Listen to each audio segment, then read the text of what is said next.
Hey, story seekers. Welcome to Proxima What If. Today's gem is titled What If Harry Was Raised by Wednesday Addams and Taught the Art of Necromancy Before Hogwarts. If you find our content valuable, please like this video and subscribe to the channel. Your support inspires us. Now, let the magic of storytelling begin. Chapter 1. The boy who lived again. The night air carried the scent of destruction when Wednesday Addams appeared in Godric's Hollow. Smoke lingered above the partially collapsed house, yet the curious thing was how the neighboring residents slept peacefully, as if nothing had happened. A thin smile crossed her pale face. Someone had cast enchantments to keep the muggles unaware. How considerate.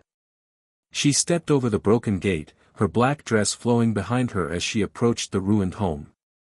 At 32, Wednesday had grown into her power, both magical and otherwise. The silver streak in her otherwise raven-black hair caught the moonlight as she tilted her head, listening to something only she could hear. "The dead are quite talkative tonight," she murmured to the raven perched on her shoulder. The bird, Despair, cawed softly in response. The front door hung awkwardly from a single hinge.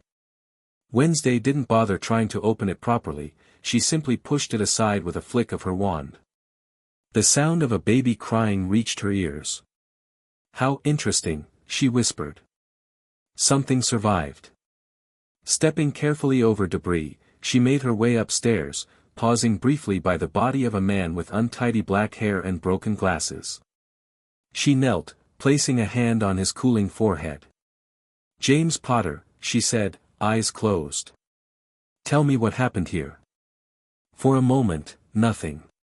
Then a wisp of silvery energy curled around her fingers. Most witches and wizards couldn't communicate with the recently departed, it required abilities the Ministry classified as questionable at best and forbidden at worst. But Wednesday Addams had never concerned herself with such distinctions. The wisp conveyed impressions rather than words, a warning, a flash of green light, desperation, and love, so much love it almost made Wednesday recoil. Love was such a messy emotion. "Your sacrifice was impressive," she acknowledged before standing. The crying grew louder as she approached what must have been a nursery. There, another body, a woman with fiery red hair splayed across the floor. And beside her, in a partially destroyed crib, sat a small boy with bright green eyes and a curious lightning-shaped cut on his forehead. "Hello," Wednesday said, her voice softer than it had been in years. The child stared at her, tears still streaming down his face, but his crying quieted at the sound of her voice. "You've had an interesting evening, haven't you?" She performed the same ritual with the woman's body. Lily Potter's essence was even more saturated with love and protection, and something else, something ancient and powerful that made Wednesday's skin prickle with recognition. "Blood magic," she whispered. "Old magic. You clever witch." The baby, Harry, she gathered from Lily's impressions, watched her with remarkable focus for one so young. Wednesday approached the crib and lifted him carefully. He didn't resist. "You and I have something in common, Harry Potter," she told him. "We both appreciate the thinner veil between life and death." She felt it in him, not just ordinary magic, but a particular sensitivity to the energies of death. Whether from his recent experience or something innate, she couldn't tell, but it resonated with her own abilities. A sudden crack from outside alerted her. Someone else had arrived. She moved to the window, keeping to the shadows, and saw an enormous bearded man examining the destruction with dismay. Another crack announced a second arrival, an elderly wizard in flowing robes who began speaking with the giant. "Dumbledore," Wednesday murmured, recognizing the famous wizard. "Come to collect you, no doubt." She considered her options quickly. The wizarding authorities would place the boy with someone suitable, likely his nearest relatives. She had learned enough from the Potter's essences to know that would be Lily's sister and her thoroughly unmagical family. Wednesday looked down at the child in her arms. Those green eyes stared back, unafraid. "What do you think, Harry? Shall you grow up among normal people who fear magic, or with a family who embraces the unusual?" As if in response, the boy reached up and touched her face with a tiny hand. I thought so, Wednesday said, a rare smile forming. My family will be delighted. Before the men outside could enter the house, Wednesday whispered an incantation, wrapped her cloak around herself and the child, and vanished in a swirl of shadows, a form of transportation significantly more discreet than the loud cracks of typical wizard apparition. When Dumbledore and Hagrid entered the nursery minutes later, they found only the body of Lily Potter and an empty crib. The Addams mansion stood silhouetted against the full moon, its Victorian Gothic architecture a monument to the family's appreciation for the macabre. Light spilled from several windows despite the late hour. The Addams family had always preferred the night. Wednesday materialized at the front gate, which creaked open at her approach. Harry had fallen asleep during the journey, his small head resting against her shoulder. She paused for a moment, looking up at her ancestral home. It had been some time since her last visit, but some things never changed. As she approached the door, it swung open before she could reach for the handle. Wednesday, darling. Morticia Addams embraced her daughter, careful not to disturb the sleeping child. Though now in her 60s, Morticia remained elegantly Gothic, her long black dress trailing behind her as she moved. What a delightful surprise. And who is this enchanting little creature? His name is Harry Potter, Wednesday replied, stepping inside. His parents were just murdered by a dark wizard. How wonderful for you to be there at such a pivotal moment, Morticia said approvingly. Gomez Addams appeared at the top of the grand staircase, his mustache as impeccable as ever despite the late hour. Is that my little Wednesday? Ha! He slid down the banister, landing with a flourish before bowing dramatically. To what do we owe this macabre pleasure? His eyes fell on Harry. And who might this be? A gift for Pugsley's new taxidermy collection? This is Harry Potter, Wednesday repeated. I'm keeping him. Gomez and Morticia exchanged glances. A child, Wednesday. Morticia raised an elegantly arched eyebrow. That's quite a commitment. I've never known you to show interest in motherhood, Gomez added, lighting a cigar. Wednesday's eyes narrowed slightly. He has potential. Something different. I felt it. Besides, the alternative was letting him be raised by painfully normal people. Understanding dawned on her parents' faces. Say no more, Gomez declared, waving his cigar emphatically. No child should suffer such a terrible fate. The boy is welcome in the Addams home. We'll need to prepare a room, Morticia mused. Perhaps the old nursery. Though we should remove some of the more advanced items until he's older. The nursery will do, Wednesday agreed. But I'll make the modifications myself. A tall, gangly figure shuffled into the room, emitting a low groan. Ah, Lurch! Gomez exclaimed. Perfect timing. Wednesday has brought us a new addition to the family. The butler looked at the child with curiosity, then produced another questioning groan. Yes, Lurch, he's staying, Wednesday confirmed. Could you bring some milk? I imagine he'll be hungry when he wakes. As Lurch shuffled off, Uncle Fester burst into the room, a wild gleam in his eyes. I heard voices. Is there a crisis? An emergency? Please say yes. Wednesday has adopted a child, Morticia explained. Oh. Fester's excitement dimmed momentarily before brightening again. Does it do any tricks? He survived a killing curse, Wednesday said matter-of-factly. This revelation produced gasps of genuine surprise and delight from the assembled Addamses. Extraordinary. Gomez declared. The Avada Kedavra? Fester asked, wide-eyed. Nobody survives that. Apparently, he did, Wednesday replied, gently brushing Harry's hair to reveal the lightning scar. The curse rebounded and destroyed the wizard who cast it. He must have remarkable power, Morticia observed, studying the sleeping child with new interest. He does, Wednesday confirmed. But more importantly, he has an affinity for death magic. I could sense it. A natural necromancer. Gomez looked impressed. Those are exceedingly rare. Precisely why he belongs with us, Wednesday said firmly. The wizarding world would never understand his gifts. They'd try to suppress them, teach him only ministry-approved magic. How stifling, Morticia shuddered delicately. At that moment, Harry stirred and opened his eyes. Finding himself surrounded by strange faces, he might have been expected to cry. Instead, he looked around with curious interest, his green eyes lingering on each Addams in turn. Hello, young Potter, Gomez leaned in, grinning broadly. Welcome to the Addams family. Harry reached out and grabbed Gomez's mustache, giving it a firm tug. Ha! Strong grip. Gomez laughed. He'll make an excellent fencer someday. Lurch returned with a bottle of milk, which Wednesday tested on her wrist before offering to Harry. The boy accepted it eagerly.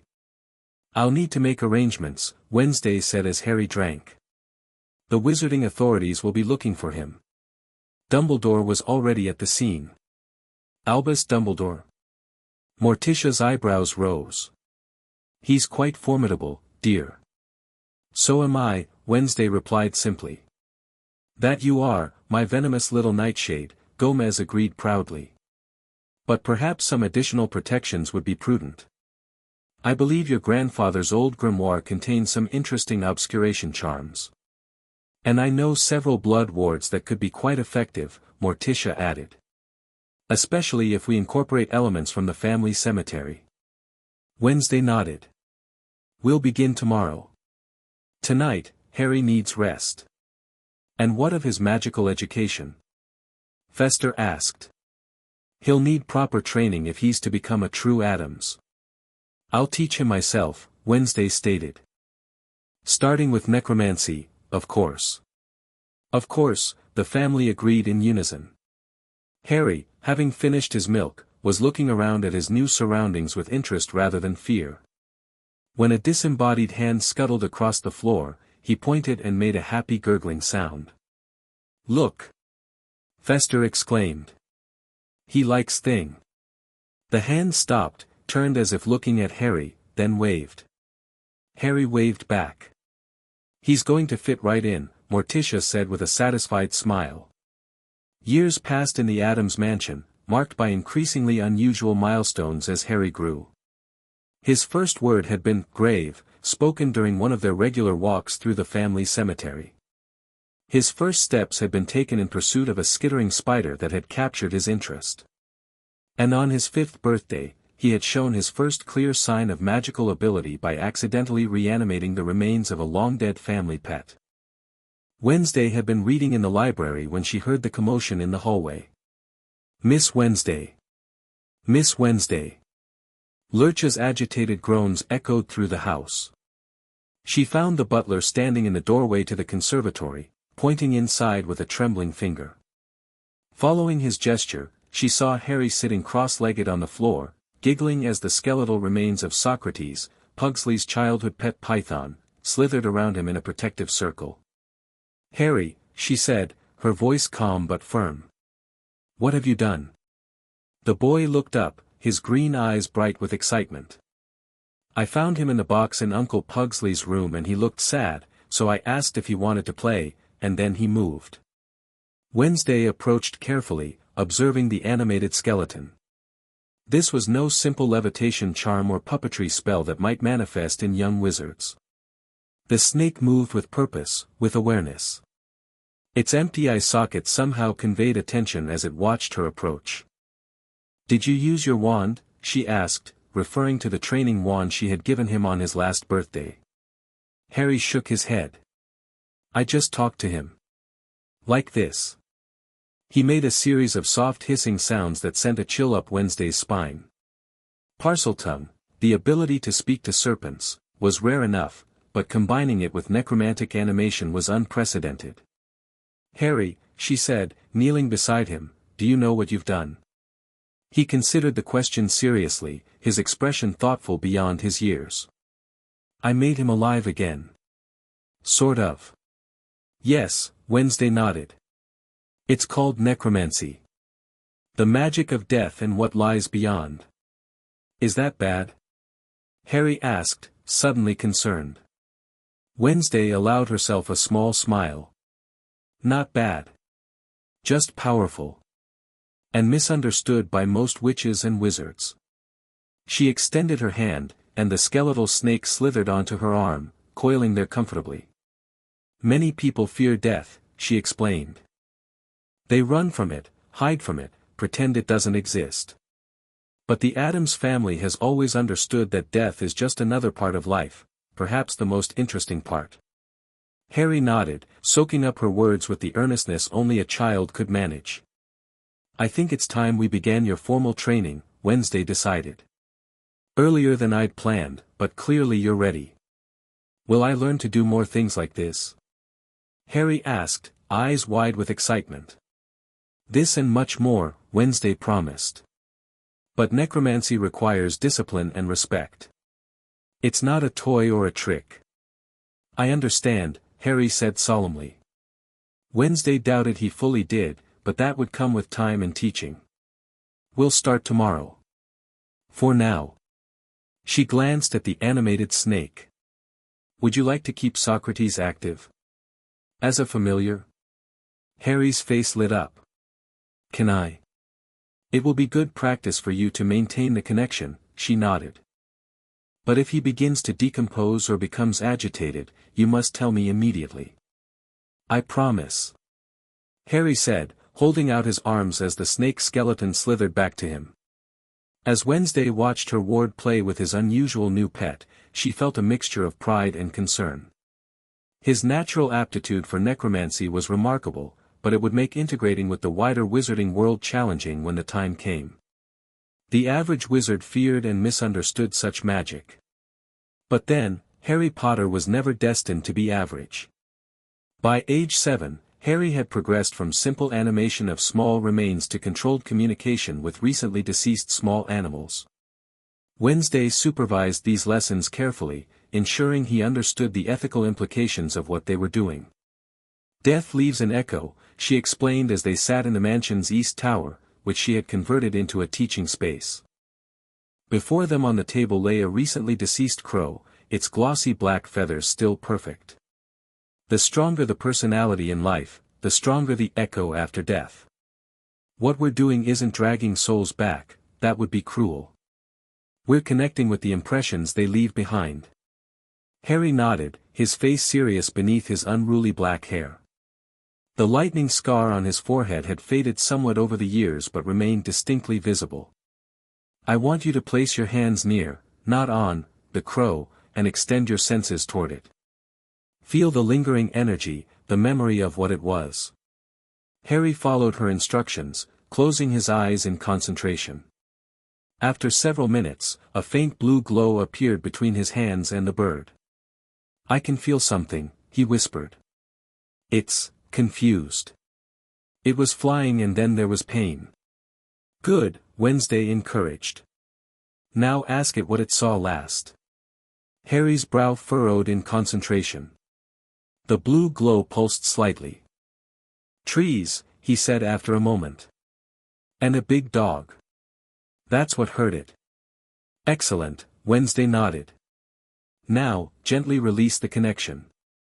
Imagine the light fading back into the crow, letting it rest. The blue glow diminished gradually until it disappeared. Harry opened his eyes, looking slightly tired but accomplished. That was harder than moving the bones, he observed. Different skills, Wednesday explained. Animation is about imposing your will on physical matter. Communication is about making a connection across the veil, it requires subtlety. Harry considered this. Could I talk to my parents this way? The question hung in the air. Wednesday had been expecting it eventually, though perhaps not this soon. It's complicated, she finally said. The longer someone has been gone, the fainter their echo becomes. And your parents died when you were very young, your connection to them is limited by your lack of memories. She saw disappointment in his eyes and added, but we can try, when you're older and your abilities are stronger. I preserved some impressions from them the night I found you. This brightened Harry's expression. Really? What were they like? Brave, Wednesday said honestly. And they loved you very much. Enough to die protecting you. From the bad wizard, Harry nodded. He knew the basic story of his parents' murder and his survival. Voldemort, Wednesday said the name plainly, not sharing the wizarding world's superstitious fear of it. A powerful dark wizard, but one who misunderstood true power. He sought to conquer death through domination and fear. The Addams approach is wiser, we respect death as an equal, a dance partner, not something to be defeated. Harry nodded, having heard variations of this philosophy throughout his upbringing. Is that why my scar hurts sometimes? He asked. Because of what he did? Wednesday studied him thoughtfully. She had noticed how he occasionally rubbed his forehead, particularly during certain magical exercises. Perhaps, she acknowledged. There's something unusual about your connection to him. I've sensed it from the beginning, a magical residue that doesn't quite match the rest of your aura. She had theories about this, none of them particularly comforting, but Harry wasn't ready for those discussions yet. For now, she said, let's practice something different. I want to teach you to sense the presence of spirits without a physical anchor. The lesson continued, and by dinner time, Harry could detect the numerous ghosts that drifted through various parts of the mansion, most of them distant Addams ancestors who had decided to remain partially connected to the family home. At dinner, Harry enthusiastically recounted his progress to the rest of the family. I spoke to Great-Aunt Calpurnia in the North Wing, he told Gomez and Morticia. She said I have promising pallor for one not born in Addams. High praise indeed. Gomez laughed, carving the suspicious-looking roast at the center of the table. Calpurnia hasn't spoken to anyone since the Coolidge administration. You have a gift for connecting with the departed, Harry, Morticia observed. Just like our Wednesday.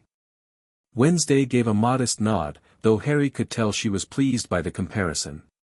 When can I start learning about the larger rituals?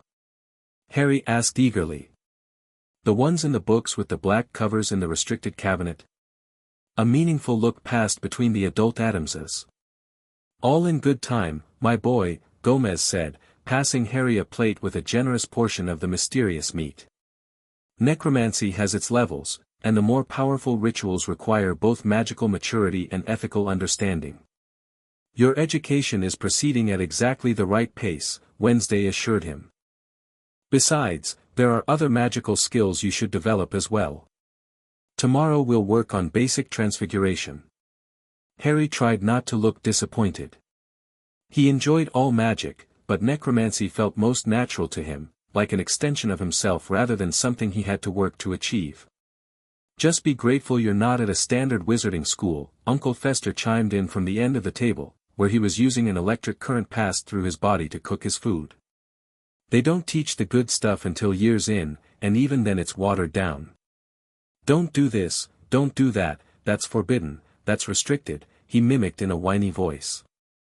There are reasons for some restrictions, Wednesday corrected mildly. Not all wizards have the judgment or perspective to handle advanced magic responsibly. Bah! Fester waved dismissively. When I was his age, I was already experimenting with explosive potions and minor curses. Did me a world of good.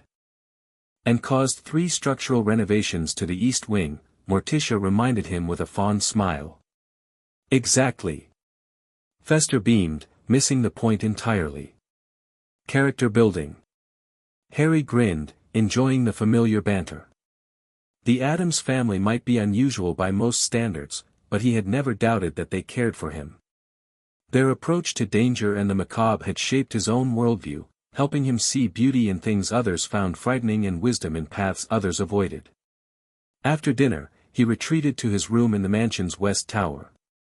The space had evolved over the years to reflect his dual heritage, magical artifacts from both the Potter family vault, which Wednesday had discreetly accessed, and Addams' heirlooms she had gifted him. Socrates, his skeletal snake familiar, slithered across the floor to greet him, the preservation spells Wednesday had helped him cast, keeping the bones perfectly intact. "Hello, friend," Harry hissed in Parseltongue, a skill that had seemed perfectly natural to him even before he learned it was unusual. The snake wound its way up to rest across his shoulders as he sat at his desk.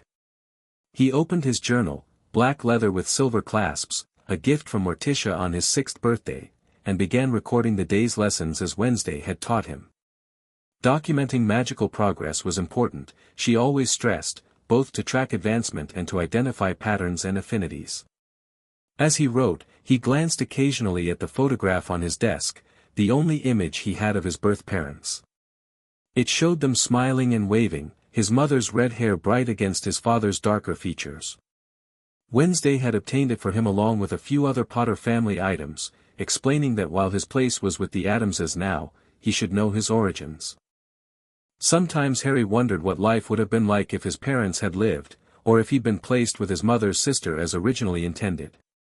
Would he still have discovered his affinity for necromancy? Would he understand the beauty in darkness the way the Addamses had taught him? A soft knock at his door interrupted these thoughts. "Come in," he called, and Wednesday entered, carrying a small wooden box. "I thought you might like to have this," she said, placing the box on his desk. "You did well today." Harry opened it carefully. Inside lay a wand, not a training wand like his current one, but a real, fully empowered magical tool. "It was your father's," Wednesday explained. "I retrieved it from Godric's Hollow that night. 11 inches, mahogany, with a dragon heartstring core." Harry lifted it reverently, feeling a warm tingle of magic as his fingers closed around the handle. "The ministry typically restricts underage wizards from having proper wands outside of school," Wednesday continued, "but the protections around this house prevent them from detecting your magic use. Still, I expect you to be responsible." "I will," Harry promised, his voice solemn. "Thank you, Wednesday." She nodded, her expression softening slightly. Though never demonstrative in the way Gomez and Morticia were with each other, Wednesday had developed her own way of showing affection, usually through trust and the sharing of knowledge. "We'll begin practicing proper wand movements tomorrow," she said. "The forms taught at Hogwarts are needlessly flamboyant, but it's best you learn them anyway. When your letter comes, you'll need to appear, conventionally trained." Harry looked up sharply. "My letter? You mean I'll be going to Hogwarts?" "Eventually," Wednesday confirmed. "It's your birthright as a Potter, and there's value in formal magical education, despite its limitations. But," she added with a rare smile, "you'll be bringing perspectives most Hogwarts students never encounter." The idea of attending a traditional wizarding school filled Harry with mixed emotions, excitement at exploring a new magical environment, but concern about leaving the unconventional home he'd grown to love. "Will I have to stop practicing necromancy?" he asked. "Of course not," Wednesday said firmly. "You'll need to be discreet, but I'll ensure you have everything you need to continue your studies. The standard Hogwarts curriculum is incomplete." This reassured him. "Do you think I'll fit in there?" Wednesday considered the question. "Fitting in is vastly overrated," she finally said. "But you'll find your place. There are always some who appreciate a different perspective." She moved to leave, pausing at the door. "Practice with the wand, but nothing beyond what we've already covered. We'll test its compatibility with necromantic casting tomorrow." After she left, Harry spent an hour carefully trying simple spells with his father's wand, finding it responsive though not perfectly matched to his magic. Still, there was something meaningful about using this connection to his past. As he finally prepared for bed, Socrates coiled on the pillow beside him, Harry felt a sense of anticipation. His life with the Addamses had been filled with unusual education and perspectives, but he knew that eventually he would need to enter the wider wizarding world, a world that might not understand the magic he had embraced. But that was a concern for another day. Tonight, he was content with the progress he had made and the family that had chosen him. The years continued to pass, marked by increasingly advanced magical training. By age 9, Harry could perform controlled animations of multiple deceased creatures simultaneously, communicate clearly with spirits, and even perform minor acts of weather manipulation, a subset of necromancy related to the ancient belief that storms carried the voices of the dead. His general magical education hadn't been neglected either. Wednesday ensured he learned the fundamentals of potions, transfiguration, charms, and magical theory, though always with an Addams twist that emphasized understanding the deeper, often darker aspects of these disciplines.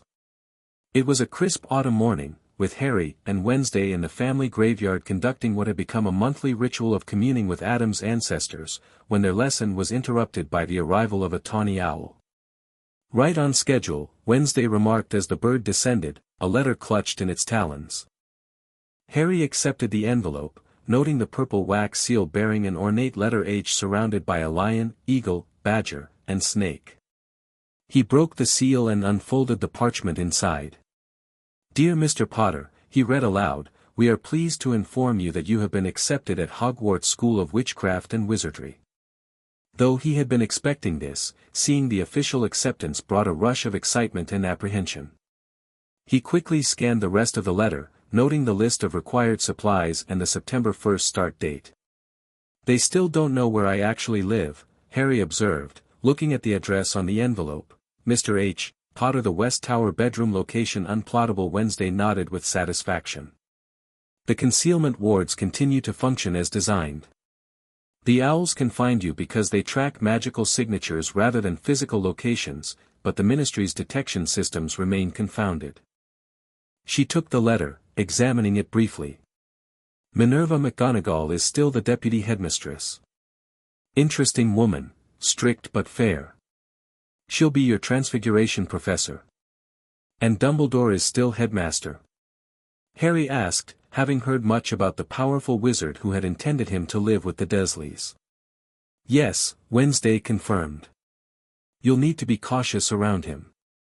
He's exceptionally perceptive and has his own ideas about how young wizards should be trained. He'll be particularly interested in you." Harry nodded, understanding the implications. His upbringing had been very different from what Dumbledore had planned, and his magical affinities would certainly raise eyebrows. "We should prepare your response and make arrangements for obtaining your school supplies," Wednesday continued. "Diagon Alley would be the traditional location, though I typically prefer the more specialized shops in Noctturn Alley. Can we visit both?" Harry asked eagerly. A thin smile crossed Wednesday's face. "I don't see why not. It will be educational for you to observe the artificial distinction Wizarding Society places between acceptable and dark magic vendors." She gestured for him to follow her back toward the house. "We should inform the family. Mother will want to host a celebration dinner." As predicted, the news of Harry's acceptance was met with enthusiasm from the entire Addams clan. Morticia immediately began planning an elaborate feast, while Gomez insisted on providing Harry with a generous allowance of both wizarding and Muggle currency. "A young man needs proper resources at school," he declared, opening a wall safe behind a portrait of a particularly grim-looking ancestor. "Never know when you might need to bribe a professor or fund a dangerous experiment." "That won't be necessary at Hogwarts, Father," Wednesday interjected. "The school has strict rules about such things." "Rules?" Gomez scoffed. "What's the point of rules if not to discover creative ways around them?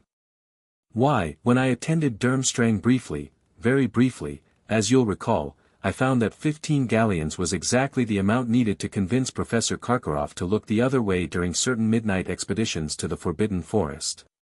"You were expelled after 3 weeks," Wednesday reminded him. "Some of the most educational 3 weeks of my life." Gomez insisted, handing Harry a heavy pouch that clinked with coins. Uncle Fester, meanwhile, had disappeared into his laboratory, emerging hours later with what appeared to be a modified trunk. "For you, my boy," he announced proudly. "My own design. Looks like a standard student trunk, but press this hidden switch and," he demonstrated, causing the trunk to sprout multiple hidden compartments, some of which seemed to defy the physical dimensions of the container.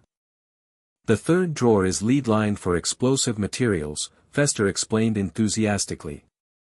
And the bottom compartment has a preservation charm for any biological specimens you might collect. The lock responds only to your touch, anyone else will get a nasty shock. Tested it on Lurch. The butler groaned in confirmation from across the room, his hair still slightly singed. "Thank you, Uncle Fester," Harry said, genuinely appreciative. "This will be perfect." Grandmama Addams contributed by preparing a collection of unusual potions, for emergencies, each carefully labeled in her spidery handwriting. Harry recognized some as healing balms and protective elixirs, while others had more obscure purposes he'd need to study before using. Even Thing, the disembodied hand that had been Harry's playmate throughout childhood, presented a gift, a finely crafted quill that, when tested, proved to write on its own when Harry dictated. A self-writing quill, Wednesday observed. Useful for taking notes while your attention is elsewhere. Technically forbidden during examinations, of course, but there are always ways around such restrictions. As the family celebrated his impending departure for Hogwarts, Harry felt a complex mix of emotions. He was eager to explore the wider wizarding world and learn new forms of magic, yet he knew he would miss the unique environment of the Addams mansion, where his necromantic abilities were not only accepted but encouraged. Later that night, as the celebration wound down, Harry found Wednesday alone in the library, consulting an ancient tome bound in what appeared to be human skin. "Are you concerned?" he asked directly, having learned that Wednesday appreciated straightforwardness. She looked up, her expression unreadable. "Concerned is not the word I would choose. Calculating would be more accurate." "About what?" "Your reception at Hogwarts." She closed the book carefully. "The wizarding world has certain expectations of Harry Potter, the boy who lived. They've created myths around you in your absence." "What kind of myths?" Harry asked, frowning. "Heroic ones, mostly. You're something of an icon, the infant who defeated the Dark Lord. Many will expect you to embody light magic, to be the perfect symbol of their values." A hint of derision colored her normally controlled voice. Harry considered this. "But I'm not their symbol. I'm just me." "Precisely," Wednesday nodded. "And just you, is a young necromancer raised by a family wizarding society considers questionable at best. It will create friction. Are you saying I should hide what I can do?" The idea didn't sit well with Harry, who had been taught to value his abilities. "Not hide," Wednesday clarified. "Be strategic about what you reveal and when. There's power in being underestimated, in keeping certain skills private until they're needed." She studied him for a moment before adding, "The sorting hat will be your first challenge. It reads magical affinities and intentions. Be prepared for it to recognize your necromantic abilities." "Does that mean I'll automatically be sorted into Slytherin?" Harry had learned about the 4 Hogwarts houses and their reputations. "Not necessarily," Wednesday replied. "Necromancy isn't inherently aligned with any house's values. It's about your choices and how you use your gifts. Remember that." Harry nodded, processing this advice. "I'll write to you regularly," he promised. "That would be acceptable," Wednesday said, though Harry detected warmth beneath her cool exterior. "I've prepared something for you that should help." She retrieved a small package from the desk and handed it to him. Inside was a journal bound in black leather similar to his current one, but with subtle runes carved into the cover. "A two-way journal," she explained. "Whatever you write will appear in its twin, which I'll keep here. More private than Owl Post, and less likely to be intercepted." "Thank you," Harry said sincerely, running his fingers over the runes. "For everything, for finding me, raising me, teaching me." Wednesday regarded him with one of her rare, slight smiles. "You've been a surprisingly satisfactory student, Harry Potter. Don't let conventional wizarding education dull your edge."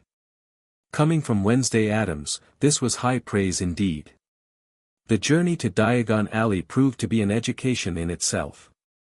Rather than using the main wizarding entrances, Wednesday guided Harry through a series of increasingly obscure shortcuts, eventually emerging in Nocturn Alley, the shadowy shopping district that catered to darker magical interests.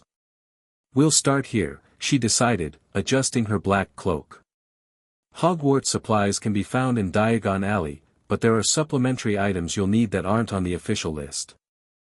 Harry followed closely, taking in the narrow, twisted alley with its dim shops and furtive customers. Unlike many children his age might have been, he wasn't intimidated by the atmosphere. If anything, it reminded him pleasantly of home. Their first stop was Borgin and Burke's, a shop specializing in dark artifacts. As they entered, the proprietor, a stooping man with greasy hair, looked up with an expression that shifted from suspicious to cautious respect when he recognized Wednesday. "Miss Addams," he said with a slight bow. "It's been some time." "Mr. Borgin," she nodded coolly. "I require several items for my ward." She gestured to Harry, who had kept his fringe carefully arranged to cover his distinctive scar. Borgin's eyes lingered curiously on Harry but, wisely, he asked no questions. "Of course. What exactly are you looking for?" "A basic collection of texts not available at Flourish and Blots," Wednesday replied. The standard Hogwarts curriculum has regrettable gaps, particularly regarding necromantic theory and practice. If Borgin was surprised by this unusual request for a child, he didn't show it. Instead, he disappeared into the back of the shop, returning with several ancient-looking volumes. "These might suit your purposes," he suggested. Nothing explicitly forbidden by the ministry, but certainly, overlooked in traditional education. Wednesday examined each book carefully before selecting 3, Communion Beyond the Veil, Principles of Spiritual Resonance, and Animated Remains, Theory and Application. Harry noted that the last bore a suspicious stain on its cover that looked remarkably like dried blood. Next, they visited an apothecary tucked in a basement shop that specialized in rarer ingredients than those found in standard potions kits. Wednesday methodically selected items that would complement his basic Hogwarts supplies: powdered bone from various creatures, preserved specimens of unusual plants that thrived in graveyards, and vials of what the wizened shop owner referred to only as essence of passing. For communication rituals, Wednesday explained to Harry as they left the shop. Diluted properly, it enhances your ability to perceive spiritual energies without the side effects of stronger compounds. Their Nocturn Alley shopping concluded with the purchase of a set of protective amulets. Standard Hogwarts security is adequate against conventional threats, but leaves much to be desired regarding spectral intrusions, and a specially designed wand holster that would keep his wand both concealed and immediately accessible. As they prepared to transition to Diagon Alley for the standard school supplies, Harry noticed a familiar platinum blonde head entering a shop across the way. "Lucius Malfoy," Wednesday commented, following his gaze. "And his son, presumably. A family with old connections to both dark magic and Voldemort's movement. Should we avoid them?" Harry asked. Wednesday considered this. "No. It might be instructive for you to observe. The Malfoys represent a particular philosophy within wizarding society, one that values blood purity and traditional power structures." They crossed to Borgin and Burke's, where the Malfoys had entered. Inside, they found Lucius examining a cursed opal necklace while his son, a boy about Harry's age, looked bored. "Don't touch anything, Draco," Lucius was saying sharply. "I thought you were going to buy me a present," the boy complained, in a tone that made Harry raise an eyebrow. No one in the Addams household would have whined so transparently. "I said I would buy you a racing broom," his father replied coldly. "What's the good of that if I'm not on the house team?" Draco continued, examining a withered hand on a cushion. "Harry Potter got a Nimbus 2000 last year. Special permission from Dumbledore so he could play for Gryffindor. He's not even that good, it's just because he's famous for having a stupid scar on his forehead." Harry blinked in confusion. "Racing broom? Gryffindor team? Last year?" The boy was clearly operating under some strange delusion about him. Wednesday placed a warning hand on Harry's shoulder, silently signaling him to remain quiet. They browsed a nearby shelf, listening as Lucius conducted his business with Borgin, mentioning something about items at his manor that the ministry might find problematic during upcoming raids. When the Malfoys finally left, Harry turned to Wednesday. "What was that about?" "That boy was talking as if I've already been at Hogwarts." "Interesting," Wednesday murmured. "It seems the wizarding world has created quite an elaborate fiction around you in your absence." Rather than admit they lost track of their precious boy who lived, they've constructed a narrative. "But why would they think I'm already at Hogwarts? And in Gryffindor?" "Wishful thinking, perhaps," Wednesday suggested as they exited the shop. "Or deliberate misinformation to hide the embarrassing fact that Dumbledore's careful plans for you went awry. Either way, it works to our advantage. No one will be expecting the Harry Potter who actually arrives." They made their way to Diagon Alley, which presented a striking contrast to Nocturn's shadowy confines. Here, shops were brightly colored and bustling with families preparing for the school year. "Maintain a low profile," Wednesday advised as they approached Gringotts, the Wizarding Bank. "We'll need to access your vault, which will require identifying yourself to the goblins, but there's no need to announce your presence to everyone else yet." The visit to Gringotts was brief but productive. The goblin teller initially looked skeptical when Harry presented his key, but a drop of blood on their verification stone confirmed his identity. Wednesday had previously accessed his trust vault to provide for his upbringing, but this was Harry's first time seeing the impressive pile of gold himself. "Your trust vault contains a fraction of the Potter family wealth," Wednesday informed him as he filled a pouch. "The main family vaults will become accessible when you come of age." With finances secured, they methodically worked through his supply list. At Madame Malkin's robes for all occasions, Harry was fitted for his school uniform while Wednesday waited outside, preferring to avoid the cheerful atmosphere of the shop. At Flourish and Blotts, they purchased his required textbooks, Wednesday occasionally making disparaging comments about the simplistic approach or sanitized content of certain volumes. To these, she added several supplementary texts that, while not focused on necromancy, offered more advanced perspectives on standard magical subjects. Their visit to the apothecary was quick, with Wednesday efficiently selecting quality ingredients for his basic potions kit to complement the specialized components they'd already acquired. "Now for your wand," Wednesday said as they approached Ollivander's, the last major item on their list. "This should be illuminating." The wand shop was narrow and shabby, with thousands of narrow boxes piled high on shelves. The air tingled with latent magical energy that made the hairs on Harry's arms stand up. An old man with wide, pale eyes emerged from the shadows, studying them with unsettling intensity. "Ah," he said softly. "I wondered when I'd be seeing you, Mr. Potter." Harry kept his expression neutral, though he was surprised to be recognized so quickly. "Mr. Ollivander," Wednesday greeted the wandmaker with a slight nod.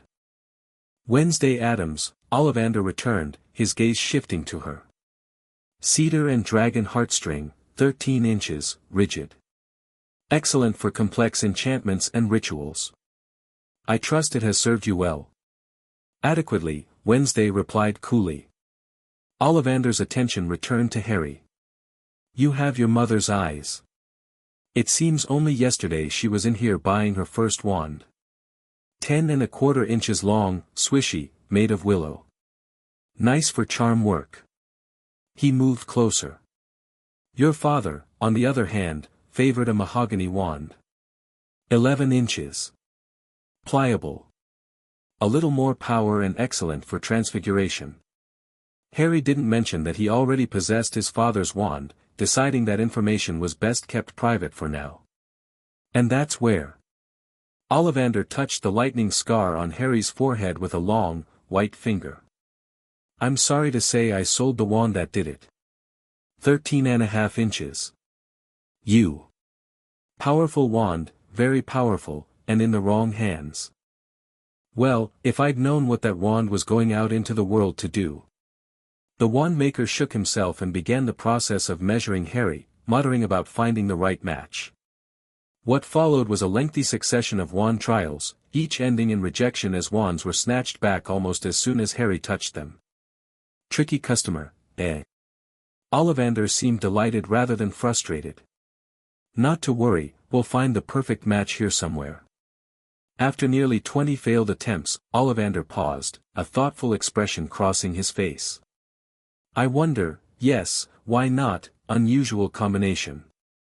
He disappeared into the back of the shop and returned with a dusty box. Holly and phoenix feather, 11 inches, nice and supple. Harry took the wand and immediately felt a warmth in his fingers. When he raised it, a stream of silver and green sparks shot from the end, casting dancing spots of light on the walls. Curious, very curious. Ollivander fixed Harry with his pale stare. What's curious? Harry asked, though he suspected he knew what was coming. I remember every wand I've ever sold, Mr. Potter. Every single wand. It so happens that the phoenix whose tail feather is in your wand, gave another feather, just one other. It is very curious indeed that you should be destined for this wand when its brother, why, its brother gave you that scar. Harry exchanged a glance with Wednesday, whose eyes had narrowed slightly. Yes, 13.5 inches. You. Curious indeed how these things happen. The wand chooses the wizard, remember. I think we must expect great things from you, Mr. Potter. After all, he who must not be named did great things, terrible, yes, but great. As they left the shop, Wednesday was unusually quiet, her expression contemplative. A connection between your wand and Voldemort's, she finally said. Combined with your scar and the residual energy I've sensed in you since you were young. There's a pattern here that merits further investigation. Is it bad that our wands are brothers? Harry asked. Not bad, Wednesday replied. Just significant. Magic rarely creates such connections without purpose. She glanced at him. How does the wand feel compared to your father's? Harry considered this. Different. Father's wand works for me, but this one, it feels like an extension of myself. Wednesday nodded. Keep your father's wand as a backup. Having two wands is an advantage few wizards possess, and it's best if that remains your secret for now. Their shopping complete, they made one final stop at Elop's Owl Emporium, where Wednesday suggested Harry select a familiar in addition to Socrates. A living companion will attract less immediate attention than an animated skeleton, she pointed out practically. After considering the various owls, cats, and toads available, Harry was drawn to a beautiful snowy owl who regarded him with unusual intelligence. She'll do, he decided, reaching out to stroke her feathers. The owl nipped his finger affectionately. An excellent choice, the shopkeeper approved. Snowy owls are known for their loyalty and intelligence. This one's a beauty. As they prepared to depart, Harry suddenly realized they had attracted attention. People in the shop were whispering and pointing, having finally noticed the scar on his forehead. Harry Potter, it's Harry Potter. I thought he was already at Hogwarts. Wasn't he sorted into Gryffindor last year? Wednesday steered him firmly toward the exit. Ignore them, she murmured. Their confusion works to your advantage. The journey back to the Addams mansion was quiet, both of them processing the day's events. Harry's mind was particularly occupied with thoughts of the wizarding world's strange misconceptions about him and the curious connection between his new wand and Voldemort's. Wednesday, he finally asked as they approached the mansion's gates, do you think I'll be what they expect at Hogwarts? The boy who lived. She considered him thoughtfully. No, she said with certainty. You'll be something far more interesting. Harry smiled, feeling a surge of anticipation for the journey ahead. Whatever awaited him at Hogwarts, he would face it as both a Potter and an Addams, bringing with him knowledge and perspectives few in the wizarding world could imagine. In just 2 weeks, he would board the Hogwarts Express and begin the next chapter of his unusual education. But first, there was still more preparation to be done, spells to practice, necromantic rituals to refine, and one final lesson Wednesday had promised, how to perform a proper séance in the unique magical environment of Hogwarts Castle. As they crossed the threshold of the mansion, greeted by the assembled Addams family eager to hear about their expedition, Harry felt ready for whatever challenges lay ahead.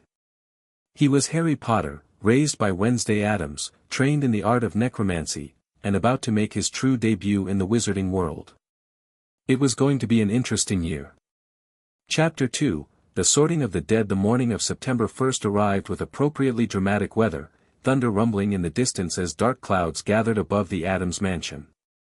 Harry stood in his bedroom, double-checking the contents of the special trunk Uncle Fester had prepared. His school robes and textbooks occupied the main compartment, while the secret sections held his more specialized supplies, necromancy texts, ritual components, and a small ebony box containing bone fragments from various creatures. Socrates, his skeletal snake familiar, was coiled inside a specially designed inner pocket of Harry's black traveling cloak. He had enchanted the familiar with additional concealment spells that would keep it invisible to casual observation until he was ready to reveal it. A soft hoot drew his attention to the snowy owl's cage near the window. He had named her Hedwig, after a particularly formidable necromancer mentioned in one of Wednesday's history lessons. Almost time, Harry told the owl, offering her an owl treat through the bars. "You'll meet me at Hogwarts tonight." A knock at his door announced Wednesday's arrival. She entered, surveying his preparations with a critical eye. "Your father's wand?" she asked. Harry patted an inner pocket of his robes. "Secure and concealed." "The two-way journal?" "In the third compartment of the trunk, behind the standard potions textbook." She nodded, satisfied. "Remember what we've discussed. Observe before acting. Learn the rules before deciding which ones merit breaking.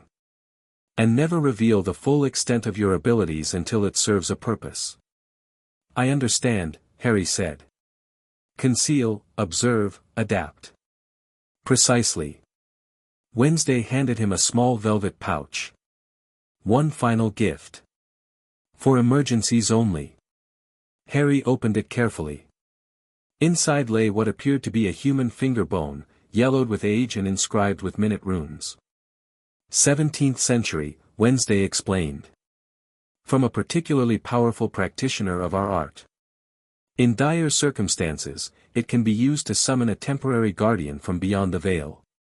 The incantation is, Custos Antiquus Emerge," Harry recited. "Performed during the dark of the moon or in the absence of light, with a drop of blood to seal the summoning." Wednesday's lips curved in the barest hint of a smile. "You've been paying attention." "You've been a good teacher," Harry replied simply. For a moment, something almost like emotion flickered across Wednesday's normally impassive features. She reached out and adjusted the collar of his traveling cloak with unusual care. "You're an Addams in all but name, Harry Potter. Remember that at Hogwarts, when they try to reshape you into their chosen hero."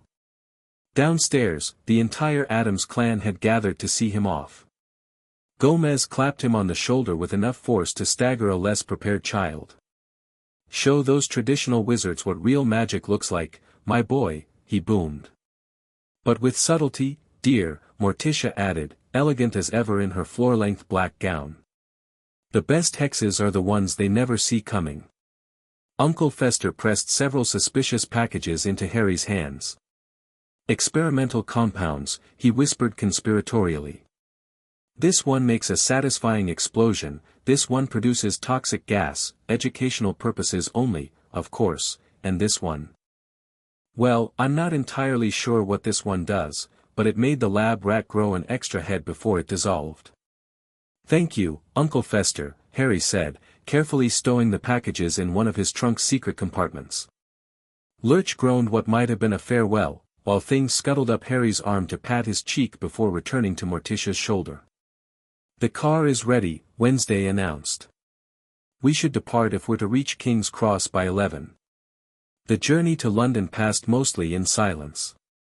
Harry spent the time mentally reviewing what he knew of Hogwarts from both Wednesday's teachings and Hogwarts, a history, which he'd read 3 times with increasingly skeptical marginalia. As they approached King's Cross, Wednesday gave him final instructions. Platform 9 and 3/4 is accessible through the barrier between platforms 9 and 10. Walk directly at it, don't hesitate or you'll merely collide with brick. What about my trunk? Harry asked practically. The barrier accommodates all wizarding equipment. Simply keep moving forward with purpose. They parked and made their way through the crowded station, Harry pushing his trunk on a trolley with Hedwig's cage balanced on top. Ordinary travelers gave them a wide berth, something Harry was accustomed to when in public with any member of the Addams family. Their presence tended to trigger an instinctive wariness in others. When they reached the barrier between platforms 9 and 10, Harry observed a large family with flaming red hair disappearing through it one by one. Weasleys, Wednesday noted with a slight curl of her lip. Old wizarding family. Blood traitors, according to traditionalists, because they associate freely with Muggles. Their father works for the Ministry in the Misuse of Muggle Artifacts office. Harry nodded, filing away this information.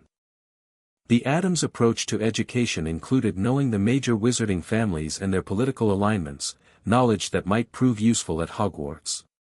When the last Weasley had vanished through the barrier, Wednesday turned to Harry. "This is where we part ways," she said.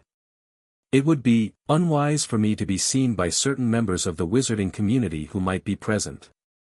Harry understood.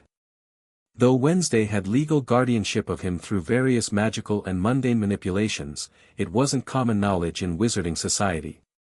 Better to maintain that mystery for now. "I'll write in the journal tonight," he promised. Wednesday studied him for a moment, then did something unprecedented. She leaned forward and placed a light kiss on his forehead, just beside his scar. "Make them question everything they think they know about magic," she said softly.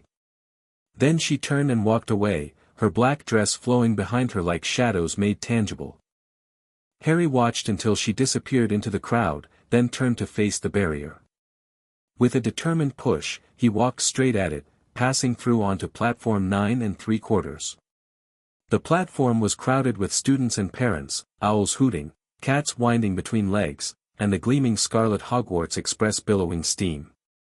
Harry moved purposefully through the throng, aware of the curious glances his appearance attracted. Unlike most students in casual clothes, he wore a perfectly tailored black suit beneath his traveling cloak. Wednesday had insisted on proper attire regardless of wizarding fashion. He found an empty compartment near the end of the train and used a simple levitation charm to load his trunk onto the luggage rack. As he settled into his seat, he sensed Socrates stirring beneath his cloak. "Not yet," he hissed softly in Parseltongue. "Wait until we're underway." The compartment door slid open, revealing a boy with a round face and nervous expression. "Sorry," he said timidly, "but have you seen a toad?" "I've lost mine." "I haven't," Harry replied, "but I could help you find it." The boy looked surprised at the offer. "Really? That would be brilliant. I'm Neville, by the way. Neville Longbottom." "Harry Potter," he said, extending his hand. Neville's eyes widened, and he glanced automatically toward Harry's forehead. "Are you really? But I thought, weren't you already what?" Harry asked, though he had a good idea what was coming. "At Hogwarts," Neville finished, looking confused. "Everyone says you were sorted into Gryffindor last year." Harry smiled thinly. "Rumors of my previous attendance have been greatly exaggerated. This is my first year." "Oh," Neville said, clearly bewildered. "Well, nice to meet you." Harry stood. "Let's find your toad. I have a particular talent for locating things that others have lost." They stepped into the corridor as the train began to move. Harry glanced around to ensure they were alone, then withdrew a small pouch from inside his cloak. "What's that?" Neville asked. "Ground grave dirt mixed with toad bone ash," Harry explained casually. "Excellent for tracking amphibians." Neville's eyes widened. "That sounds like a specialized tracking method," Harry said smoothly. "Now, did you touch the toad recently?" "Why yes, right before I lost him." Give me your hand. Neville hesitantly extended his palm. Harry sprinkled a small amount of the mixture onto it, then murmured an incantation in a language that made Neville shiver. The powder glowed faintly blue, then rose from Neville's hand and formed a thin trail in the air, leading down the corridor. Follow it, Harry instructed. It will lead us to your toad. Neville gaped at the hovering trail. Where did you learn that kind of magic? That's not in any of the first-year books. Family tradition, Harry replied simply. The Addams approach to magical education is comprehensive. Addams? Neville frowned. But I thought, the toad is moving, Harry interrupted, pointing to the drifting powder trail. We should hurry. They followed the glowing trail through several train cars until it led them to the food trolley, where they found the toad hiding among the chocolate frogs. Trevor! Neville exclaimed, scooping up the amphibian. He turned to Harry with a look of gratitude tinged with wariness. Thanks. That was amazing magic. It was practical, Harry corrected. There's no point knowing magic if you don't use it to solve problems. As they made their way back to their compartments, they encountered a girl with bushy brown hair and rather large front teeth, already dressed in her Hogwarts robes. Has anyone seen a toad? A boy named Neville has lost one, she was asking officiously. We found him, Harry informed her. Problem solved. The girl turned, taking in Harry's formal attire and Neville clutching Trevor. Oh, well done. How did you find him? Magic, Harry said simply. She looked at him more carefully. I'm Hermione Granger.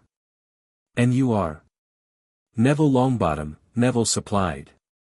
And this is Harry Potter. Hermione's eyes widened with recognition. Are you really? I know all about you, of course. You're in Modern Magical History, The Rise and Fall of the Dark Arts, and Great Wizarding Events of the 20th Century. She paused. Though they all say you were already attending Hogwarts. There must be a misprint. A misunderstanding, Harry corrected. This is my first year. Hermione frowned.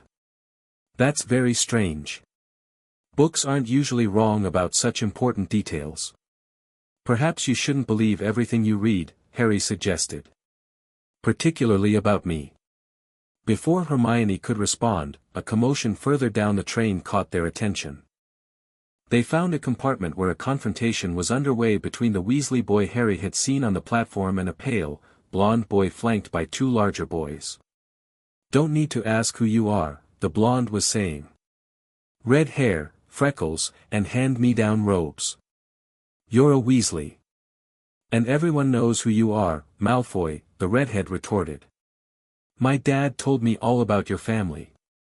Harry recognized the blonde boy from their encounter in Nocturn Alley, Draco Malfoy, son of Lucius. Interesting that he was already making enemies before reaching school. Is there a problem? Harry asked, stepping into the compartment. All eyes turned to him. Malfoy's expression shifted from disdain to calculation as he took in Harry's appearance. No problem, he said. Just explaining some wizarding realities to Weasley here. His eyes narrowed. I don't believe we've met. Draco Malfoy. Harry Potter, Harry replied calmly. The compartment fell silent. Malfoy's eyes widened, then narrowed again. Potter? That's impossible. Potter's already been at Hogwarts for a year. A common misconception, Harry said. This is my first year. The red-headed boy gaped. You're really Harry Potter. But where have you been? Everyone thought, I was raised by family, Harry said, offering no further details. And now I'm attending Hogwarts, like any young wizard. Malfoy seemed to recover his composure. Well, Potter, you'll soon find that some wizarding families are better than others. You don't want to go making friends with the wrong sort.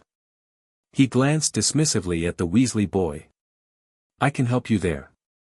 He extended his hand. Harry considered it for a moment, remembering Wednesday's advice about observing before acting. "I appreciate the offer," he said, shaking Malfoy's hand briefly. "I'm interested in learning about all the old wizarding families. Their histories often contain illuminating perspectives on magic." Malfoy seemed pleased, if slightly confused by this response. "Well, you won't learn much from Weasleys except how to squander a pureblood legacy." The redhead flushed angrily. "Watch it, Malfoy." "I don't believe we've been properly introduced," Harry said to the Weasley boy, extending his hand. "Ron Weasley," he replied, shaking Harry's hand with obvious excitement. "Blimey, I can't believe you're really Harry Potter. And this is your first year?" "But everyone says, everyone is mistaken," Harry said firmly. "Now, if you'll excuse me, I should return to my compartment. Neville, would you like to join me?" Neville, who had been hovering nervously in the doorway, nodded eagerly. To Harry's mild surprise, Hermione followed as well. "Mind if I come too?" she asked.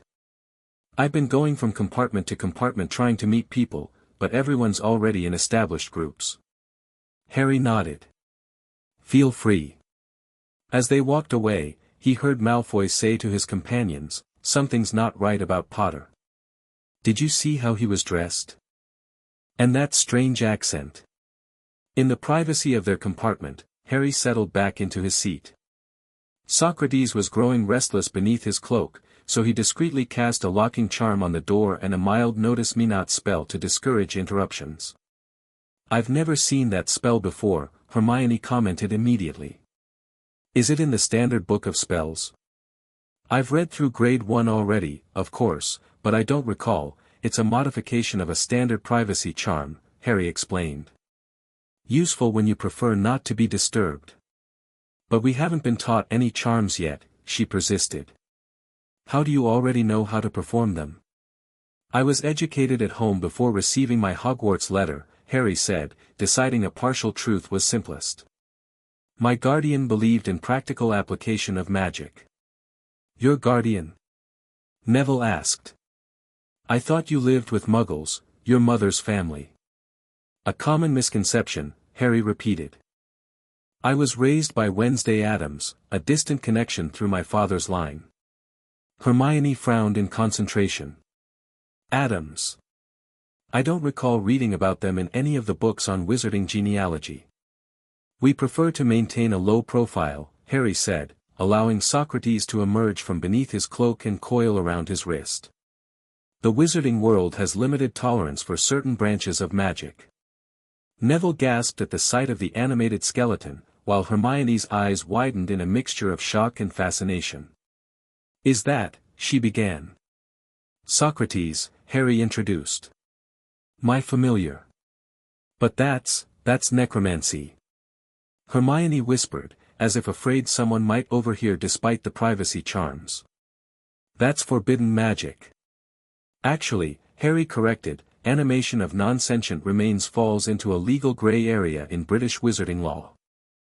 The Ministry forbids reanimation of human remains and attempts to recall human souls, but is surprisingly vague regarding non-human subjects, particularly when the purpose is educational or practical rather than malevolent." Hermione stared at him, momentarily speechless. Neville looked nervous but didn't back away. "My gran says necromancy is dark magic," he said uncertainly. "The Addams family doesn't recognize the arbitrary distinction between dark and light magic," Harry explained patiently. "Magic is a tool, defined by intention and application rather than outdated categorizations based on medieval superstitions." Socrates slithered across Harry's hand, its bone segments clicking softly. To his surprise, Neville leaned forward with hesitant interest. "It doesn't seem evil," he admitted. "Just unusual." "How do you keep it, animated?" "A combination of specific enchantments and a permanent connection to my magical core," Harry explained. "Socrates retains impressions of his original personality, though he's not truly the same being he was in life." "That's fascinating," Hermione said, her academic curiosity evidently overcoming her initial shock. "I've never read anything about this kind of magic." Is it difficult? It requires precision and respect for the fundamental principles of life and death, Harry said. Many wizards avoid it because they fear what they don't understand, but the Addams family has practiced necromancy for generations. Won't you get in trouble at Hogwarts? Neville asked.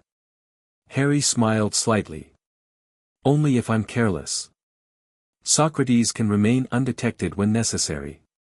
He made a subtle gesture, and the skeletal snake seemed to fade from visibility, though Harry could still feel its weight on his wrist. Perception filters are remarkably effective. As the train journey continued, Harry found himself fielding countless questions from Hermione about his upbringing and magical education, while Neville listened with growing fascination. Harry revealed selected details about his life with the Addamses, carefully avoiding mentions of his more advanced necromantic training while still giving them a sense of his unconventional background. So you can actually speak with the dead? Hermione asked, her voice hushed. With their echoes, Harry clarified. Death is a transition, not an ending. What remains behind isn't the complete person, but impressions, memories, emotions, unresolved matters. That's, actually rather beautiful, she said thoughtfully.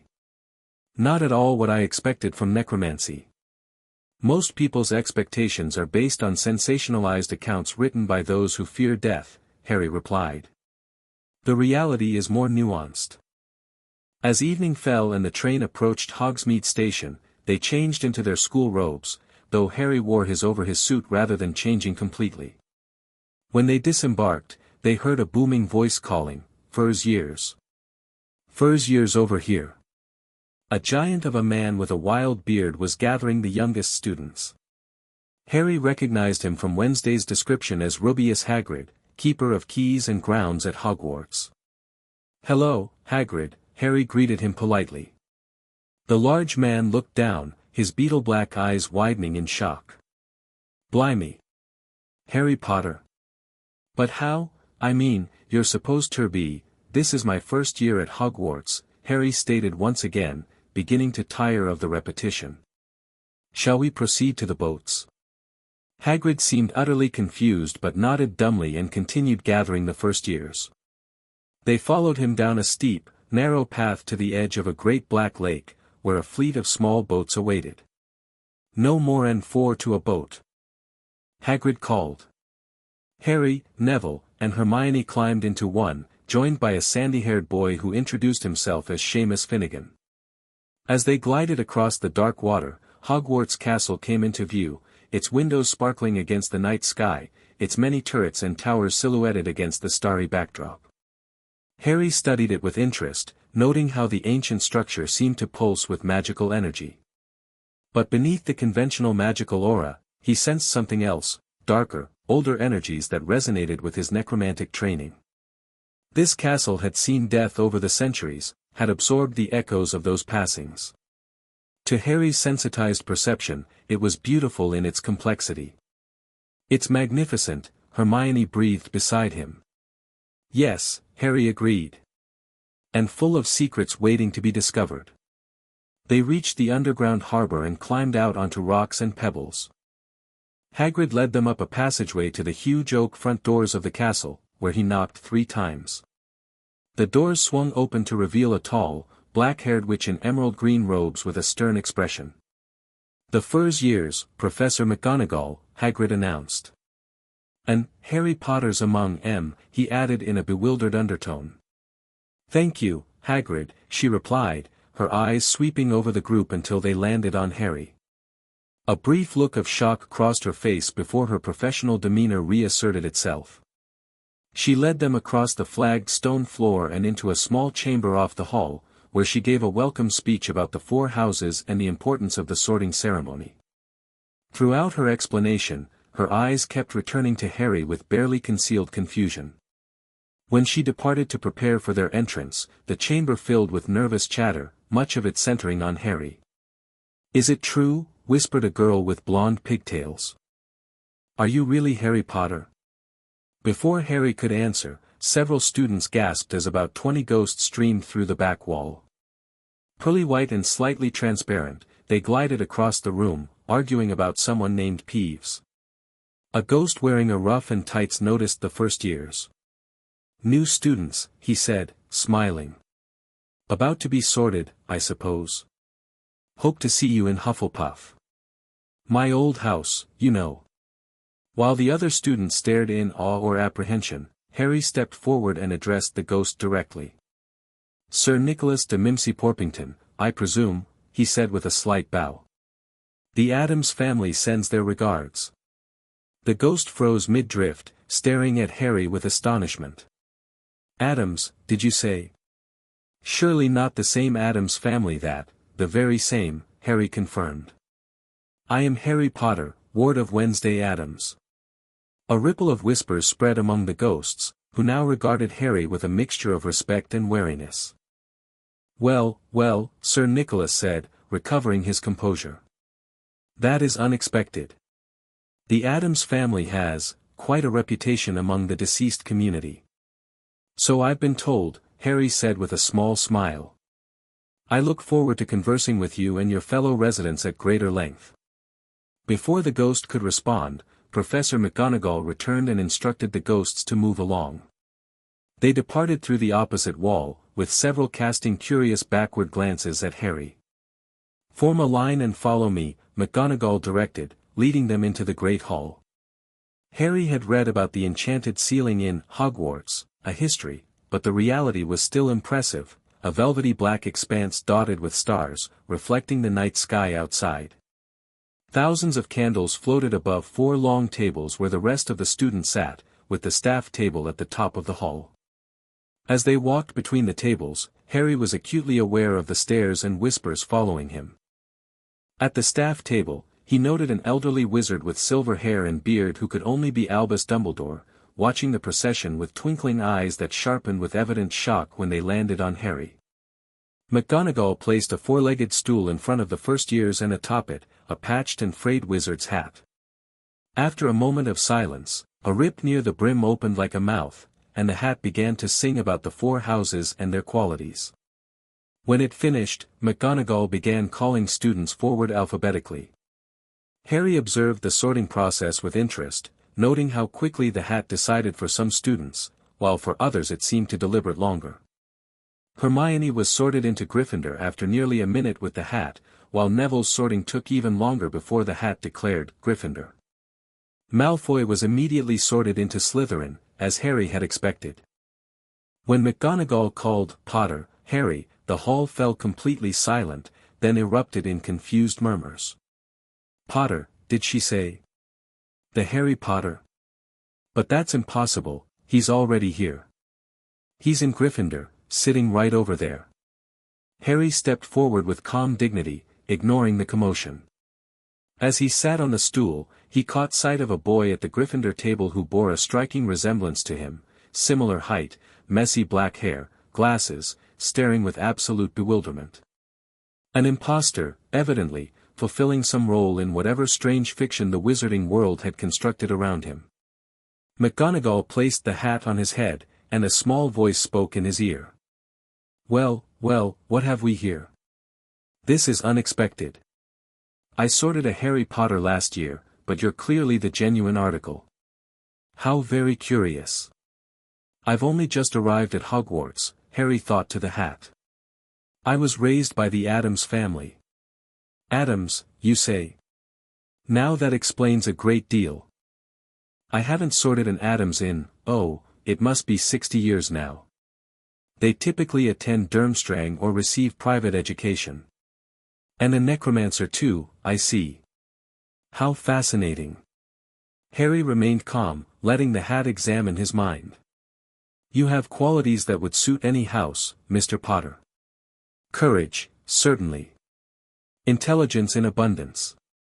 Loyalty to those who earn it. And ambition, oh yes, though perhaps not conventional ambition. I seek knowledge and understanding rather than power for its own sake, Harry clarified. Indeed, and that makes your sorting particularly challenging. You don't particularly care about house affiliations, I see. Refreshing. Most students arrive with strong preferences. I'm more interested in learning than in arbitrary divisions.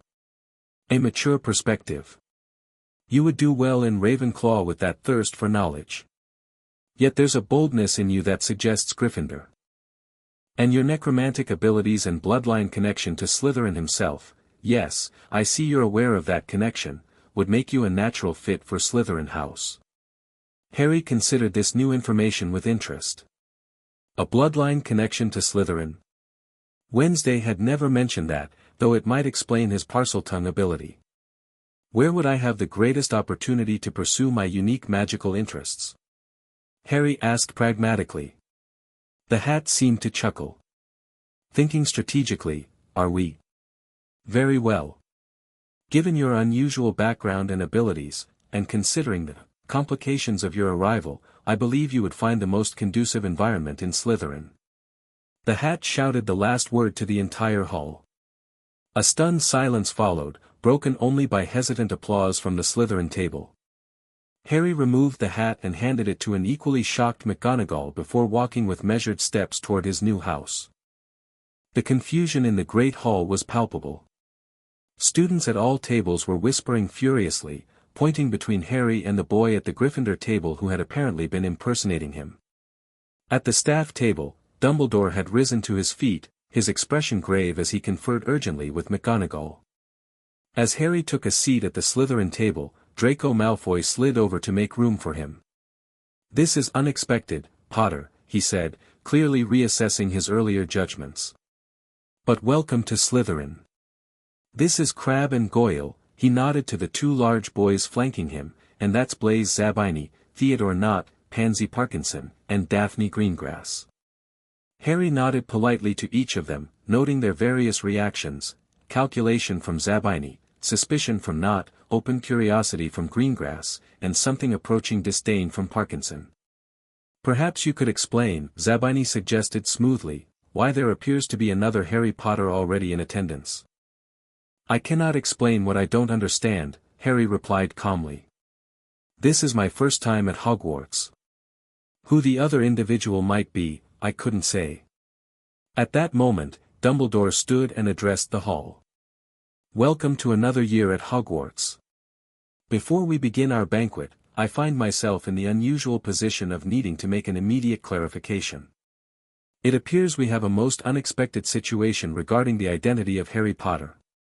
His eyes moved between Harry and the other boy. I ask for your patience as we resolve this matter.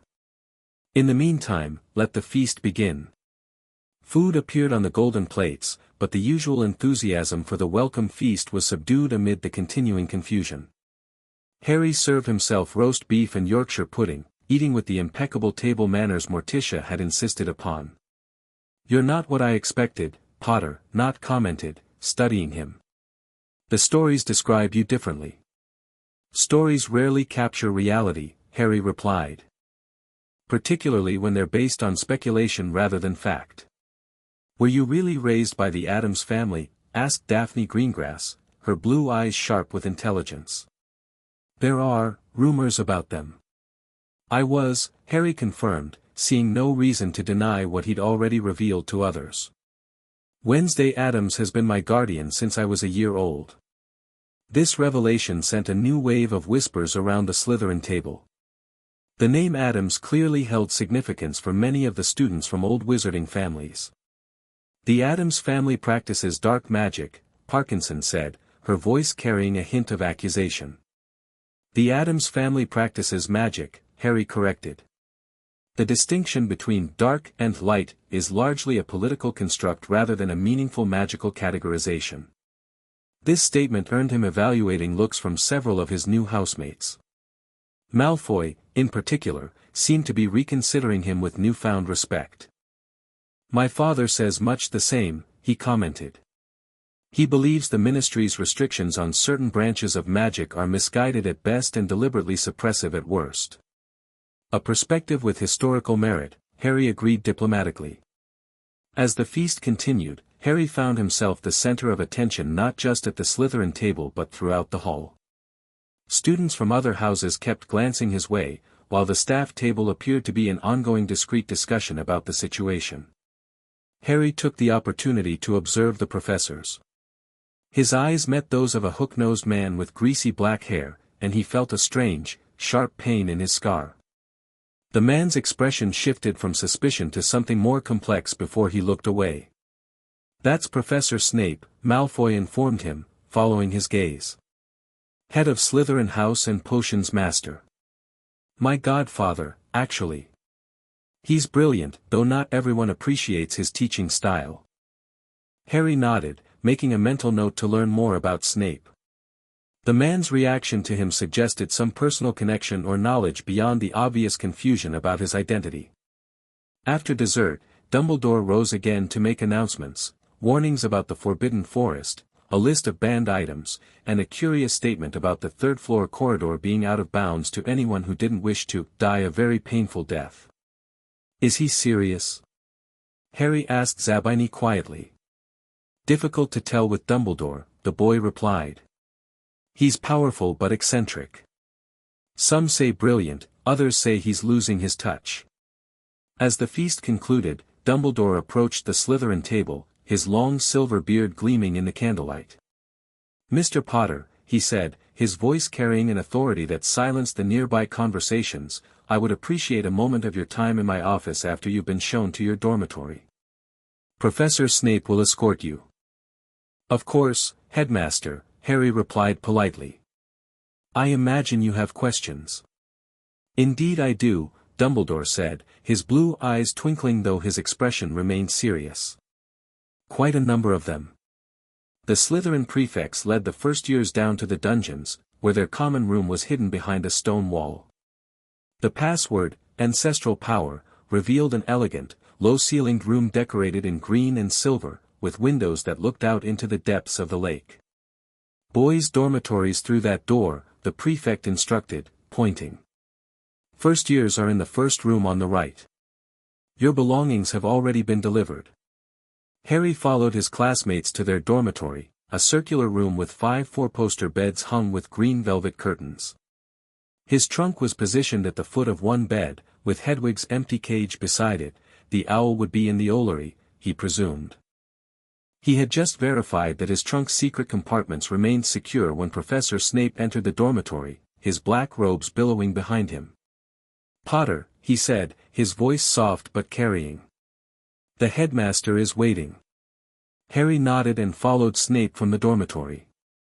As they walked through the common room, the professor remained silent, though Harry could feel the man's gaze analyzing him periodically. Only when they were climbing the stairs from the dungeons did Snape speak. "You are not what I expected, Potter." "So I've been told, Professor. The wizarding world has developed certain narratives about you during your absence." "I've noticed," Harry replied dryly. "Including, apparently, a doppelganger in Gryffindor." Snape's lips thinned. "Indeed. A situation that raises numerous questions."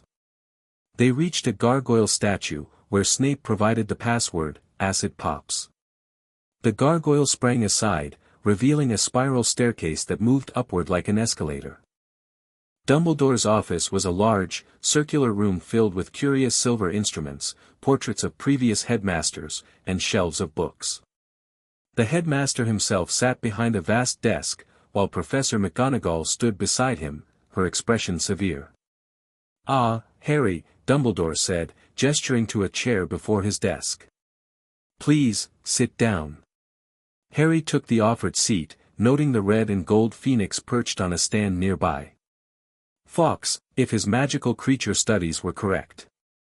The bird studied him with intelligent eyes, then trilled a soft note that made Harry's scar prickle strangely. "I find myself in the unusual position," Dumbledore began, "of having apparently admitted you to Hogwarts twice." "So it would seem," Harry agreed. "Though I can assure you, this is my first attendance." "Yes, I believe that is now clear," Dumbledore said, steepling his fingers. "Which raises the question of who, exactly, has been attending Hogwarts under your name for the past year." "I couldn't say," Harry replied honestly. "Though I'm quite curious myself." McGonagall cleared her throat. "We have, of course, detained the individual in question. Initial examination suggests a complex glamour charm rather than polyjuice potion, maintained for an extended period. Impressive magic for a child, Harry observed. Or was it maintained by an adult? That remains to be determined, Dumbledore said. But at present, I am more interested in your story, Harry. You disappeared the night your parents were killed. Hagrid was sent to retrieve you, but when he arrived, you were gone. Harry nodded. I was taken by my guardian, Wednesday Addams. She felt she could provide a more suitable upbringing than my mother's sister. McGonagall's eyebrows rose sharply. Wednesday Addams? Of the Addams family? The same, Harry confirmed. The professors exchanged meaningful glances. That is, unexpected, Dumbledore said carefully. The Addams family has a rather unusual reputation in the wizarding world. They're known practitioners of necromancy, Snape stated bluntly. And other forms of magic many consider questionable. The Addamses have never concerned themselves with popular opinion, Harry replied evenly. They practice magic as they see fit, with respect for its power but without arbitrary restrictions. And they've raised you with these values? Dumbledore asked, his expression unreadable. They've raised me to think for myself, to question dogma, and to appreciate all forms of magic, Harry said. Including those that others might fear or misunderstand. Such as necromancy, Snape said, making it a statement rather than a question. Harry met his gaze steadily. Among others. Dumbledore sighed. Harry, I must express concern. Your parents entrusted your safety to me in the event of their deaths. I arranged for you to be placed with your aunt and uncle, where blood wards would protect you from Voldemort's followers. My safety has never been in question, Harry countered politely. The Addams mansion is protected by enchantments far older and more complex than standard blood wards. And my education has been thorough. So it would appear, McGonagall said, her Scottish accent becoming more pronounced in her agitation. You performed several spells on the train, according to reports. Spells well beyond first-year level. I've had the benefit of private tutoring, Harry acknowledged.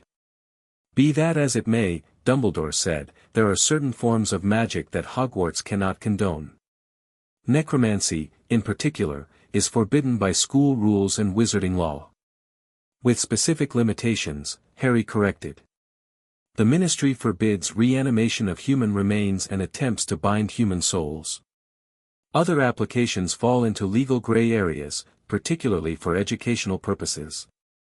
Snape's eyes narrowed. You've studied wizarding law as well, it seems. Wednesday believed a comprehensive education includes understanding the rules, even, perhaps especially, those you might disagree with. Dumbledore leaned forward. Harry, I must be direct. Are you currently practicing necromancy or bringing necromantic artifacts into Hogwarts? Harry considered his answer carefully. I practice magic as I've been taught, within the boundaries of what is legally permissible. My familiar, Socrates, is an animated serpent skeleton, but as a non-human subject maintained for educational purposes, he falls within the exception clauses of the 1782 Necromantic Restrictions Act, as amended in 1897 and 1946. McGonagall looked as though she might object, but Dumbledore held up a hand. Technically correct, though I imagine not what the legislators intended. He studied Harry thoughtfully. You present us with a complex situation, Harry. On one hand, you are clearly entitled to your education at Hogwarts. On the other, your upbringing and magical practices raise concerns. If I may, Headmaster, Harry said, I have no intention of disrupting the school or attempting to convert others to necromancy. I simply wish to continue my education, both in the standard curriculum and in my family traditions. Your family traditions being the Addams practices rather than those of the Potters, Snape observed. The Potters died protecting me, Harry said, a edge entering his voice for the first time. I honor their sacrifice. But the Addamses raised me, educated me, gave me a home and a perspective on magic that transcends conventional limitations. Both are my heritage. This statement seemed to give Dumbledore pause. Well put, he finally said. I propose a compromise. You may continue your education at Hogwarts, including your specialized studies, provided they remain private and never involve human remains or attempts to contact human spirits. Professor Snape, as your head of house, will monitor your activities to ensure compliance. Snape inclined his head, though his expression suggested he wasn't thrilled with this assignment. Furthermore, Dumbledore continued, would appreciate regular meetings with you to discuss your progress and any questions or concerns that arise. Perhaps every other week. Harry recognized the request for what it was, an attempt to monitor and potentially influence him, but saw no reason to refuse outright. That seems reasonable. Excellent, Dumbledore smiled, though the twinkle in his eyes remained tempered with caution. Now, I believe it's getting late, and you have classes beginning tomorrow. Professor Snape will escort you back to your dormitory. As Harry rose to leave, Dumbledore added, and Harry, welcome to Hogwarts. Despite the unusual circumstances, I hope you'll find it as magical as your parents did. The journey back to the Slytherin dungeons was made in silence. Only when they reached the entrance did Snape speak again.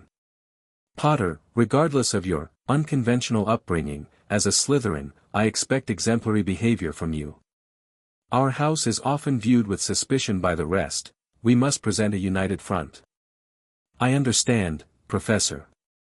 Snape hesitated, then added in a lower tone, I knew your mother.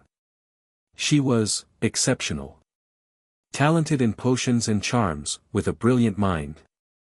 Whatever path you choose, do not dishonor her memory. Before Harry could respond, Snape provided the password and ushered him into the common room, departing with a swirl of his black robes. The dormitory was quiet when Harry entered, his classmates apparently already asleep. He changed into his pajamas and slipped into bed, drawing the curtains for privacy. Lumos, he whispered, using his father's wand rather than his own. By the soft light, he opened the two-way journal Wednesday had given him and began to write. First day at Hogwarts more interesting than anticipated. Sorted into Slytherin. Discovered someone has been impersonating me here for a year. Meeting with Dumbledore revealed concerns about my necromantic studies, but reached compromise allowing continued practice with limitations. Sensing unusual magical energies in the castle, older than standard protections, resonating with death magic. Will investigate further. House reception mixed but generally accepting after Slytherin sorting. Made potential allies among several first years, possibly beyond. Snape, head of house, new mother, seems conflicted about me. Overall assessment, Hogwarts presents both opportunities and challenges. Conventional magical education appears limited but may provide useful foundation. Castle itself may contain secrets worth exploring, particularly regarding its connection to death magic. More tomorrow after first classes. Send regards to family. He closed the journal and extinguished his light, lying back to consider his situation. The mystery of his impersonator would need investigation, as would the strange energies he had sensed in the castle. Dumbledore clearly intended to monitor him closely, which would require discretion in his necromantic practices.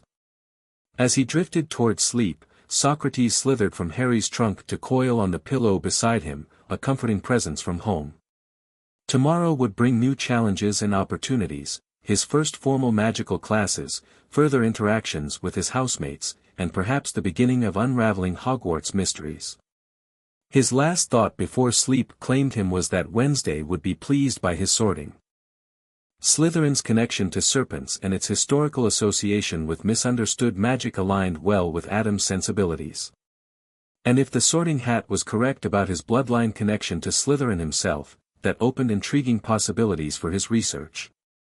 Harry Potter, ward of Wednesday Addams, trained necromancer, and now Slytherin first year, had officially entered the wizarding world, and it would never be quite the same. The following morning, Harry awoke before his dorm mates. He performed his usual meditation ritual, a practice Wednesday had insisted upon to maintain the mental discipline necessary for necromancy, before retrieving the small wooden box containing bone dust and grave soil from his trunk's secret compartment.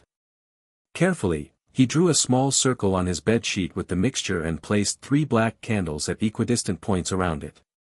With a whispered incantation, the candles ignited with flames that burned an unnatural blue-black. Spiritus loci, revela te ipsum, he murmured, focusing his energy into the circle. For a moment, nothing happened. Then the air within the circle began to shimmer, coalescing into a translucent form, not human-shaped, but more like a condensation of the castle's magical essence. "Greetings, Ancient One," Harry said in the formal language of spirit communication that Wednesday had taught him. "I seek knowledge of your secrets, your hidden places of power where death and life intertwine." The shimmering form pulsed, and Harry felt rather than heard a response, impressions of hidden passages, forgotten chambers, and a particular location deep beneath the castle where the veil between life and death grew thin. Somewhere below the dungeons, beyond where even Slytherins typically ventured. "Gratitude for your guidance," Harry concluded the ritual, allowing the apparition to dissipate as he extinguished the candles. Theodore Knott's bed curtains rustled. "Who are you talking to, Potter?" he asked suspiciously. Harry calmly cleaned away the ritual materials. "Just a morning meditation. Family tradition." Knott didn't look entirely convinced but didn't press the issue. By the time the other boys, Malfoy, Crabbe, Goyle, and Zabini, had awakened, Harry was dressed in his school robes, still worn over his black suit, and organizing his books for the day. "You're up early," Malfoy commented, stifling a yawn. "Old habit," Harry replied. "The Addams family believes the pre-dawn hours hold particular magical potency." Zabini, who seemed the most observant of his dorm mates, gave Harry an evaluating look. "You really were raised by the Addams family, then? Not just claiming a connection?" "I was," Harry confirmed. "Wednesday Addams has been my guardian since I was a year old." "My mother met Morticia Addams once," Zabini said thoughtfully. "Said she was the most elegantly terrifying witch she'd ever encountered." "A fair assessment," Harry agreed with a small smile. "Grandmama Addams always said Morticia could wither flowers with a glance and charm serpents with a whisper." This comment seemed to intrigue his dorm mates, who peppered him with questions about the Addams family as they headed to breakfast. Harry provided selected information, establishing his connection without revealing the full extent of his necromantic training. The great hall buzzed with renewed whispers when Harry entered with his fellow Slytherins. The mysterious doppelganger was noticeably absent from the Gryffindor table, where students seemed particularly agitated by the previous night's revelations. Professor Snape distributed schedules during breakfast. Harry noted their first class would be Transfiguration with the Ravenclaws, followed by Charms with the Hufflepuffs, and Double Potions with the Gryffindors after lunch. "Potter," Snape said as he handed Harry his schedule, "the headmaster asked me to inform you that the individual impersonating you has been removed from the school while the situation is investigated. You may expect questions from curious students, but you are not obligated to satisfy their curiosity." "Understood, Professor," Harry replied. "Thank you for the information." As predicted, Harry found himself the center of attention throughout the day. In Transfiguration, Professor McGonagall began with a stern warning against magical mischief before transforming her desk into a pig and back again. She then set the class to turning matches into needles after a complex series of notes. Harry, having already practiced this transformation under Wednesday's tutelage, succeeded on his first attempt. McGonagall's eyebrows rose when she examined his needle. "Well done, Mr. Potter," she said, her tone suggesting surprised approval. 5 points to Slytherin. "Though I note your needle has an unusually sharp point and appears to be made of silver rather than steel." "Silver has superior magical conductivity," Harry explained. "And the sharper point increases precision in certain rituals." McGonagall's lips thinned slightly. "For standard transfiguration practice, Mr. Potter, regular steel needles are quite sufficient." By the end of the class, only 2 Ravenclaws besides Harry had made any progress with their matches, earning approving nods from McGonagall. Charms with Professor Flitwick brought another moment of awkwardness when the tiny professor fell off his stack of books upon reading Harry's name during roll call. They spent the class learning wand movements for basic levitation charms, which Harry again found elementary compared to his previous training. "Mr. Potter," Flitwick squeaked after observing Harry perfectly execute a levitation charm on his first attempt, "most impressive. I see you've had prior instruction." "My guardian believed in practical application," Harry replied politely. "Yes, well," Flitwick seemed slightly flustered, "while prior knowledge is certainly advantageous, I must emphasize the importance of mastering the fundamentals in the prescribed manner. Some shortcuts, while effective, may lead to complications in more advanced applications." Harry nodded respectfully, though he knew Wednesday's methods were hardly shortcuts, merely different approaches that traditional wizarding education often overlooked. Lunch brought a surprise when Hermione Granger approached the Slytherin table, ignoring the shocked stares of students from all houses. "Harry," she said without preamble, "I've been reading about necromancy in the library. Most of the books describe it as dangerous dark magic, but they're all written from a particular perspective that seems biased. I wondered if you could recommend any texts that provide a more balanced view." Her directness startled a genuine smile from Harry. "Most balanced texts aren't available in the Hogwarts library, Hermione. They're considered too controversial." "That's what I suspected," she said, looking disappointed. "However," Harry continued, "if you're genuinely interested in an academic understanding rather than practical application, I could lend you Communion Beyond the Veil. It's primarily theoretical rather than instructional." Her eyes lit up. "Would you? I find the whole subject fascinating from an academic perspective." "Stop by the Slytherin table after dinner," Harry suggested. "I'll bring it then." Hermione beamed. "Thank you. See you later." She hurried back to the Gryffindor table, where several of her housemates appeared to be questioning her about her conversation with a Slytherin. "Fraternizing with Gryffindors, Potter?" Malfoy commented with a slight sneer. "And a Muggleborn at that." "Knowledge transcends house divisions," Harry replied calmly. "And blood status is irrelevant to intellectual curiosity." Malfoy looked like he wanted to argue but was interrupted by Zabini. "Political pragmatism, Draco," he said smoothly. "Potter's already challenging expectations. Why not build connections across houses? It could prove useful."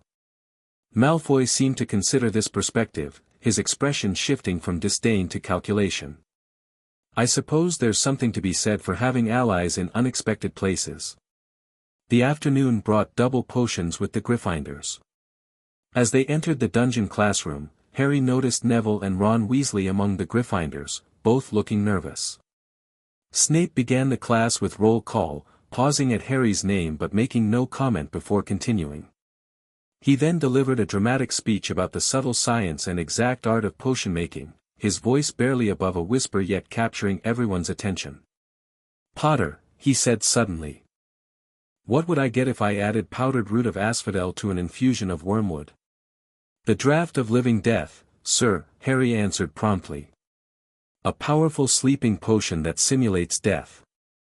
Snape's eyes narrowed slightly. "Where would you look if I told you to find me a bezoar?" "The stomach of a goat, sir. It will protect against most poisons." "What is the difference between monkshood and wolfsbane?" "They are the same plant, sir, also known as aconite. It's particularly useful in potions designed to affect werewolves, though it has numerous other applications in both healing and certain necromantic preparations." Snape's eyebrow rose at the last comment. "Correct, though the standard curriculum does not cover its alternative uses." He turned to the rest of the class. "Well? Why aren't you all copying that down?" There was a sudden rush of quills and parchment. Snape then set them to mixing a simple potion to cure boils, sweeping around the room criticizing almost everyone except Malfoy, whom he seemed to favor, and Harry, whose technique he observed with silent intensity. Neville, unfortunately, managed to melt his cauldron into a twisted blob, the potion seeping across the floor and causing angry red boils to spring up on people's shoes. While Snape berated Neville for adding porcupine quills before taking the cauldron off the fire, Harry quickly murmured a containment charm that stopped the potion from spreading further. Snape noticed. Quick thinking, Potter. 1 point to Slytherin for damage control. He turned back to Neville. Longbottom, Hospital Wing. After the class, Malfoy approached Harry as they were packing their ingredients. You know, Potter, you're not what I expected based on the stories. But I'm starting to think that's a good thing. The stories rarely capture reality, Harry repeated his earlier sentiment. I'm just myself, neither the hero they've mythologized nor the conventional Slytherin they might expect. Well, whatever you are, you're making things interesting, Malfoy said with a smirk. Father will be fascinated when I write to him about the real Harry Potter. The remainder of the day passed in a similar vein, with Harry demonstrating advanced knowledge in his classes while fielding curious questions from classmates. He maintained the careful balance Wednesday had advised, revealing enough to establish his unique background without exposing the full extent of his abilities. After dinner, as promised, he met Hermione to lend her the book on necromantic theory. She accepted it with almost reverential care. This looks fascinating, she said, examining the aged leather cover. The library has nothing like this. For good reason, Harry noted. Most wizards find these topics uncomfortable. But theory harms no one, and knowledge is valuable regardless of how one chooses to apply it. Hermione nodded earnestly. Exactly my thinking. I may not want to practice necromancy, but understanding it seems important, especially given its historical significance in magical development. A refreshingly open-minded perspective, Harry commented. If you have questions after reading, I'm willing to discuss them. Thank you, Harry. She hesitated, then added, some of my housemates think I shouldn't talk to you because you're in Slytherin. And because of, well, the necromancy thing. And what do you think? She squared her shoulders. I think judging people by their house or by magic they practice rather than by their actions is exactly the kind of prejudice I've faced for being Muggleborn. So I'm forming my own opinions. Harry found himself genuinely impressed by her resolve. A wise approach. I hope more of your housemates adopt it. That night, after his dorm mates had fallen asleep, Harry slipped from his bed. It was time to investigate the location the castle spirit had revealed to him that morning. Under a disillusionment charm, another advanced spell Wednesday had taught him, Harry made his way through the silent dungeons, following the pull of the death magic he could sense thrumming beneath the castle's more conventional enchantments. The passage descended beyond even the lowest dungeon levels, through corridors that showed signs of extreme age, architectural styles that predated Hogwarts' official founding. Harry noted ancient runes carved into the walls, many focused on boundaries, transitions, and the veil between worlds. Eventually, the narrow passage opened into a circular chamber with a domed ceiling. Unlike the rest of the dungeons, this room was crafted from pure white marble veined with black. In the center stood a raised dais with a circular depression that could only be an offering bowl. The moment Harry stepped fully into the chamber, the runes carved around the perimeter began to glow with a soft silver light. The air felt charged with potential, as if the boundary between the living and dead worlds was gossamer thin here. Locus mortis edi vitae, Harry whispered in recognition. A death and life nexus. Such locations were extremely rare, places where the natural energies of death and life flowed together, creating a unique magical environment ideal for necromantic workings. Wednesday had spoken of them but admitted she'd never found one herself. To discover such a chamber beneath Hogwarts was extraordinary. Harry approached the central dais, examining the runes carved around its edge. They were ancient, pre-Roman, and described rituals for communion with ancestral spirits. This chamber predated Hogwarts itself. The castle had likely been built on this location specifically because of the magical nexus. How fascinating, Harry murmured, running his fingers along the cool marble. The founders must have known this was here. He sensed he wasn't alone. Turning slowly, Harry found himself facing the silvery form of a ghost he hadn't seen before, a tall woman in medieval dress with a regal bearing. Few have found this place over the centuries, she said, her voice echoing strangely. Fewer still could sense its purpose. Harry bowed respectfully. I apologize for intruding. I sensed the Nexus energies and was drawn here. No apology needed, young necromancer, the ghost replied. I am Helena Ravenclaw, though some call me the Grey Lady. This chamber was ancient when the founders built Hogwarts. My mother believed it sacred and worth preserving, though she feared its potential in the wrong hands. Rowena Ravenclaw knew of necromancy? Harry asked, intrigued. The founders practiced many forms of magic modern wizards have forgotten or forbidden, Helena said. My mother respected the boundary between life and death, but understood its permeability. Salazar, of course, delved deeper into death magic than the others approved. Harry absorbed this information eagerly. And this chamber? What was its original purpose? Communion, Helena said simply.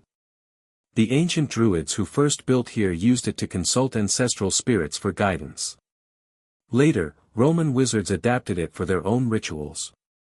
When the founders discovered it, they preserved it but sealed off most access points, fearing students might stumble upon it unprepared. Yet here I am, Harry noted. Indeed. The ghost studied him with translucent eyes. The castle has its own form of sentience. It guides those who seek knowledge to where they need to be, if their intentions align with its purpose. And what is its purpose? Education, Helena said with the ghost of a smile. Though perhaps not always the kind the current administration approves. Harry felt an immediate connection to this perspective. May I return here? To study and perhaps practice? Helena considered him for a long moment. The chamber has chosen to reveal itself to you, which suggests it finds you worthy. I will not interfere. But remember, young necromancer, that death magic requires respect and balance. The ancients understood this better than many modern practitioners. My guardian taught me similar principles, Harry assured her. Death is not to be conquered or feared, but understood and respected as part of the natural cycle. Your guardian taught you well, then. Helena began to fade. I will leave you to your explorations. But know that while this chamber is hidden from most, it is not entirely secret. Others have found it over the centuries, and some may still remember its existence. With that cryptic warning, she disappeared, leaving Harry alone in the ancient chamber. He spent the next hour carefully examining the room, noting the precise arrangement of runes and the way the magical energies flowed through the space. It would make an ideal location for his more advanced necromantic studies, private, powerfully aligned with death magic, and apparently sanctioned by at least one of the castle's resident spirits. When he finally returned to his dormitory, slipping silently past his sleeping roommates, Harry felt a sense of satisfaction. His first day at Hogwarts had exceeded expectations. He had established his position among his peers, demonstrated his abilities while maintaining appropriate discretion, and discovered a perfect location for continuing his true magical education. As he slid into bed, Socrates emerged from beneath his pillow, coiling around his wrist in greeting. "We've found something special here," Harry hissed in Parseltongue. "This castle has secrets that even Wednesday might envy." The skeletal snake flicked its non-existent tongue, its enchanted eye socket somehow conveying understanding. Before sleeping, Harry made a brief entry in his two-way journal, describing his discovery of the Nexus chamber and his encounter with Helena Ravenclaw. Wednesday would appreciate the historical significance of such a find. As he drifted toward sleep, Harry reflected that Hogwarts, for all its limitations and outdated approaches to magical education, might have more to offer than he'd initially believed. Between the formal curriculum, the extensive library, and now this ancient chamber aligned with his particular magical interests, his education could continue in ways both conventional and deeply unorthodox. Which was, he decided with a small smile, exactly as it should be. The following weeks established a pattern to Harry's Hogwarts experience. During classes, he demonstrated a thorough grasp of the standard curriculum while occasionally introducing perspectives or techniques that revealed his unconventional education.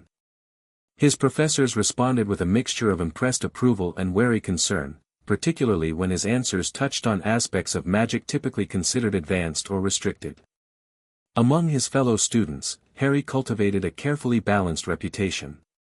To his Slytherin housemates, he presented himself as a serious practitioner of ancient magical traditions who respected power and ability regardless of its source, a perspective that aligned well with Slytherin values while avoiding the blood purity extremism that dominated some circles. To students from other houses, he demonstrated a willingness to share knowledge and form connections beyond house boundaries, particularly with those who showed genuine intellectual curiosity or magical talent. Hermione Granger became a regular study partner, her initial interest in necromantic theory expanding into broader magical discussions. Neville Longbottom, despite his nervous temperament, also gravitated toward Harry after an incident in herbology where Harry's knowledge of graveyard flora, plants that thrived on death energy, proved unexpectedly useful in handling a difficult specimen. "You actually know what you're doing with asphodel," Neville had commented with surprise. "Most people think it's just a potion ingredient, but it's got all these specific growing conditions. The Addams greenhouse specializes in plants that thrive in proximity to death," Harry had explained. "Asphodel, belladonna, they all have unique magical properties related to their affinity for death energy." This connection to plants had sparked a friendship based on shared interest, despite house differences and Neville's initial wariness of Harry's necromantic practices. Throughout it all, Harry maintained his private studies in the ancient Nexus chamber, which he had taken to calling the Threshold. 3 nights a week, he would slip away from the dormitory to practice the more advanced aspects of necromancy that couldn't be openly performed elsewhere in the castle. It was during one such session, nearly a month into the term, that he encountered an unexpected visitor. Harry had just completed a ritual to enhance his ability to perceive death echoes, impressions left by the dying moments of strongly magical beings. The chamber's unique properties amplified such workings, and he found himself in a heightened state of perception, the boundary between living and dead worlds unusually transparent. In this sensitive state, he became aware of a presence in the chamber entrance, not a ghost, but a living person observing silently. Harry turned calmly, his wand ready but not raised in threat. "Good evening, Professor Quirrell," he said to the turbaned defense against the dark arts teacher standing in the doorway. Quirrell stepped forward, and Harry immediately noticed something strange. The professor's typical nervous stutter was absent when he spoke.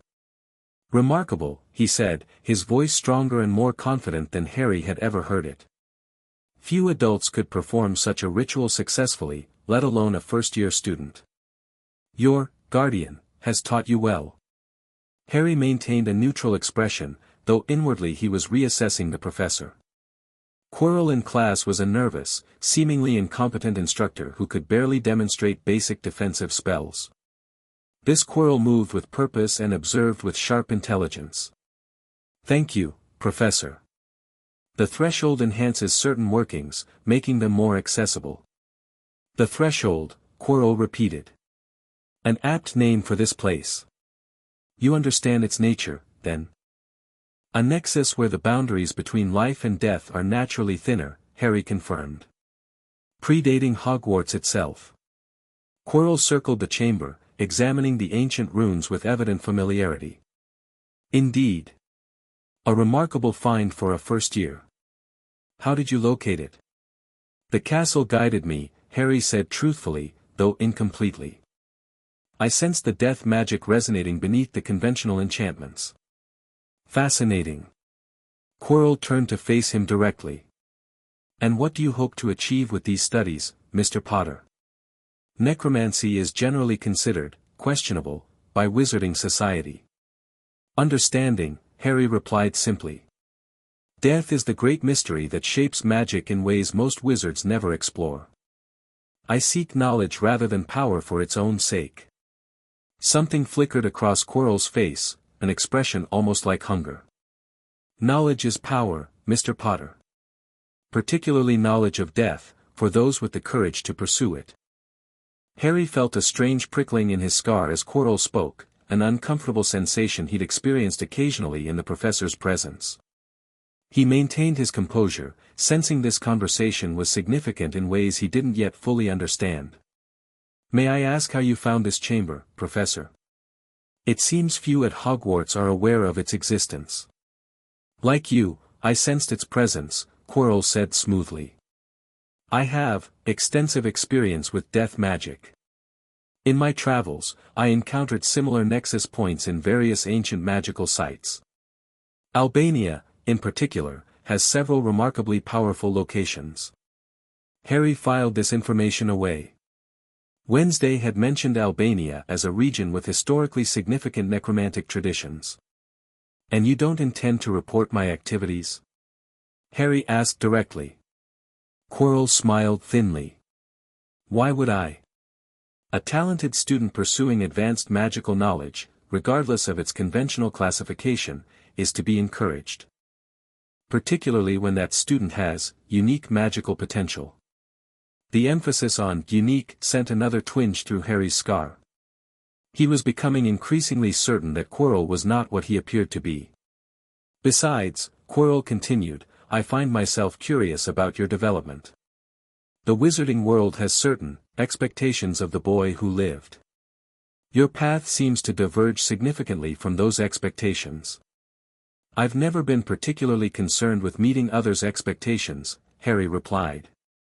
"No, I can see that," Quirrell said with what almost sounded like approval. "Tell me, Mr. Potter, what do you know about how you survived the killing curse? About the night your parents died?" The direct question caught Harry slightly off guard. "Less than you might imagine. I know Voldemort." Quirrell flinched violently at the name, which seemed oddly theatrical given his otherwise composed demeanor, "killed my parents and attempted to kill me. Something about that attempt backfired, resulting in my survival and his apparent destruction." "Apparent destruction," Quirrell repeated. "An interesting choice of words. You don't believe the Dark Lord truly died?" Harry considered his response carefully. "Death takes many forms, Professor. Complete cessation of existence is rare, particularly for powerfully magical beings. Echoes remain. Influences persist. Sometimes more."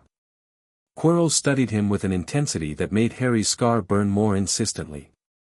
"Most perceptive. The Addams education has given you insights many fully qualified wizards lack. Wednesday believes in understanding the fundamental nature of magic, not just its applications," Harry said. "A philosophy I share," Quirrell replied. "Well, Mr. Potter, I shall leave you to your studies. But perhaps we might discuss these matters further in the future. I find myself intrigued by your perspective on death magic." "I'd be interested in learning about your experiences in Albania," Harry agreed, maintaining his composure despite the increasing discomfort in his scar. "Then we shall arrange it," Quirrell said. "Good evening, Mr. Potter." As the professor departed, Harry remained in the chamber, considering the strange encounter. Something about Quirrell seemed fundamentally wrong, the disconnect between his classroom persona and his behavior here, the unusual reaction to Voldemort's name despite his apparent interest in dark magic, and most significantly, the connection between his presence and the pain in Harry's scar. This warranted investigation and, perhaps, a consultation with Wednesday. He made a mental note to document the encounter in detail in their two-way journal. For now, though, he would continue his ritual.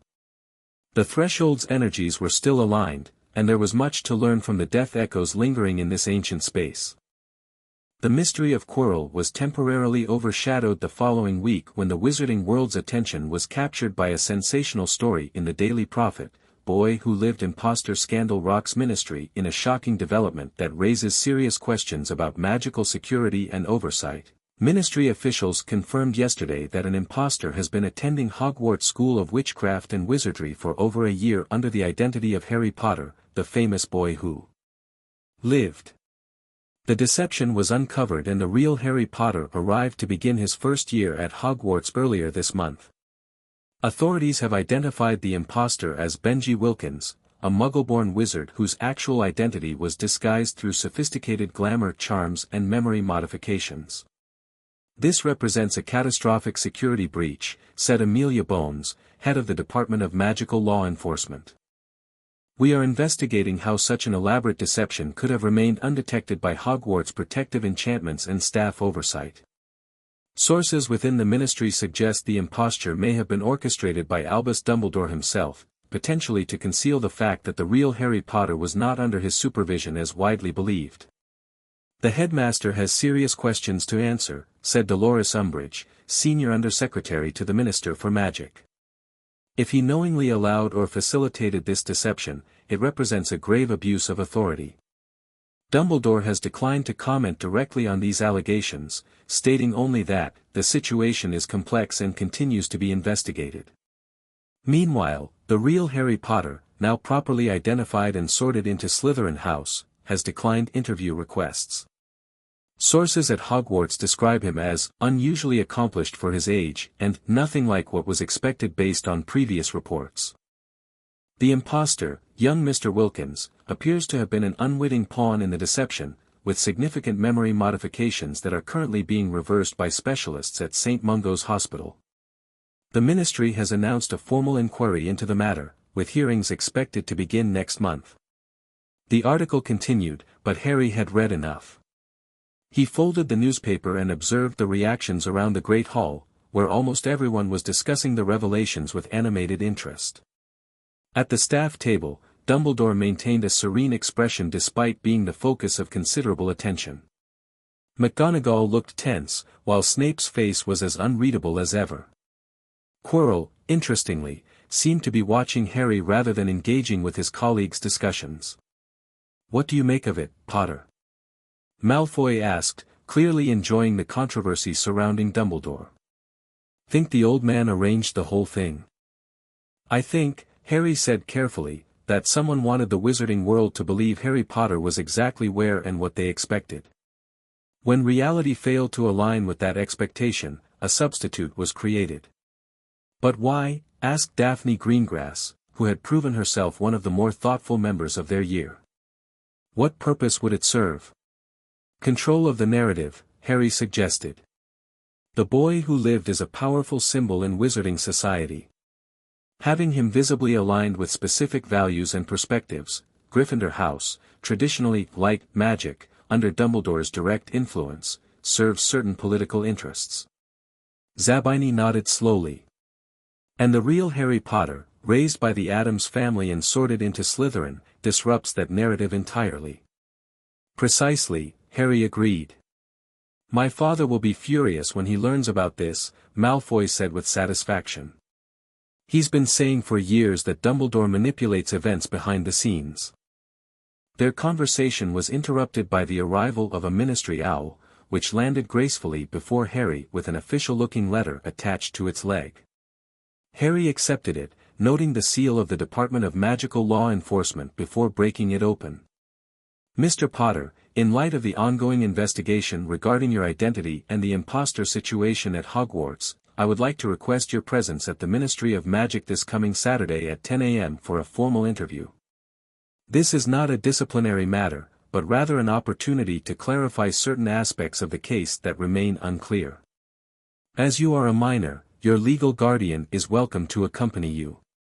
Please confirm your attendance by return owl. Yours sincerely, Amelia Bones, head of the Department of Magical Law Enforcement." Harry folded the letter thoughtfully. A ministry interview presented both challenges and opportunities. On one hand, they would undoubtedly ask probing questions about his upbringing and how Wednesday had obtained custody of him, topics he preferred to keep vague. On the other hand, it provided a chance to formally establish his identity and status in the wizarding world. "What is it?" Malfoy asked, curiosity evident. "The Department of Magical Law Enforcement wants to interview me about the impostor situation," Harry replied, seeing no reason to hide what would soon become public knowledge anyway. "This Saturday. Will your guardian come?" Zabini asked. "I expect so," Harry said, already imagining the impact Wednesday Addams would have at the Ministry of Magic. This seems like the sort of situation she would find interesting. The prospect of Wednesday appearing at the ministry generated a flutter of anticipation in Harry's stomach. The wizarding world thought they'd experienced a shock when the real Harry Potter turned out to be a Slytherin with necromantic tendencies. They had no idea what was coming. After breakfast, Harry headed directly to the Ollery to send 2 messages, a formal acceptance of the interview request to Amelia Bones, and a more detailed explanation to Wednesday via Hedwig, including his assessment of the political implications. As he watched Hedwig soar away with his letter, Harry reflected on how quickly his first month at Hogwarts had evolved from simple academic integration to complex political maneuvering. The impostor revelation had accelerated matters, pushing his unusual upbringing and abilities into the spotlight sooner than anticipated. But perhaps that was for the best. As Gomez Addams liked to say, why skulk in shadows when you can dance in the graveyard? It was time for the wizarding world to meet the real Harry Potter, and the family that had shaped him. Saturday morning found Harry waiting in the entrance hall, dressed in his most formal attire, a perfectly tailored black suit with subtle silver embroidery that Wednesday had sent specifically for the occasion, along with a note, "Make an impression." Professor Snape approached, his black robes billowing as usual. "Your guardian has arrived, Potter. The headmaster has requested your presence in his office before you depart for the ministry." Harry nodded. "Thank you, Professor." Snape hesitated, then added in a lower voice, a word of advice. "The ministry will be looking for reasons to question your upbringing and possibly intervene. Be cautious in what you reveal." "I appreciate the warning," Harry replied, somewhat surprised by Snape's apparent concern. Snape led him to Dumbledore's office in silence. When they entered, Harry immediately spotted Wednesday standing near Fawkes's perch, regarding the phoenix with clinical interest. She wore an elegant black dress that reached the floor, her straight black hair falling to her waist with its distinctive silver streak catching the light. At 32, she cut an imposing figure, pale, poised, and radiating a subtle but unmistakable magical presence. "Harry," she said, her expression warming marginally in what, for Wednesday, constituted an affectionate greeting. "Wednesday," he replied with a small smile. "Thank you for coming." Dumbledore observed their interaction from behind his desk, his blue eyes missing their typical twinkle. "Ms. Addams and I were just discussing the, unusual circumstances of your upbringing, Harry." "A productive discussion," Wednesday said, her tone suggesting otherwise. "The headmaster seems concerned that my guardianship lacks certain formalities. I merely pointed out that James and Lily Potter left specific instructions regarding Harry's care in the event of their deaths," Dumbledore clarified. "Instructions that were circumvented. Instructions that were superseded by a higher principle of magical guardianship," Wednesday countered coolly. "Blood magic creates certain priorities, headmaster. Surely you, of all wizards, understand this." Harry observed the subtle power play with interest. It was clear that Dumbledore and Wednesday had fundamentally different perspectives on what constituted proper magical authority. "Shall we proceed to the ministry?" Harry suggested, sensing the conversation could continue in circles indefinitely. "We wouldn't want to keep Madame Bones waiting." "Indeed," Dumbledore agreed, rising from his desk. "I will be accompanying you, as Hogwarts has a significant interest in resolving this matter." Wednesday's expression didn't change, but Harry sensed her displeasure at this development. "As you wish," she said simply. "Though I trust the ministry will respect our right to private consultation when appropriate." They traveled to the ministry via the Fleur network from Dumbledore's office, emerging in the grand atrium with its peacock blue ceiling and gleaming golden symbols. Harry noticed heads turning as they passed, whispers following in their wake, partly because of him, but equally because of Wednesday, whose appearance marked her unmistakably as an Addams. At the security desk, the guard's eyes widened as he checked their wands, particularly when Wednesday presented hers, cedar and dragon heartstring, emanating an aura that caused the security sensors to flutter erratically. 13 inches, cedar, dragon heartstring core, in use for 21 years, the guard recited nervously. That's quite a powerful wand, ma'am." "It suits me," Wednesday replied simply, accepting it back. They were escorted to Level 2, where the Department of Magical Law Enforcement occupied a large portion of the floor. Amelia Bones, a square-jawed witch with short gray hair and a monocle, met them outside her office. Mr. Potter, Ms. Addams, Professor Dumbledore, she greeted them formally. "Thank you for coming. We'll be conducting the interview in Conference Room 3, where representatives from several departments will be present." This wasn't what Harry had expected. "Representatives?" he questioned. "Given the high-profile nature of this situation and its various implications, several departments have expressed interest," Bones explained. "The minister himself may join us briefly." Wednesday placed a hand lightly on Harry's shoulder, a silent signal to remain calm and follow her lead. He nodded almost imperceptibly. Conference Room 3 proved to be a large chamber with a long table surrounded by important-looking witches and wizards. Harry recognized Cornelius Fudge, the Minister for Magic, sitting at the head of the table beside a toad-like witch in pink whom he recalled from the Daily Prophet as Dolores Umbridge. "Ah, here they are," Fudge said, standing as they entered. "Mr. Potter, how good to finally meet the real you, so to speak. And Ms. Addams, quite a surprise to have one of your family grace the ministry with a visit. It's been, how long?" "My mother attended a hearing regarding imported carnivorous plants in 1982, Wednesday replied. "The ministry eventually conceded that man-eating vegetation falls outside standard flora regulations when properly contained." This statement caused several officials to shift uncomfortably in their seats. "Yes, well," Fudge continued with forced joviality, "please be seated. We have much to discuss." Harry and Wednesday took seats on one side of the table, with Dumbledore joining them after a moment's hesitation. Across from them sat various ministry officials, including Umbridge and a severe-looking wizard Harry didn't recognize. "Before we begin," Wednesday said calmly, "I would like to establish the precise nature of this meeting. Is this a formal inquiry, an interview, or an investigation? And in what capacity is Harry being questioned?" Bones answered directly. "This is primarily an information-gathering interview.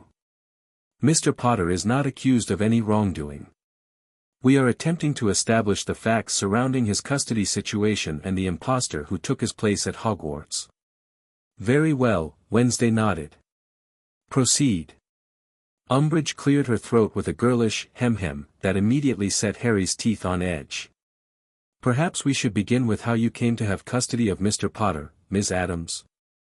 Given that all official records indicated he was placed with his maternal aunt and uncle." Wednesday's expression remained neutral. "I arrived at Godric's Hollow shortly after Voldemort's attack." Several officials flinched at the name. "I found Harry alive among the ruins and recognized both his magical potential and the protective enchantments his mother had placed upon him. It was clear he possessed a natural affinity for certain branches of magic that the Addams family specializes in." "You simply took him?"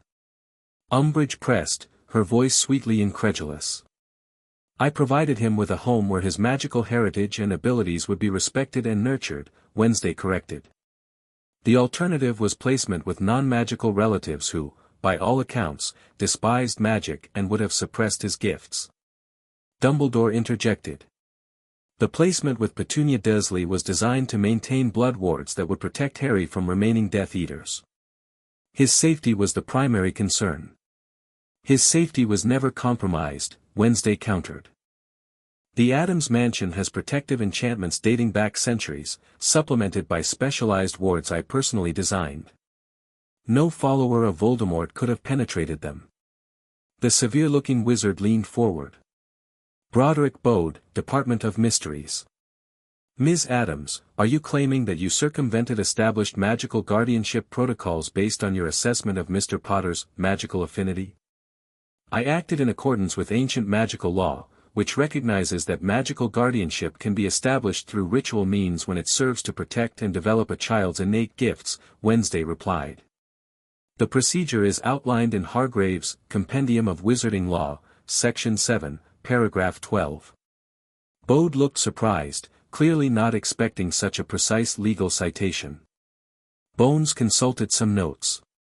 Our records show no formal registration of transfer of guardianship. How do you explain this?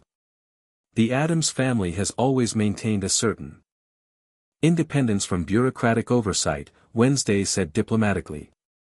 However, you'll find that magically and legally, my guardianship is binding. I'd be happy to submit to any magical verification you deem necessary.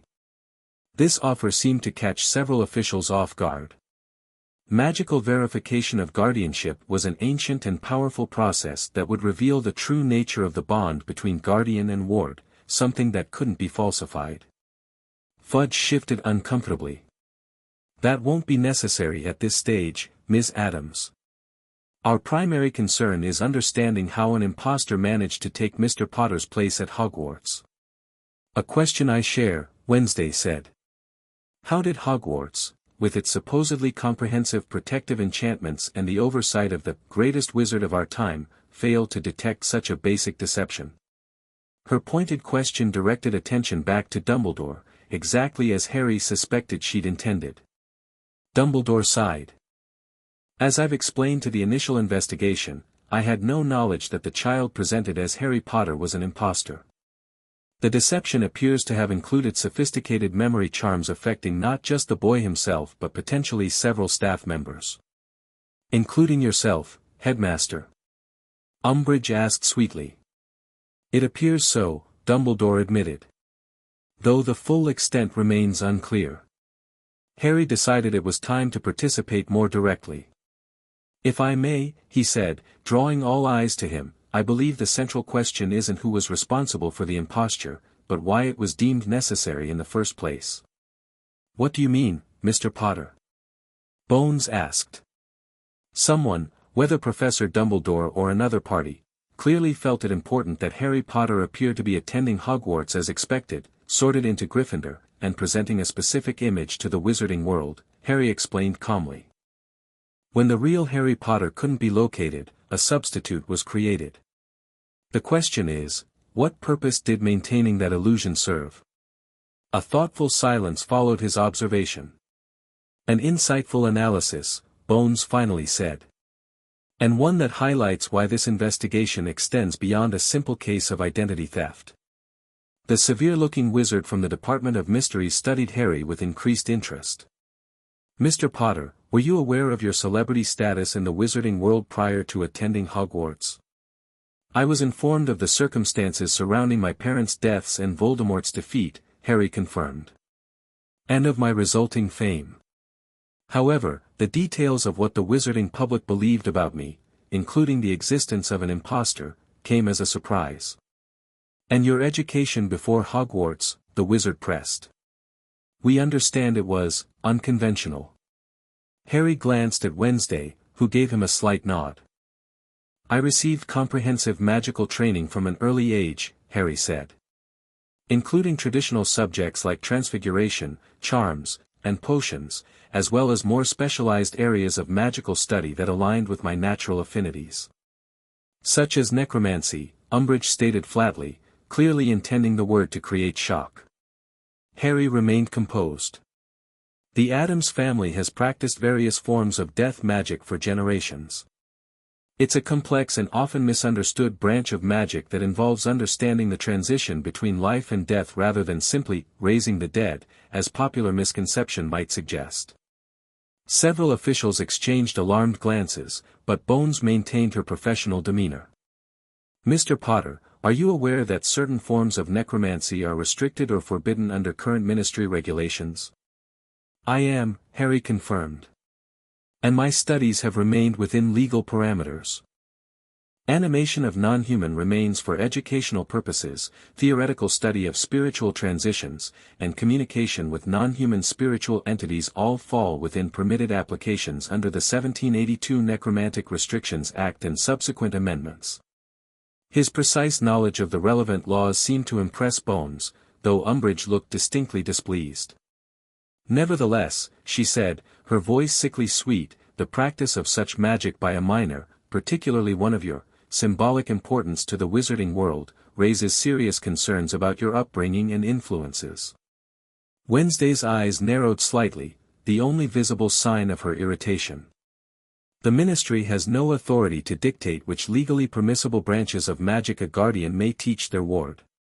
The Addams family has practiced our traditions for centuries without incident or ministry interference. Times change, Ms. Addams, Umbridge replied. As do ministry priorities regarding potentially dangerous magical practices. Are you suggesting, Wednesday asked, her voice dropping to a dangerous softness, that the ministry intends to interfere with established family magical traditions based on arbitrary classifications of dark and light magic? The tension in the room suddenly intensified. Harry could sense the subtle gathering of magical energy around Wednesday, not an active spell, but a readiness that the more magically sensitive officials clearly detected. Fudge intervened hastily. No one is suggesting any immediate changes to policy, of course. This meeting is purely informational. Bones steered the conversation back to safer ground.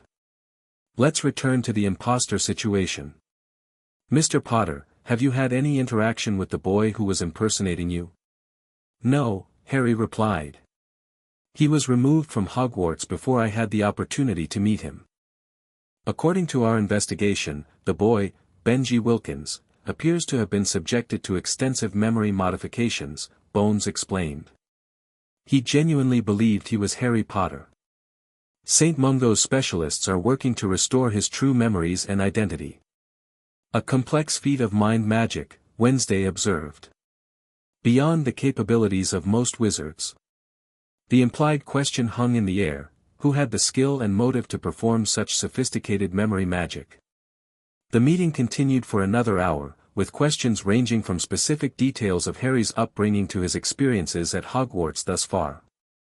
Throughout, he maintained the careful balance Wednesday had taught him, revealing enough to satisfy immediate curiosity while keeping the more unorthodox aspects of his education private. Finally, Bones concluded the interview. Thank you for your cooperation, Mr. Potter, Ms. Addams. We may have additional questions as our investigation proceeds. As they prepared to leave, Umbridge made a final comment. The ministry will, of course, be monitoring the situation closely. The welfare of magical children, especially those of Mr. Potter's prominence, is of paramount importance to us. The Addams family has always valued its privacy, Wednesday replied with quiet intensity. And we protect our own. Harry is family, regardless of his surname. The ministry would do well to remember that. The subtle threat wasn't lost on anyone in the room. Several officials looked distinctly uncomfortable, while Dumbledore watched the exchange with calculating eyes. As they departed the ministry, Harry sensed that significant forces had been set in motion. The wizarding world's established narratives about the boy who lived had been disrupted, and various factions were now recalculating their approaches. They'll try to interfere, he observed quietly to Wednesday as they walked through the atrium. Especially that Umbridge woman. Let them try, Wednesday replied, unconcerned. The Addams family has been dealing with meddlesome authorities for generations. Besides, she added with a rare smile, I believe they'll find you're not as easily manipulated as they might hope. Harry returned her smile. I had a good teacher. Dumbledore, walking a few paces behind them, observed this exchange with an unreadable expression. The game had changed, and all players were reassessing their positions, including, Harry suspected, the enigmatic headmaster himself. Word of Harry's ministry interview spread quickly through Hogwarts, fueled by sensationalized reports in the Daily Prophet that characterized him as practicing dark arts under the influence of the notorious Addams family. Far from damaging his reputation, however, these reports seemed to enhance his mystique among his fellow students. The Slytherins, in particular, viewed his necromantic abilities and connection to the Addamses as confirmation of his magical significance. Even those who had initially been wary now treated him with increased respect, sensing that he represented a perspective on magic that challenged ministry restrictions they often found stifling. Father says the ministry's in disarray over you, Malfoy informed him with evident satisfaction one evening in the common room. Half of them want to investigate your guardian for corrupting the boy who lived, while the other half are terrified of antagonizing the Addams family. Both reasonable positions, Harry replied with a slight smile. Daphne Greengrass, who had been quietly observing their conversation, added her thoughts. The real question is how this affects Dumbledore's position. He's facing serious criticism for the impostor situation. Some on the Board of Governors are calling for an investigation into his judgment. This political dimension interested Harry. The impostor served someone's purpose. Whether Dumbledore was complicit or manipulated is the question. Either way, it damages his reputation, Zabini pointed out.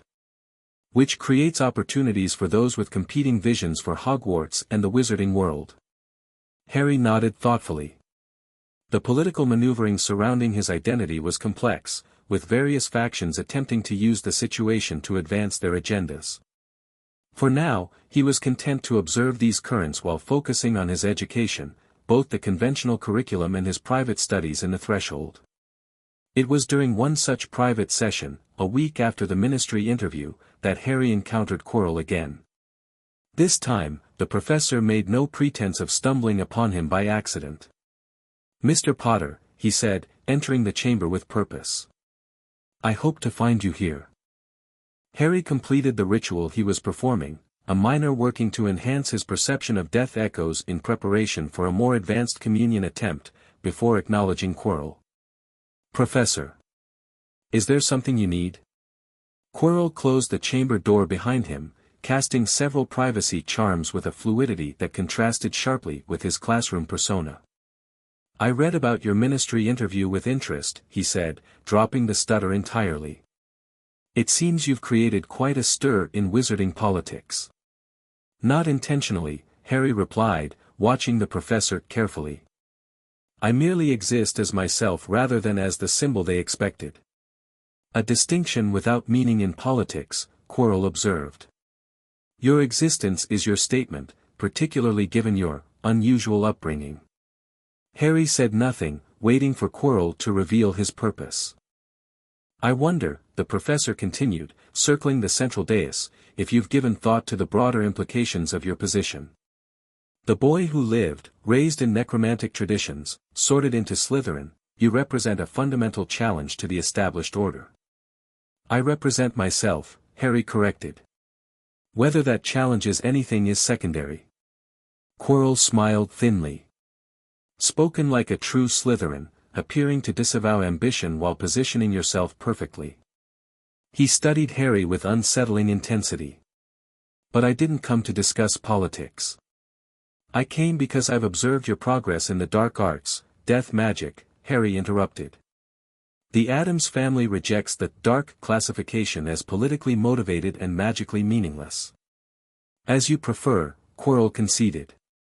"Your progress in death magic is remarkable for one so young. But I notice a limitation in your approach. Which is? You work primarily with animal remains and impressions.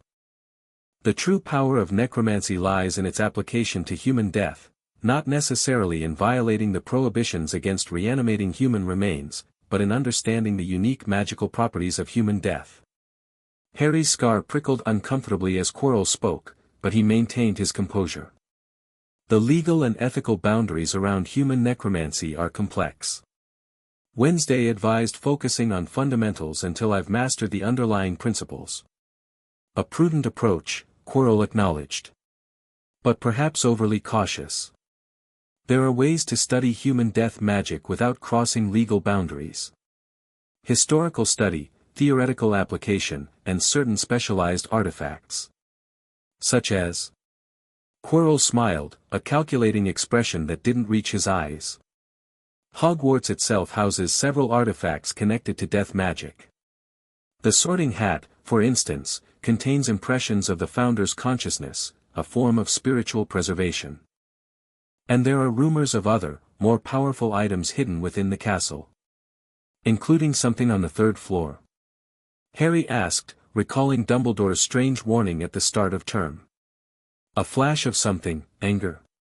Surprise, crossed Quirrell's face before his controlled expression returned. "Perhaps. Hogwarts has many secrets, Mr. Potter. Some dating back to its founding, others added over the centuries. He approached closer, and Harry's scar burned more intensely. I could guide your studies into these more advanced areas. As your defense against the dark arts professor, I have certain latitude in what I may teach gifted students. The offer was tempting, despite Harry's growing suspicion that Quirrell was not what he appeared to be. Access to advanced necromantic knowledge was rare, and the professor clearly possessed unusual expertise in the subject. I would be interested in learning more, Harry said carefully. Though I'd want to confirm the legal parameters of such study. Of course, Quirrell agreed smoothly. We wouldn't want to attract unwanted ministry attention, especially given your recent scrutiny. Perhaps we could begin with theoretical discussions. My office, Thursday evening. Harry nodded, seeing no reason to refuse outright. Whatever Quirrell's true agenda, learning more about it could only be advantageous. Thursday would be acceptable. Excellent. Quirrell turned to leave, then paused. One more thing, Mr. Potter. That ritual you were performing when I arrived, it's designed to enhance perception of death echoes, is it not? It is, Harry confirmed, surprised by Quirrell's precise identification. A useful skill, the professor commented. Particularly in places with historical significance. You might find it revealing to practice in the third-floor corridor, should you manage to access it discreetly. With that cryptic suggestion, Quirrell departed, leaving Harry to consider the strange encounter. The professor was clearly guiding him toward whatever was hidden on the third floor, but why? What could be there that connected to necromancy and warranted Dumbledore's deadly warning? Harry completed his session in the threshold, then returned to his dormitory to document the conversation in his two-way journal.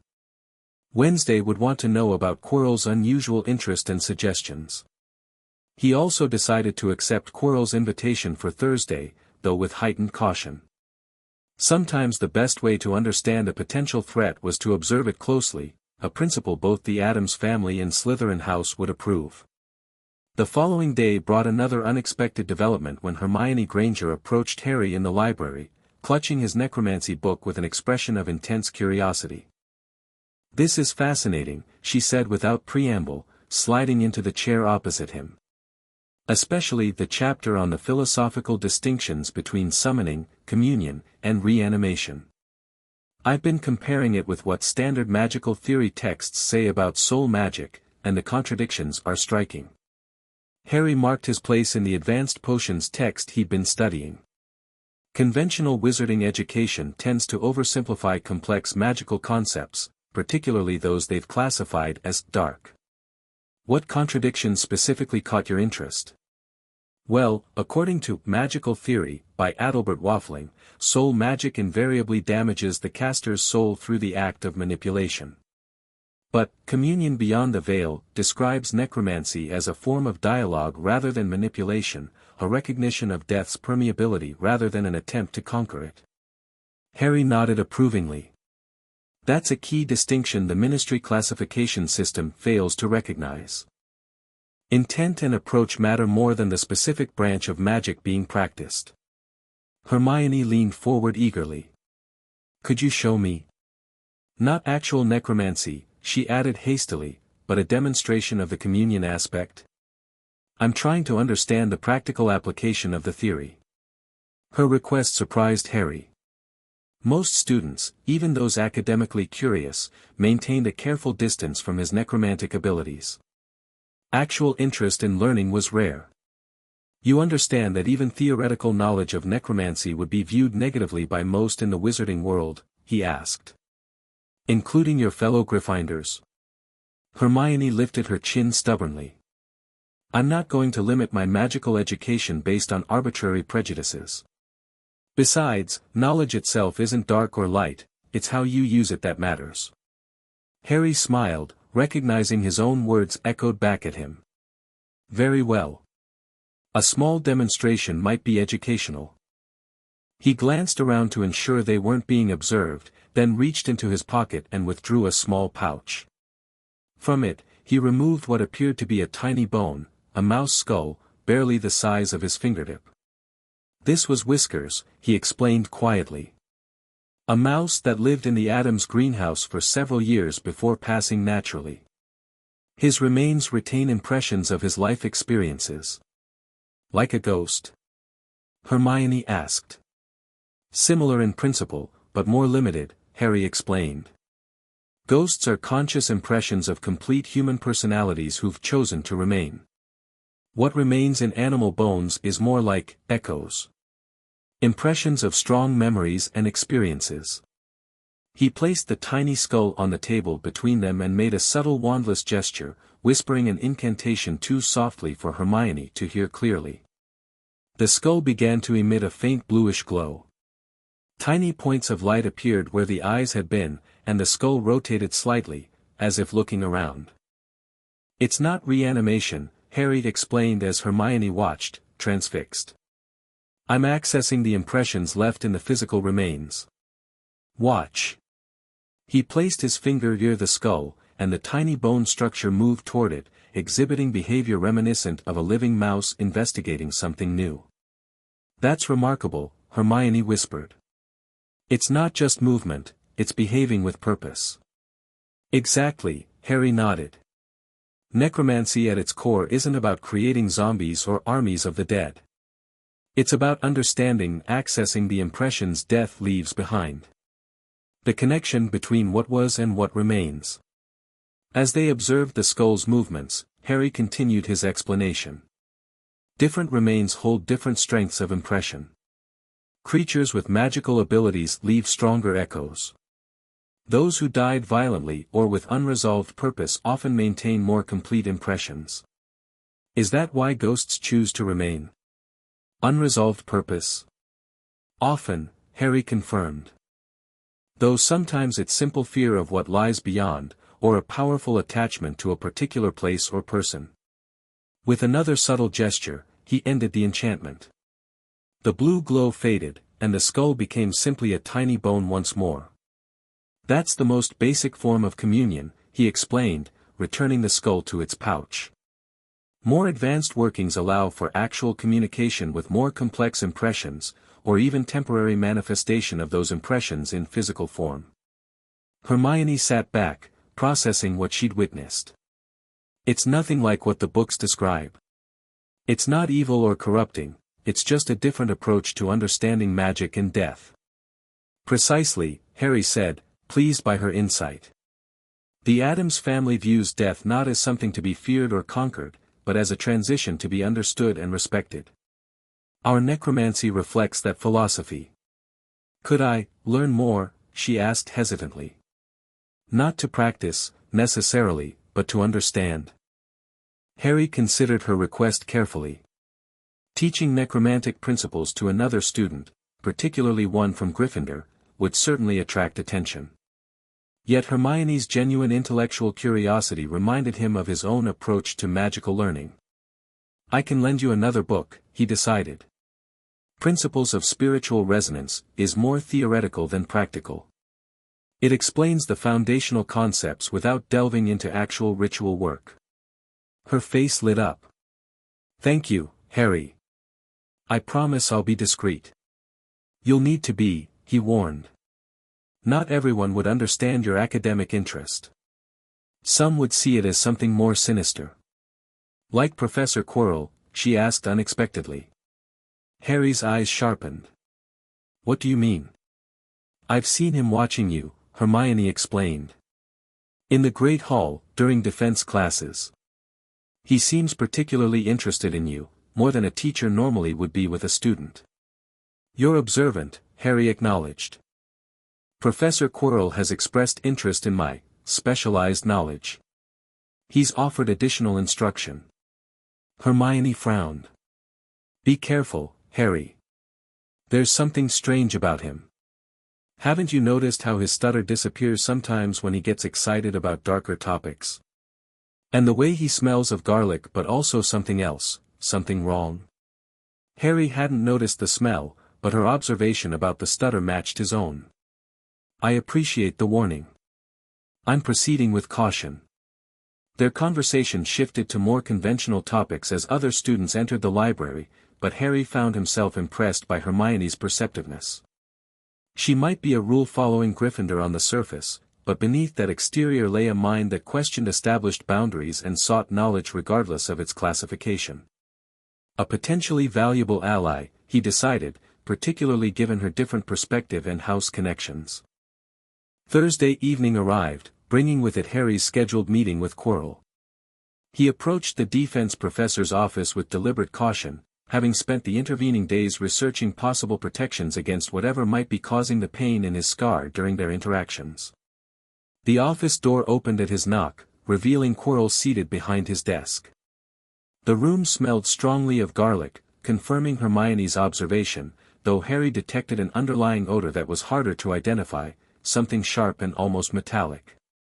"Mr. Potter," Quirrell greeted him, his classroom stutter entirely absent. "Please, come in." Harry entered, noting the various dark detectors and defensive artifacts displayed around the room. He took the offered seat, maintaining a composed exterior while remaining mentally alert. "I've been considering which aspects of advanced death magic might be most appropriate to begin with," Quirrell said, studying Harry with that unsettling intensity. "Given your foundation in basic necromancy, I believe we might explore the concept of soul fragmentation and preservation." The subject immediately captured Harry's interest, though he was careful not to show too much enthusiasm. "That sounds like it would fall under ministry restrictions." "Theoretical discussion is perfectly legal," Quirrell countered. "Understanding the principles doesn't constitute practice." He rose and retrieved an ancient-looking text from a locked cabinet behind his desk. "This volume contains one of the more comprehensive analyses of how death affects the soul, and how that process might be interrupted." He placed the book on the desk between them. Its black leather binding bore no title, but intricate silver runes decorated its spine and edges. Even without touching it, Harry could sense powerful enchantments embedded in its very materials. "The wizarding world generally views the soul as inviolable," Quirrell continued, "a single, indivisible essence that passes intact beyond the veil at death. But this is a simplistic understanding. The soul, like all magical elements, is more complex and flexible than conventional wisdom suggests." Harry observed the professor carefully as he spoke. Quirrell's face had taken on an almost feverish quality, his eyes gleaming with an intensity that seemed at odds with his usual demeanor. "Under certain circumstances," Quirrell continued, "with specific magical processes, the soul can be affected in ways most wizards consider impossible. It can be damaged, certainly, this much even the ministry acknowledges. But it can also be divided, preserved, even transferred between vessels." "You're describing Horcruxes," Harry said quietly, recognizing the concept from his studies with Wednesday. Quirrell's eyes widened slightly, clearly surprised by Harry's knowledge. "Indeed. Though that particular term is rarely spoken openly, even in academic contexts.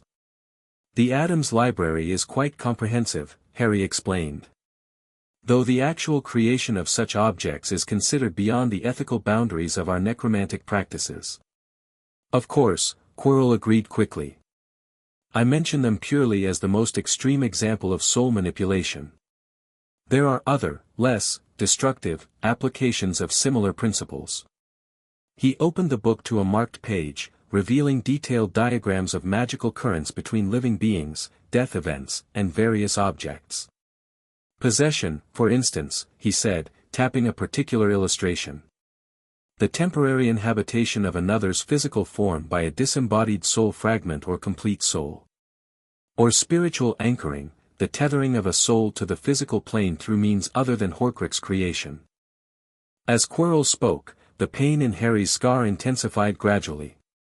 He maintained his composure through the occlumency techniques Wednesday had taught him, but the correlation between Quirrell's enthusiasm for these topics and his scar's reaction was becoming harder to ignore. "What interests me particularly," Quirrell continued, seemingly oblivious to Harry's discomfort, "is the possibility of sympathetic connections between souls. Instances where magical events create links between otherwise separate entities." He turned another page, revealing an illustration of two wizards connected by a thread of golden light. "The most documented cases involve twins," but there are rare accounts of magical accidents creating similar connections. A curse rebounding, for instance, might establish a channel between caster and target. Harry's attention sharpened. Like what happened with Voldemort and myself. Quirrell flinched at the name, though less dramatically than in public. Precisely. Your situation represents a unique case study in soul magic, the only known instance of the killing curse rebounding and creating unexpected consequences. What sort of consequences? Harry asked directly. Quirrell studied him for a long moment before answering. That, Mr. Potter, is the question that has fascinated certain magical researchers since that night. What exactly happened when the Dark Lord's curse rebounded? How did it affect both of you magically? And what lingering connection might remain? The directness of these questions, combined with the now throbbing pain in his scar, confirmed Harry's suspicions that Quirrell had specific interest in his connection to Voldemort, interest that went beyond academic curiosity.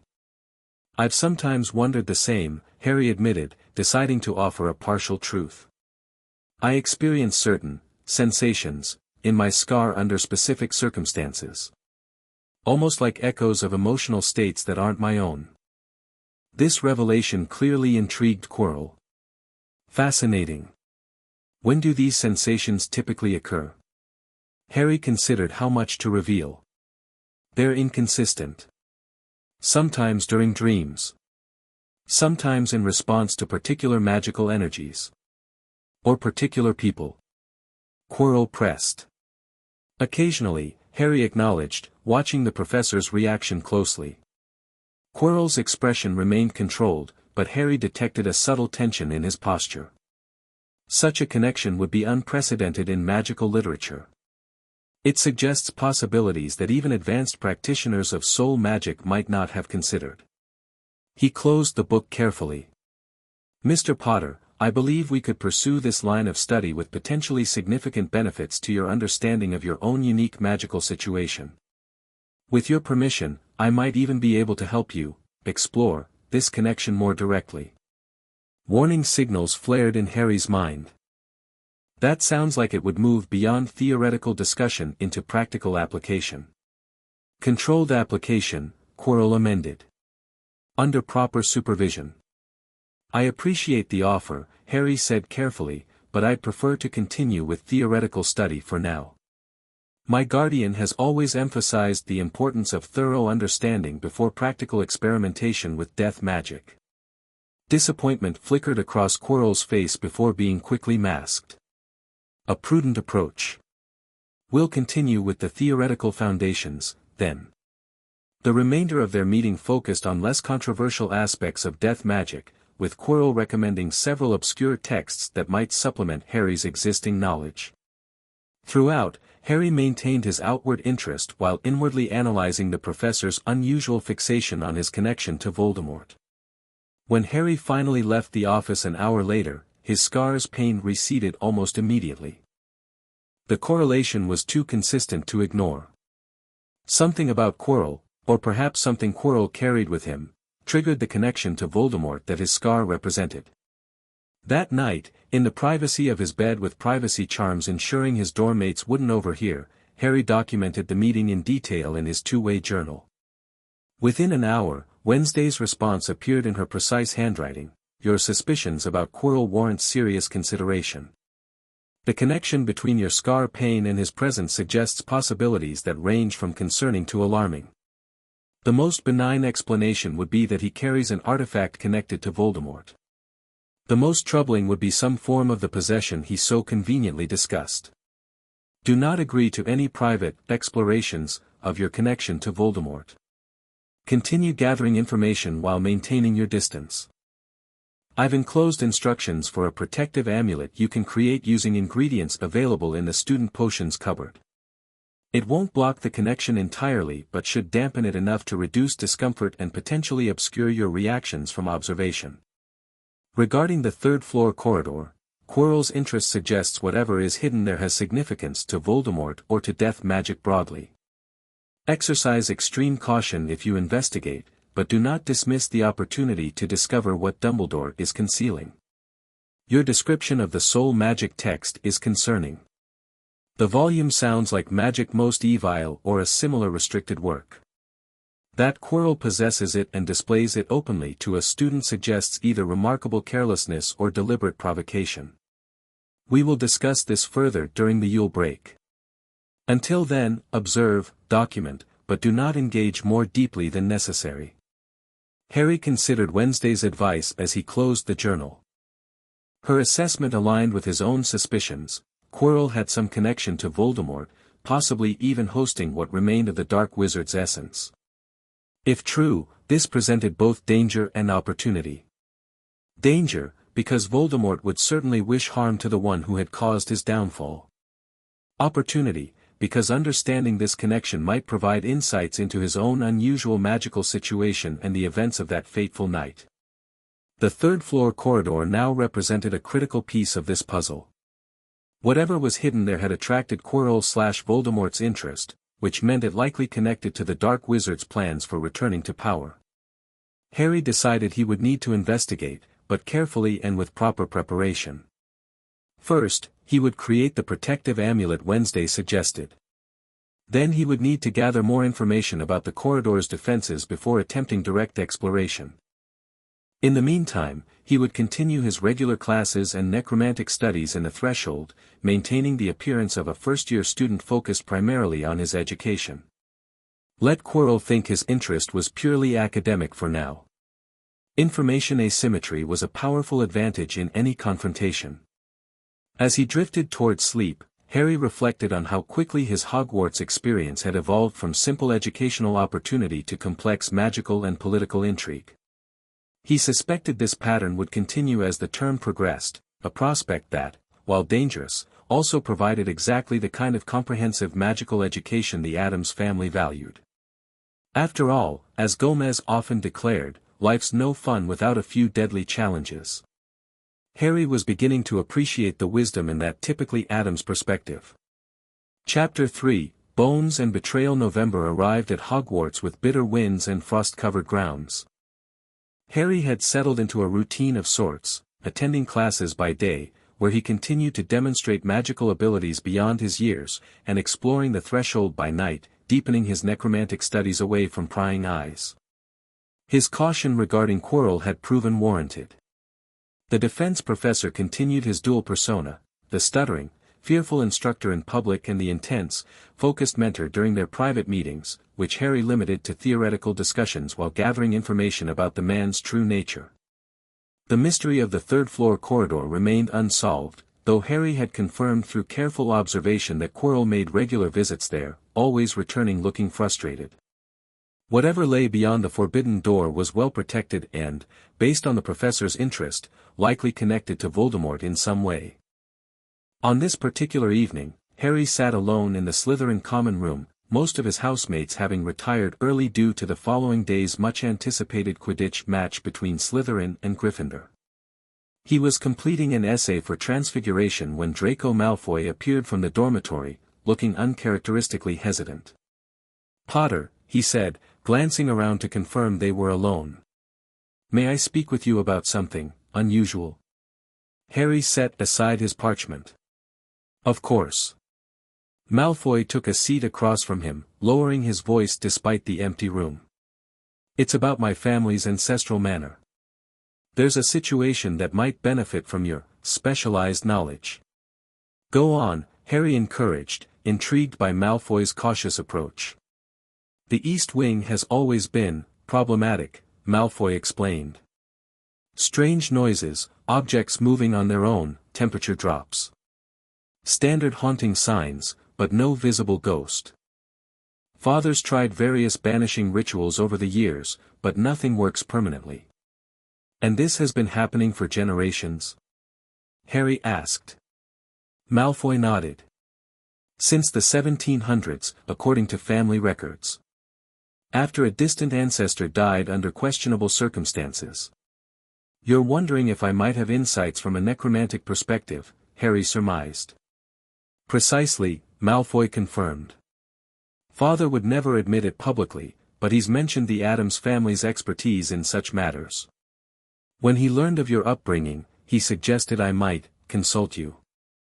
The request revealed an interesting shift in Malfoy's perception of Harry, from potential political ally to someone with valuable magical knowledge his family couldn't access elsewhere. I'd need more details about the manifestations, Harry said thoughtfully. And ideally, access to any records of the original death. But it sounds like a classic case of incomplete transition. Meaning? The spirit hasn't fully manifested as a ghost, but hasn't passed beyond the veil either. It exists in a liminal state, enough presence to affect the physical world, but not enough to take consistent form. Malfoy looked impressed despite himself. Can such a condition be resolved?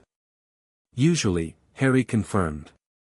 The approach depends on why the spirit is trapped in that state. Unfinished business, magical bindings, traumatic death circumstances, each requires different methods. Could you? Malfoy hesitated, clearly uncomfortable making the direct request. Help your family address it? Harry finished for him. Potentially. Though such work would best be performed on site. Father suggested you might visit during the Yule break, Malfoy said, trying to sound casual though the invitation clearly carried significant weight. If you're interested. Harry considered the opportunity. The Malfoys were politically powerful and notoriously private about their ancestral home. Being invited represented both recognition of his abilities and a potential alliance that transcended typical school relationships. I'd need to consult with Wednesday, Harry replied, as I typically spend holidays with the Addams family. But the case sounds intriguing. I'd be interested in learning more. Relief crossed Malfoy's face. Excellent. I'll inform Father of your provisional interest. As Malfoy returned to the dormitory, Harry reflected on how his reputation had evolved over the past months. His housemates now approached him with a respect born not just of his famous name, but of his demonstrated abilities and knowledge. Even those initially skeptical of his necromantic practices had begun to see the practical applications and historical significance of death magic when presented through his measured, academic approach. This gradual acceptance extended beyond Slytherin as well. A small but growing number of students from other houses had begun seeking Harry out with questions that conventional classes couldn't answer, particularly those from families with heirlooms or properties affected by death-related magic. He had just returned to his essay when a soft tapping at the common room window caught his attention. An unfamiliar owl hovered outside, a sealed note clutched in its beak. Harry opened the window, accepting the note as the bird immediately departed without waiting for a reply. The parchment bore no signature, but the elegant handwriting was distinctive, the Eastern Greenhouse, midnight. A matter of mutual interest requires discussion. Come alone. Harry studied the cryptic message, considering potential senders. The handwriting suggested a female author, educated and precise. The location, one of the more remote greenhouses used for growing advanced herbology specimens, indicated someone with access to restricted areas of the castle. It could be a trap, of course. His growing prominence had earned him enemies as well as allies. But it could also be a valuable connection or information source. After careful consideration, Harry decided to attend the meeting, though with appropriate precautions. He would arrive early, secure the location, and maintain escape options.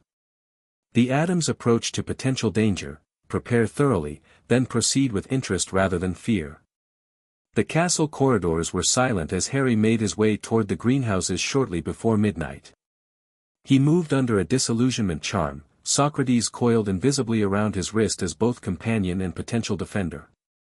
The skeletal serpent had proven remarkably effective at detecting magical concealment and traps during their explorations. The eastern greenhouse stood separate from the main cluster, its glass walls frosted with condensation that obscured its interior. As Harry approached, he performed a series of detection spells Wednesday had taught him, searching for waiting hexes or alarm triggers.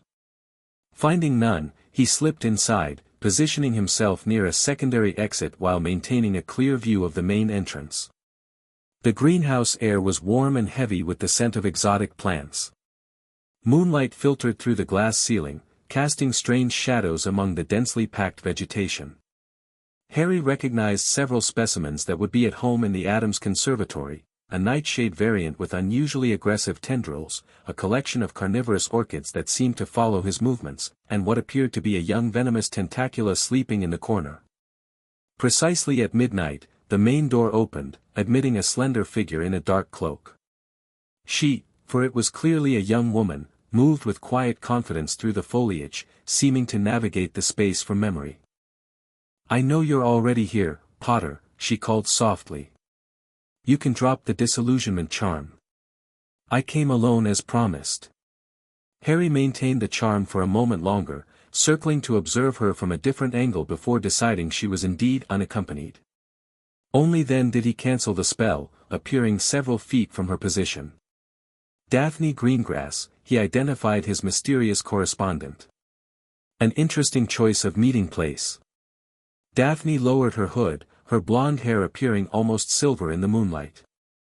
Among the Slytherin first years, she had been perhaps the most reserved in her interactions with Harry, neither openly hostile like Pansy Parkinson nor obviously calculating like Blaise Zabini. Her academic performance was consistently excellent, particularly in potions and herbology, though she rarely drew attention to her accomplishments. "I have special permission to access this greenhouse," she explained. "My family supplies tea. Mungos with certain specialized medicinal plants. Professor Sprout allows me to tend our family's specimens here." "And the secrecy?" Harry asked. "What I wish to discuss is sensitive," she replied, moving toward a workbench where several plants were arranged under specialized containment charms. "Both personally and politically." She gestured for him to join her at the bench. "Do you recognize these?" she asked, indicating a cluster of pale blue flowers with silver-veined leaves. Harry studied them carefully. "Anima whispers. Rare funerary flowers that grow only on soil enriched by magical remains. Their pollen is used in certain rituals to enhance communication with the recently deceased." Daphne nodded, a hint of approval in her expression. "Most wizards wouldn't know that. They're classified as a regulated substance by the ministry, perfectly legal to grow, but subject to reporting requirements for commercial quantities." "And your family supplies them to St. Mungos," Harry surmised. "To their transition specialists," Daphne confirmed. "The healers who help witches and wizards in their final moments and assist families afterward. They use preparations from these flowers to allow brief final communications when traditional methods fail." "A valuable service," Harry acknowledged. "But I assume you didn't invite me here simply to discuss magical horticulture." Daphne's expression became more serious. "No. I invited you because I need help with something only a trained necromancer might understand." She hesitated, then continued with careful precision. "My family's connection to death magic isn't widely known. The Greengrasses have maintained a public reputation as a neutral family in wizarding politics precisely to protect certain traditional practices." "Death magic traditions," Harry clarified. "Not necromancy as you practice it," she explained. "But related arts focused on easing transitions between life and death. For generations, Greengrass women have served as death midwives, guiding the dying through their final moments and ensuring their spirits transition properly." This revelation cast Daphne in a new light. Harry had assumed her reserved nature stemmed from political calculation, but perhaps it reflected something deeper, the solemn perspective of one raised to understand death's significance. "That's an honored tradition in many magical cultures," Harry noted. "Though often misunderstood in modern wizarding Britain." "Precisely the problem," Daphne agreed. "The ministry has increasingly restricted death-related magic over the past century. What was once considered a sacred calling is now viewed with suspicion. We've maintained our practices privately, but recent ministry scrutiny of questionable magical traditions threatens our ability to continue." "And you're approaching me because you've demonstrated both knowledge of authentic death magic and the ability to navigate its political complications," she said directly. "Your ministry interview made quite an impression." Despite clear hostility from certain officials, you maintain the legitimacy of your magical traditions without compromising or apologizing. Harry considered her words. What specifically do you need from me, Daphne? Two things, she replied. First, information about how the Addams family has maintained its necromantic traditions despite ministry restrictions.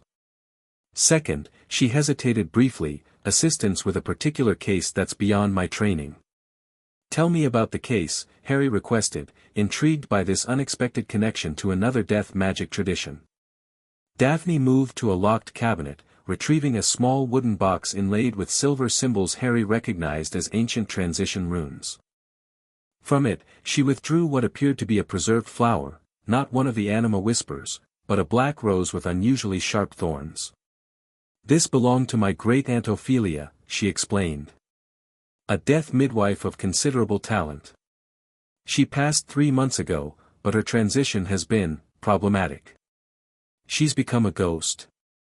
Harry asked. No, Daphne shook her head. That's what makes this unusual.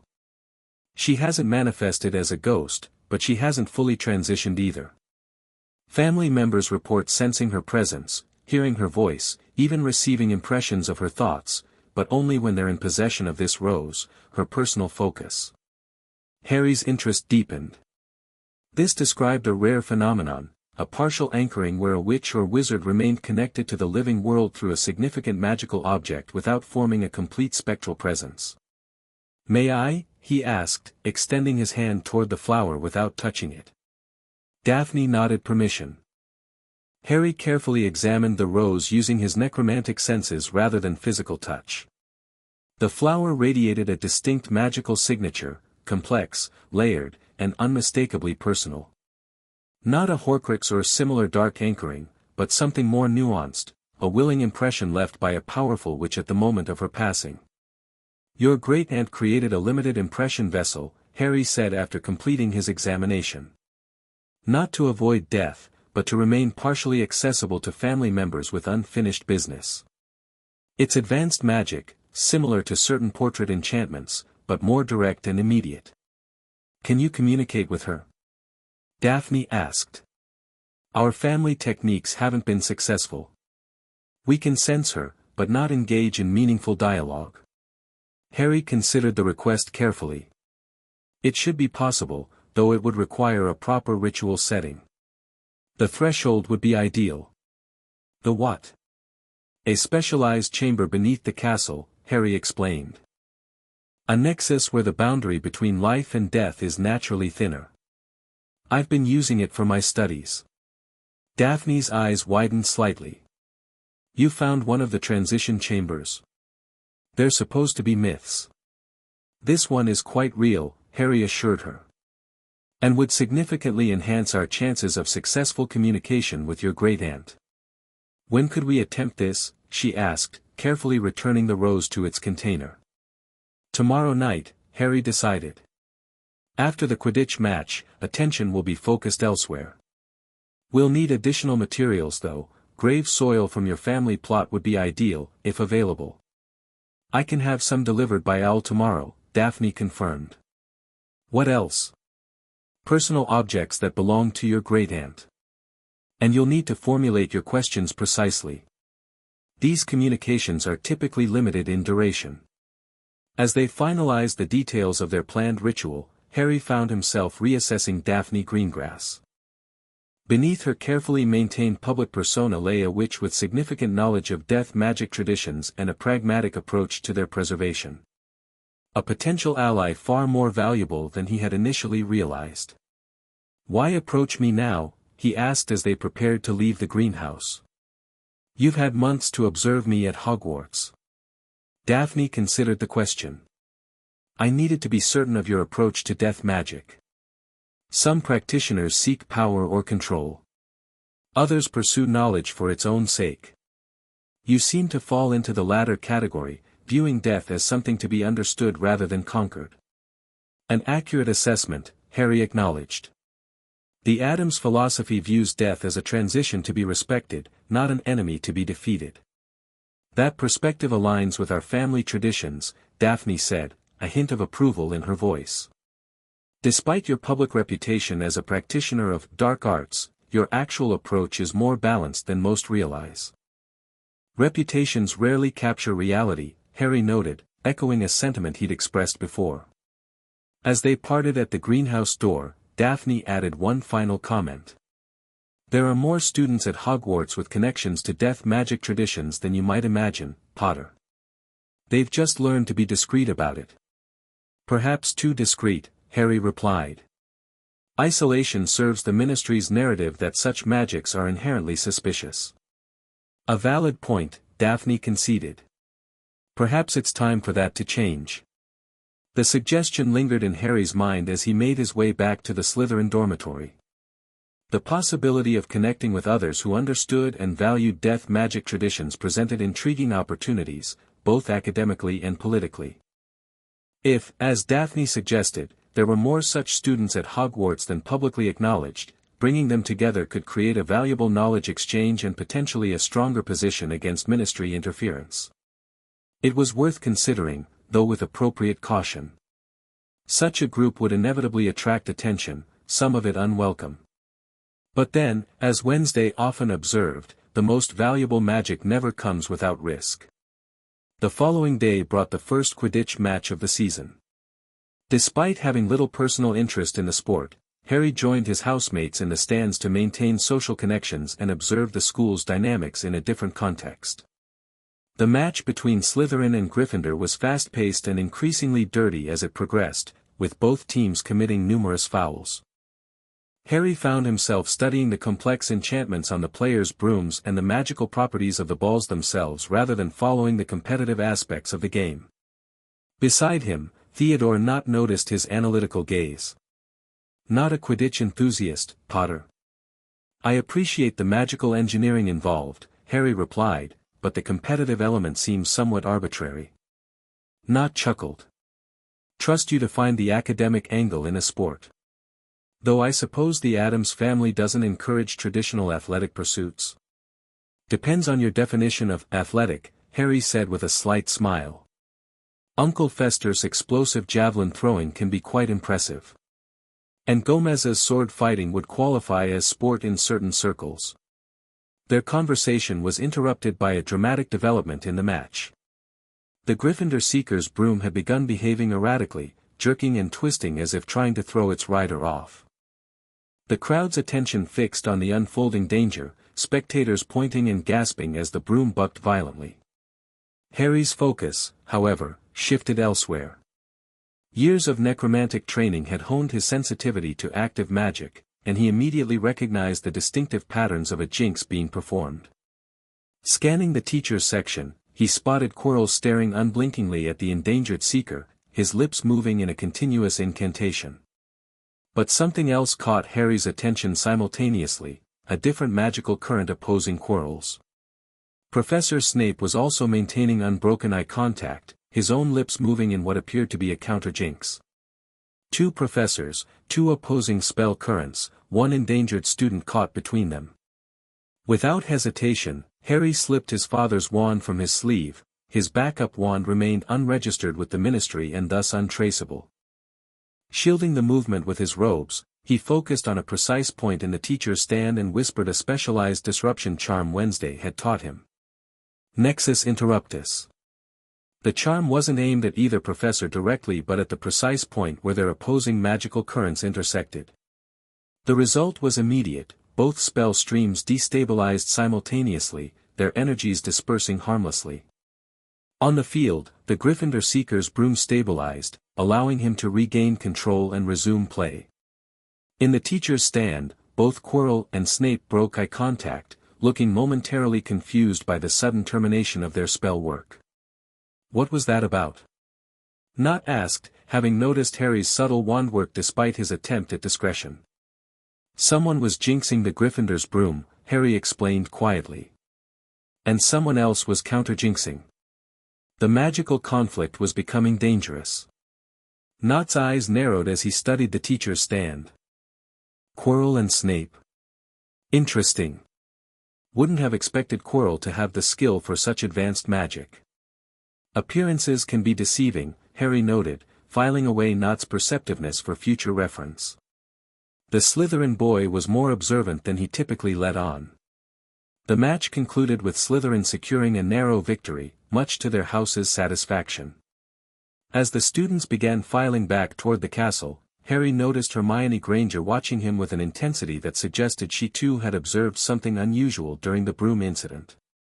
Sure enough, she maneuvered through the crowd to intercept him as he descended from the stands. "It was Quirrell, wasn't it?" she said without preamble, keeping her voice low. "He was jinxing the broom." "What makes you say that?" Harry asked, neither confirming nor denying. "I was watching through binoculars." He wasn't blinking and was muttering continuously, classic signs of a concentrated jinx. "I was about to create a distraction when something disrupted both his and Snape's spellcasting simultaneously." Her eyes narrowed. "Something very precisely targeted." Harry glanced around to ensure they weren't overheard. "Your observational skills are impressive, Hermione." "So are your intervention techniques," she countered. "That wasn't standard magic, was it?" "A specialized disruption charm," Harry admitted. "It interrupts conflicting magical currents at their intersection point." "Advanced magic," Hermione noted.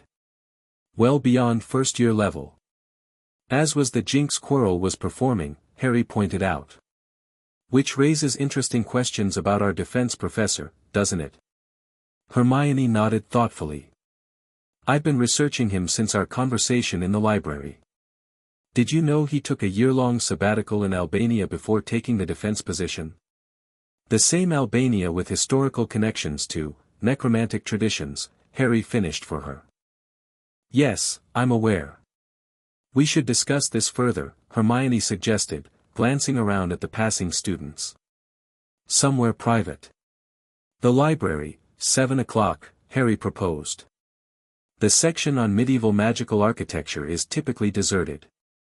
"I'll be there," she confirmed before rejoining her Gryffindor housemates. As Harry continued toward the castle, he considered the implications of Quirrell's actions during the match. Attempting to jinx a student's broom in full view of the school represented a significant escalation from mere suspicious behavior. Whatever the professor's agenda, or Voldemort's, if his theories were correct, it now included actions that directly endangered Hogwarts students. This development warranted immediate documentation. Instead of joining the Slytherin victory celebrations, Harry made his way to a secluded alcove and updated his two-way journal, detailing the incident and his observations of both Quirrell and Snape's involvement. Wednesday's response appeared quickly. "Targeting a student publicly suggests increasing desperation or deteriorating judgment. If Quirrell is indeed hosting Voldemort's consciousness, the arrangement may be becoming unstable. The opposing magical currents you observed from Snape raise questions about his true allegiances, worth monitoring closely. Your intervention was appropriate but may have drawn attention. Watch for changed behavior from both professors." The incident provides additional justification for investigating the third-floor corridor, as it likely contains whatever Quirrell/Voldemort seeks at Hogwarts. Exercise increased caution. Unstable possession arrangements are unpredictable and potentially volatile. Harry closed the journal, considering Wednesday's assessment. The situation was evolving more rapidly than anticipated, requiring adjustments to his approach. The planned ritual with Daphne would proceed as scheduled, but he would need to accelerate his investigation of the third-floor mystery and Quirrell's activities. First, however, he had a meeting with Hermione to prepare for, and potentially an opportunity to expand his information network beyond house boundaries. The medieval architecture section of the library proved as deserted as Harry had predicted. Dusty tomes on flying buttresses and magical mortar compositions held little interest for most students, creating a perfect location for private conversations away from curious ears. Hermione arrived precisely at 7, carrying a stack of books that served as both camouflage for their meeting and research materials. She arranged them on the table with practiced efficiency. "I've been compiling information on Quirrell," she began without preamble. "His academic history, publications, travel records, anything publicly available." "Thorough," Harry commented, genuinely impressed by her investigative approach. The most interesting gap is the year before he took the defense position, she continued. Official records state he was on sabbatical in Albania studying defensive magic against vampires. But I found a reference in an obscure magical travel publication that places him in regions of Albania known for very different magical traditions. She opened a worn journal to a marked page, pointing to a small photograph of a younger Quirrell standing before an ancient stone archway carved with symbols Harry recognized as necromantic in origin. The Doorway of Voices, Harry identified. A famous necromantic site where the boundary between worlds is naturally thin. Similar to the threshold beneath Hogwarts, but with a particular affinity for spiritual communication rather than animation. Hermione's eyes widened. There's a necromantic site beneath Hogwarts. And you found it? A nexus point predating the castle's construction, Harry confirmed. The founders built Hogwarts here partly because of the magical significance of the location. That's not in Hogwarts, a history, Hermione noted with mild indignation. Most historical accounts of Hogwarts deliberately obscure its connections to death magic, Harry explained. It contradicts the modern narrative that such practices were never part of respectable magical education. Returning to the matter at hand, Harry studied the photograph more closely. This confirms Quirrell has specific interest in necromantic sites. Combined with his behavior at the Quidditch match, it suggests his sabbatical involved more than academic research. I think he encountered something in Albania, Hermione theorized. Something that changed him.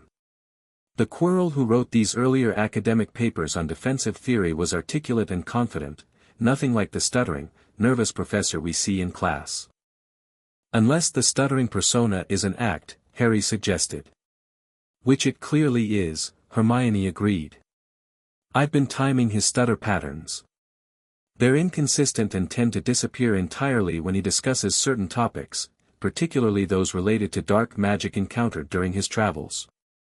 Harry considered sharing his theory about Voldemort's presence but decided against it for now.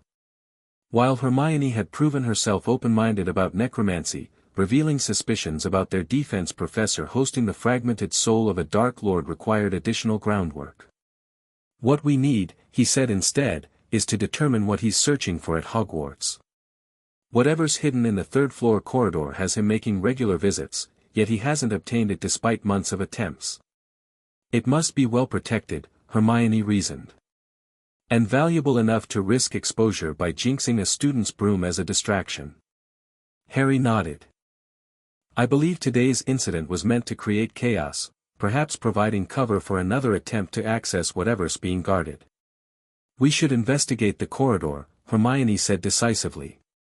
See what protections are in place. We.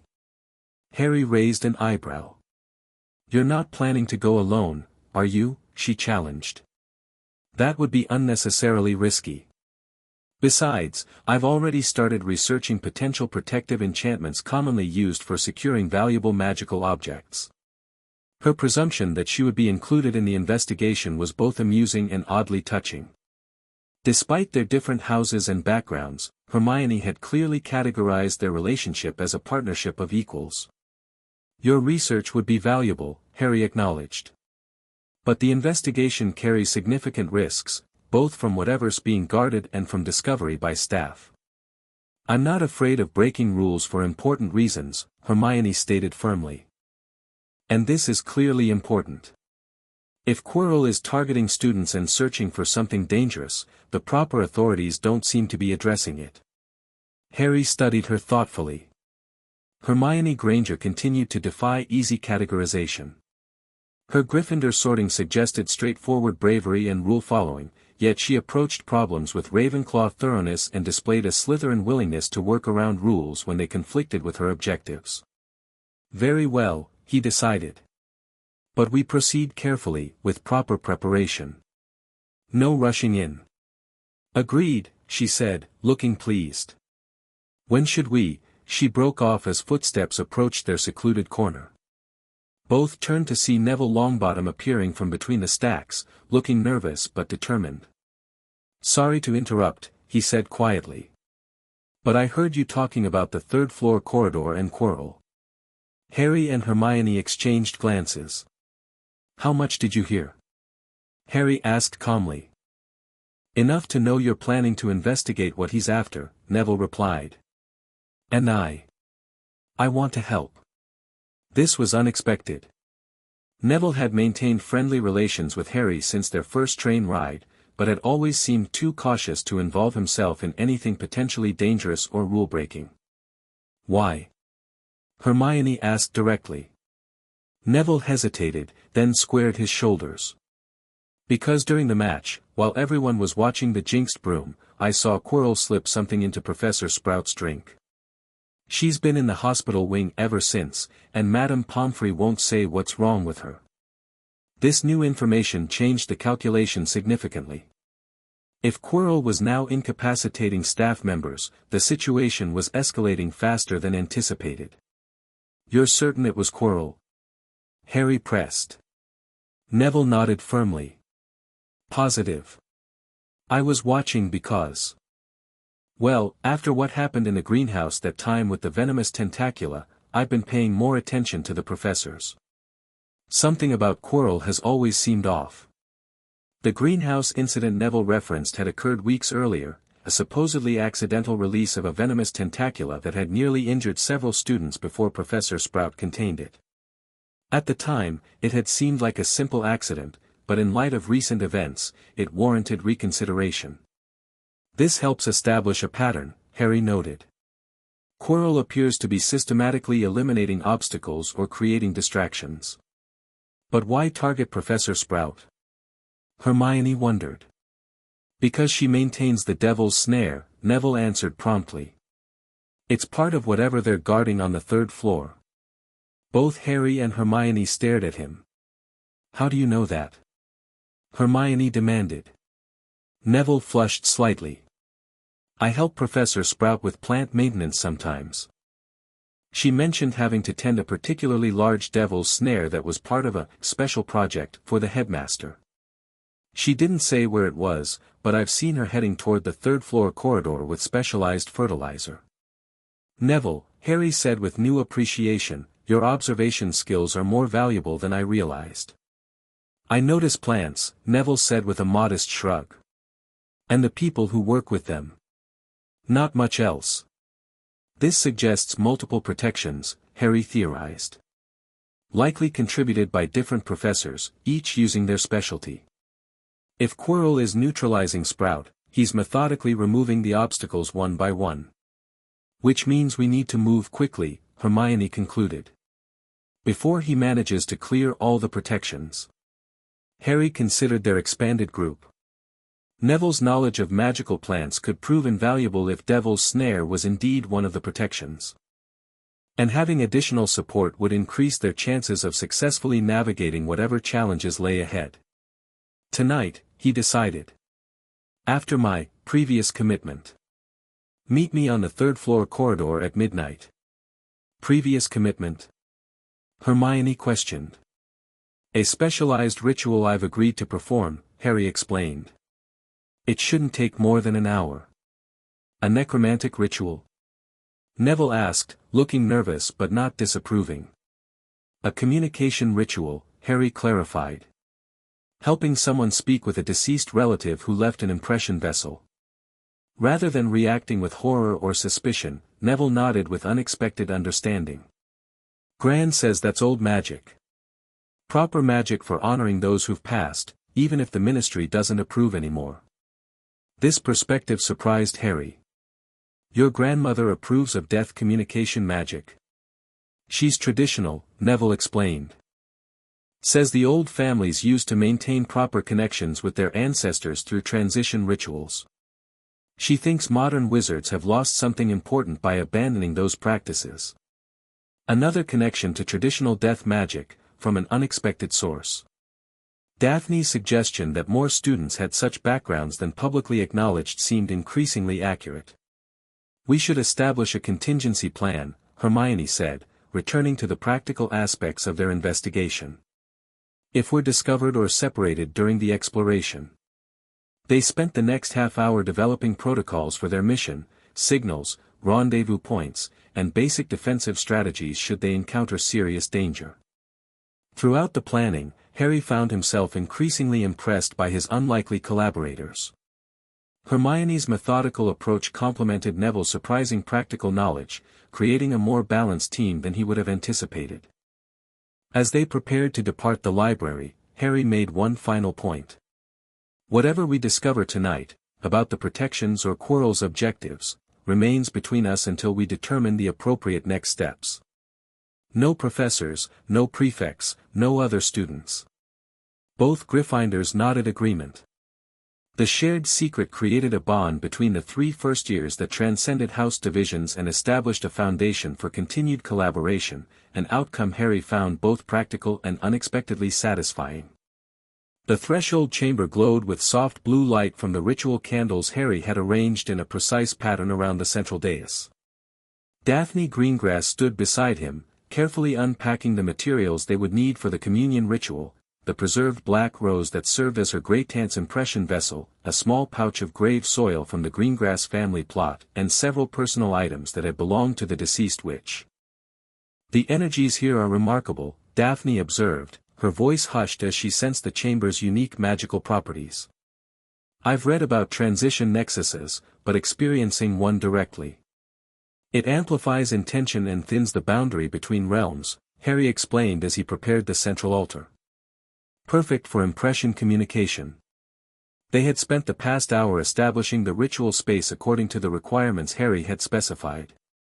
The preparation was methodical and precise, with Daphne proving herself both knowledgeable about death magic fundamentals and quick to adapt to the specific necromantic techniques Harry employed.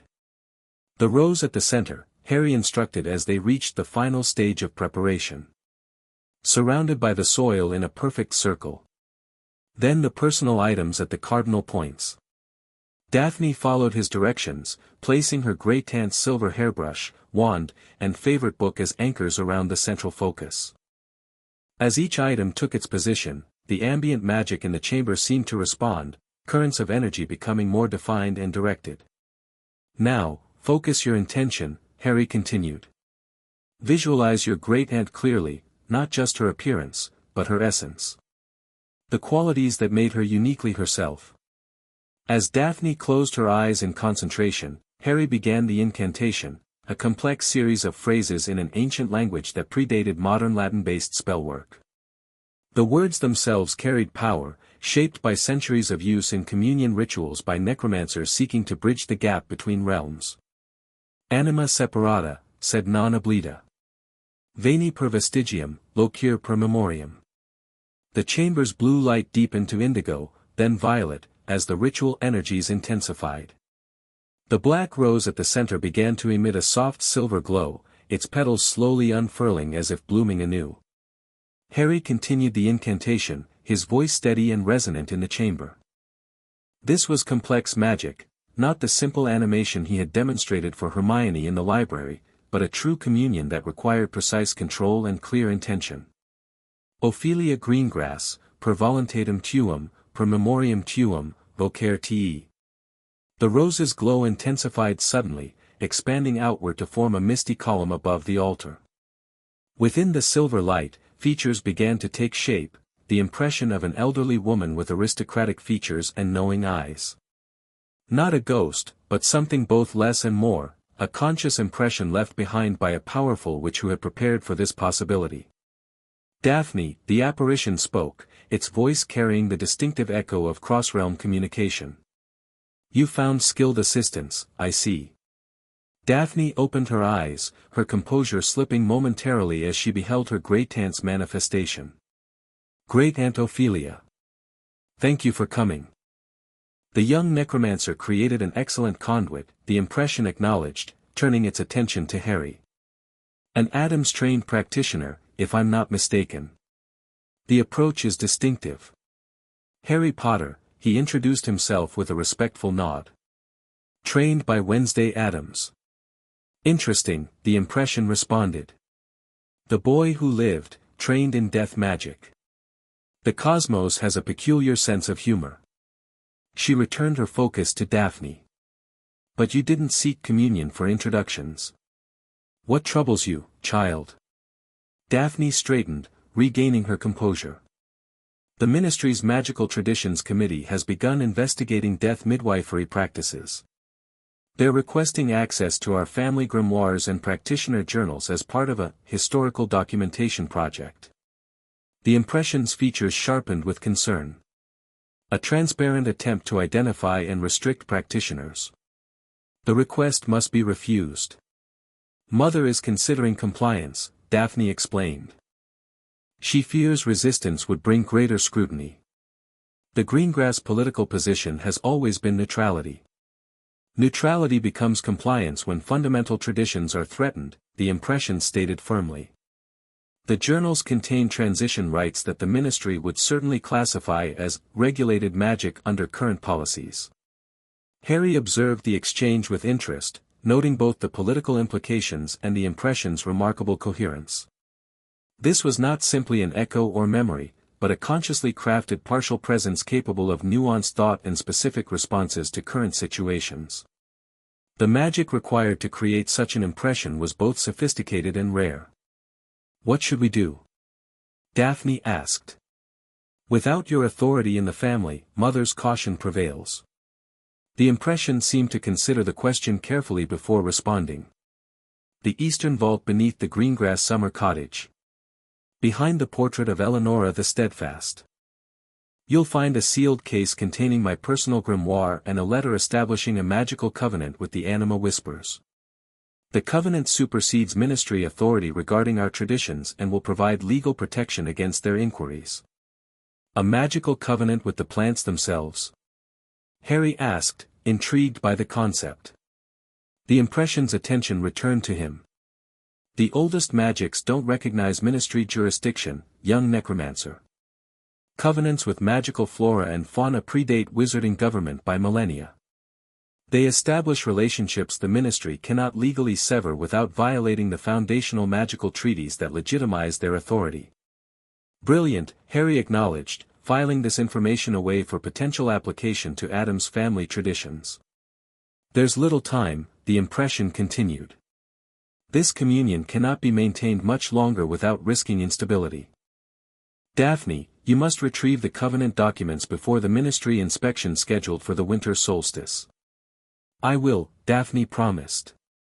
One final matter, the impression said, its silver light beginning to fluctuate. The young necromancer beside you. His path intersects with ancient forces stirring beneath Hogwarts. The one who walks with two souls seeks that which is thrice hidden. Harry's attention sharpened. What do you mean by two souls? The boundary between realms grants clarity, the impression replied, its form becoming increasingly translucent. Your enemy never truly died. He lingers, sharing another's form, seeking the stone that defies death's natural order. The philosopher's stone, Harry realized. That's what's hidden in the third-floor corridor. The impression's form flickered dramatically. Our time ends. Daphne, honor the old ways. And you, young necromancer, remember that true mastery of death comes not from defying it, but from understanding its necessary place in the great cycle. With these final words, the silver light collapsed inward, returning to the black rose, which closed its petals once more. The chamber's illumination returned to the soft blue of the ritual candles, now burned significantly lower than before. For a moment, neither Harry nor Daphne spoke, processing the information and experience they had shared. Thank you, Daphne finally said, her voice quiet but steady. That was more than I hoped for. Your great-aunt left an exceptionally strong impression, Harry observed. Most vessels contain simpler echoes, but she clearly prepared specifically for post-mortem communion. She was the family's most skilled death midwife for generations, Daphne explained as they began dismantling the ritual space. Mother always said her connection to the transition realm was unusually strong. Harry carefully extinguished the candles in the precise reverse order of their lighting. The information about magical covenants with plants could be valuable beyond your family's specific situation. It suggests a legal framework for protecting traditional magical practices that the ministry would find difficult to challenge. I'll share what I learned from her grimoire, Daphne offered. It seems our family's interests align regarding the preservation of death magic traditions. As they completed the ritual cleanup, Harry considered the impression's cryptic warning about the one who walks with two souls. The confirmation that Voldemort was indeed possessing Quirrell matched his own suspicions, but the mention of the Philosopher's Stone represented crucial new information. If the legendary artifact was indeed what Quirrell/Voldemort sought, the stakes were significantly higher than he had imagined. The stone's ability to produce the elixir of life could provide Voldemort with a path to full restoration, a concerning prospect given what Wednesday had taught him about the Dark Wizard's previous reign. "You seem troubled by my great-aunt's warning," Daphne observed as they prepared to leave the chamber. "Is it about the two souls she mentioned?" Harry considered how much to share. Daphne had proven trustworthy during their ritual work, but expanding her involvement in the Quirrell investigation required careful consideration. "I've suspected for some time that our defense professor is not what he appears to be," he said after a moment. "Your great-aunt's impression confirmed certain theories and added new information about his objective." "The Philosopher's Stone is a dangerous objective," Daphne noted. "Particularly if sought by someone willing to endanger students to obtain it. Which is why I plan to investigate the third-floor corridor tonight," Harry informed her. "To determine exactly what protections surround the stone and how close Quirrell is to breaching them." Daphne's eyes widened slightly. "That's considerably more dangerous than our communion ritual." "Necessary danger," Harry countered. "If Voldemort regains physical form through the stone's powers, the consequences would extend far beyond Hogwarts." "You believe you know who is the second soul your great-aunt mentioned?" Daphne asked, her voice dropping despite the chamber's privacy. "The evidence supports that conclusion," Harry confirmed. "Which makes addressing the threat a priority." Daphne was quiet for a moment, then asked, "Do you need assistance with your investigation?" The offer surprised him. "I already have two others joining me. But thank you for offering."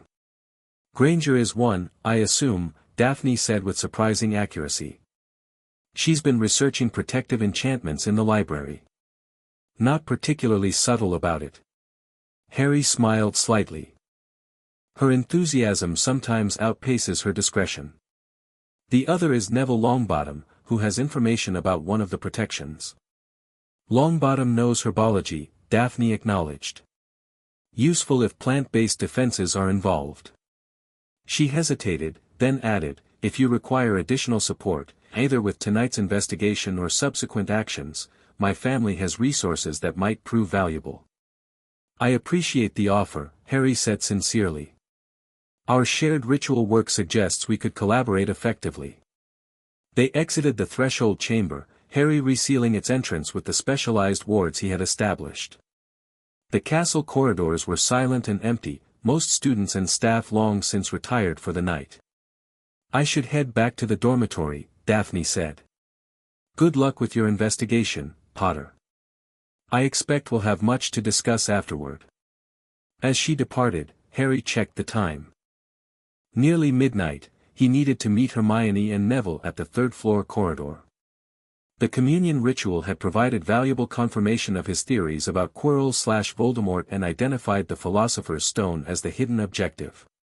Now they needed to assess the protection surrounding it and determine how close the possessed professor was to breaching them. The night's work was far from over.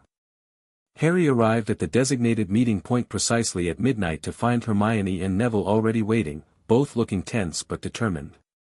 Hermione had brought a small bag that presumably contained research materials or supplies, while Neville clutched what appeared to be a specialized pair of pruning shears. "For the devil's snare," he explained when Harry glanced at the tool. "Regular cutting spells just make it more aggressive, but these shears are enchanted to calm magical plants while trimming them." "Good thinking," Harry approved. "What else have you prepared?" "I've researched all the standard magical protections used for securing valuable objects," Hermione reported. "Based on what we know of the Hogwarts professor's specialties, we might expect challenges related to transfiguration, charms, potions, and possibly defense against the dark arts in addition to the devil's snare." "And I have this," Harry added, removing a small vial from his robes. Essence of Transition, a specialized potion that enhances perception of magical energies, particularly those related to warded boundaries. It should help us identify the protections without triggering them. Is that necromantic? Neville asked hesitantly. Adjacent to necromancy, Harry clarified. It's technically classified as a perception enhancer rather than death magic proper. Perfectly legal, if uncommon. This seemed to satisfy Neville's concerns. Harry uncorked the vial and placed 3 drops of the silvery liquid on his tongue, experiencing the now familiar sensation of his magical perception expanding. The castle's ambient magic came into sharper focus, the various enchantments and wards becoming visible as distinct patterns of energy. The corridor entrance has basic alert wards, he informed his companions after examining the door before them. Designed to notify someone if they're breached, likely Dumbledore or Filch. Can we bypass them? Hermione asked. Harry studied the ward patterns carefully. Yes, though it requires precision. The alert trigger is connected to the door mechanism itself, but not the surrounding wall. So we don't use the door, Neville surmised. Exactly. Harry drew his wand and focused on the stone wall adjacent to the door. Temporalis Aperture, he incanted, using a specialized temporary passage charm Wednesday had taught him for accessing sealed crypts. The stones rippled like water, creating an opening just large enough to step through while leaving the warded door untouched. Harry gestured for his companions to follow him through the passage, which sealed itself behind them once all 3 had entered the corridor. They found themselves in a dimly lit passage that ended at another door, this one unguarded by alert wards but radiating a different magical signature.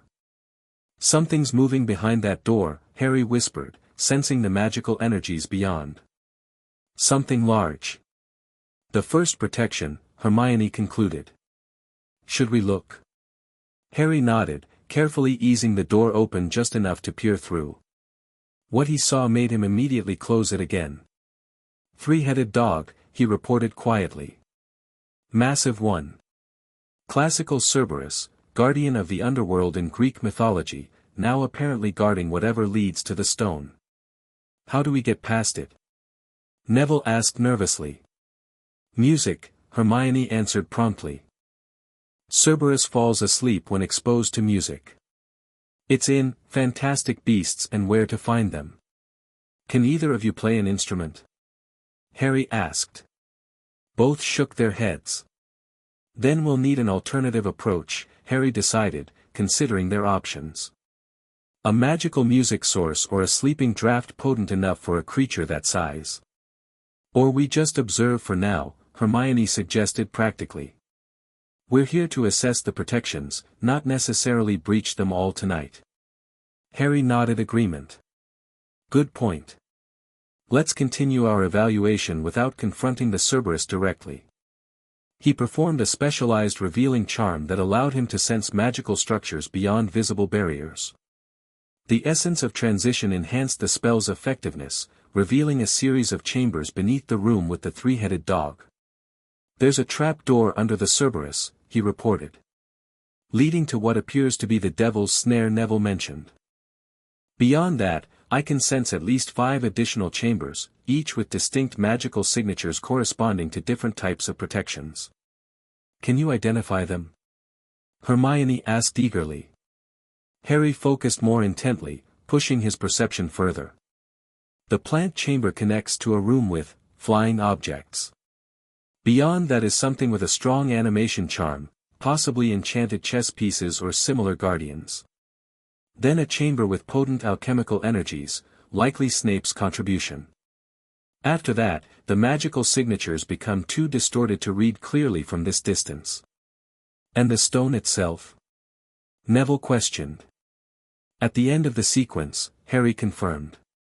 Heavily warded, but in a way that feels incomplete. As if the final protection isn't fully established yet.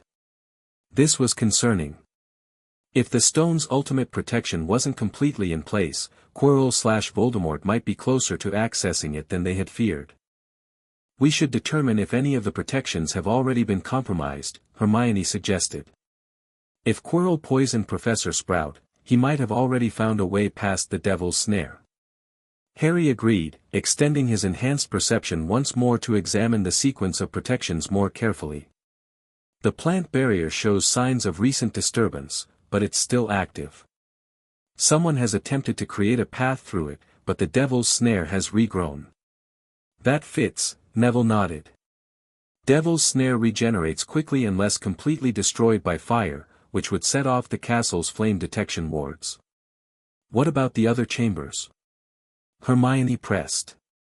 They appear intact, Harry reported after further examination. But, he paused, sensing something unexpected. There's another presence moving through the chambers right now. All three tensed at this revelation. Quirrell? Hermione whispered. No, Harry shook his head. Different magical signature. More concentrated. Less conflicted. Another professor? Neville suggested. Possibly, Harry acknowledged. They're currently in the flying objects chamber, moving with purpose but not aggression. More like, inspection. Someone checking the protections, Hermione theorized. Dumbledore, perhaps. Whoever it is, they're heading back this way, Harry warned. We should retreat before. He was interrupted by the sound of the door at the end of the corridor opening. Instantly, Harry pulled his companions into the shadows, casting a quick disillusionment charm over all three of them. It wasn't perfect concealment, but in the dimly lit corridor, it might be enough if they remained absolutely still. The figure that emerged from the Cerberus chamber moved swiftly and silently, a black-robed form that Harry immediately recognized as Professor Snape. The potions master closed the door carefully behind him, then stood motionless for a moment, as if listening. I know someone is here, Snape said softly, his voice carrying in the quiet corridor. Show yourself. None of them moved or responded. Snape's eyes narrowed as he scanned the shadows where they were concealed. Disillusionment charms won't hide you from detection spells, he warned, raising his wand. Hominum revelio. Harry felt the spell wash over them, knowing it would reveal their presence despite the concealment charm. Making a split-second decision, he cancelled his disillusionment and stepped forward, leaving Hermione and Neville still hidden. Professor Snape, he acknowledged calmly. Snape's expression shifted from suspicion to cold anger. Potter. I might have known. Exploring forbidden corridors after midnight, your disregard for rules rivals your father's. I had concerns about the security of what's being protected, Harry replied evenly. Recent events suggested the protections might be under threat. And you appointed yourself guardian, did you? Snape's voice dripped with sarcasm. How typically arrogant. What specific events prompted this midnight expedition? Harry considered how much to reveal. Snape had been attempting to counter Quirrell's jinx during the Quidditch match, suggesting he might already be suspicious of the defense professor. Yet his own loyalties and agenda remained unclear. Professor Quirrell's behavior has been increasingly suspicious, Harry said carefully. His interest in this corridor, combined with incidents like the Quidditch match jinxing and Professor Sprout's unexplained illness, suggested a pattern worth investigating. Something flickered in Snape's eyes, a brief flash of what might have been confirmation before his expression hardened again. You believe Professor Quirrell is attempting to access the protected area? Based on what evidence? His magical signature has been detected near this corridor multiple times, Harry said, deciding to be direct. And he was clearly jinxing the Gryffindor Seeker's broom during the match, which you were attempting to counter. Snape's eyes narrowed dangerously. You are venturing into matters far beyond your understanding, Potter. Whatever suspicions you harbor about Professor Quirrell should have been brought to the headmaster, not addressed through unauthorized night wanderings. Would the headmaster have taken the concerns of a first-year seriously? Harry countered. Particularly given his apparent trust in all his staff. That is not your decision to make, Snape snapped. 50 points from Slytherin for being out after hours in a forbidden area. And detention. The severity of the punishment from Slytherin's own head of house was unexpected. Most professors showed favoritism toward their own house students, but Snape appeared more angry that Harry was a Slytherin breaking rules than he might have been had a Gryffindor been caught.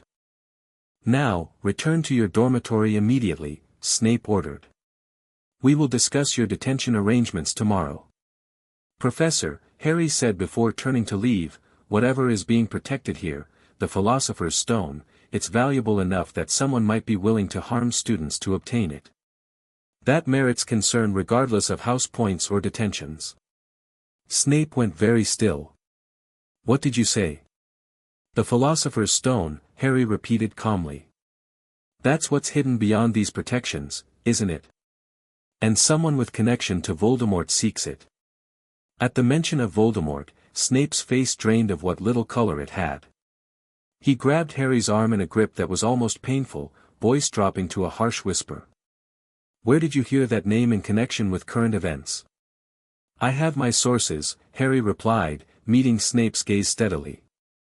"And I have reason to believe Quirrell is connected to him." For a long moment, Snape seemed to be engaged in some internal struggle. Then he released Harry's arm abruptly. "You will come with me to my office. Now." "My friends," Harry began. "What friends?" Snape's eyes narrowed again. Harry realized his mistake immediately. In his concern for Hermione and Neville, he had inadvertently revealed their presence. "Reveal yourselves," Snape commanded, pointing his wand toward the shadows where they remained hidden.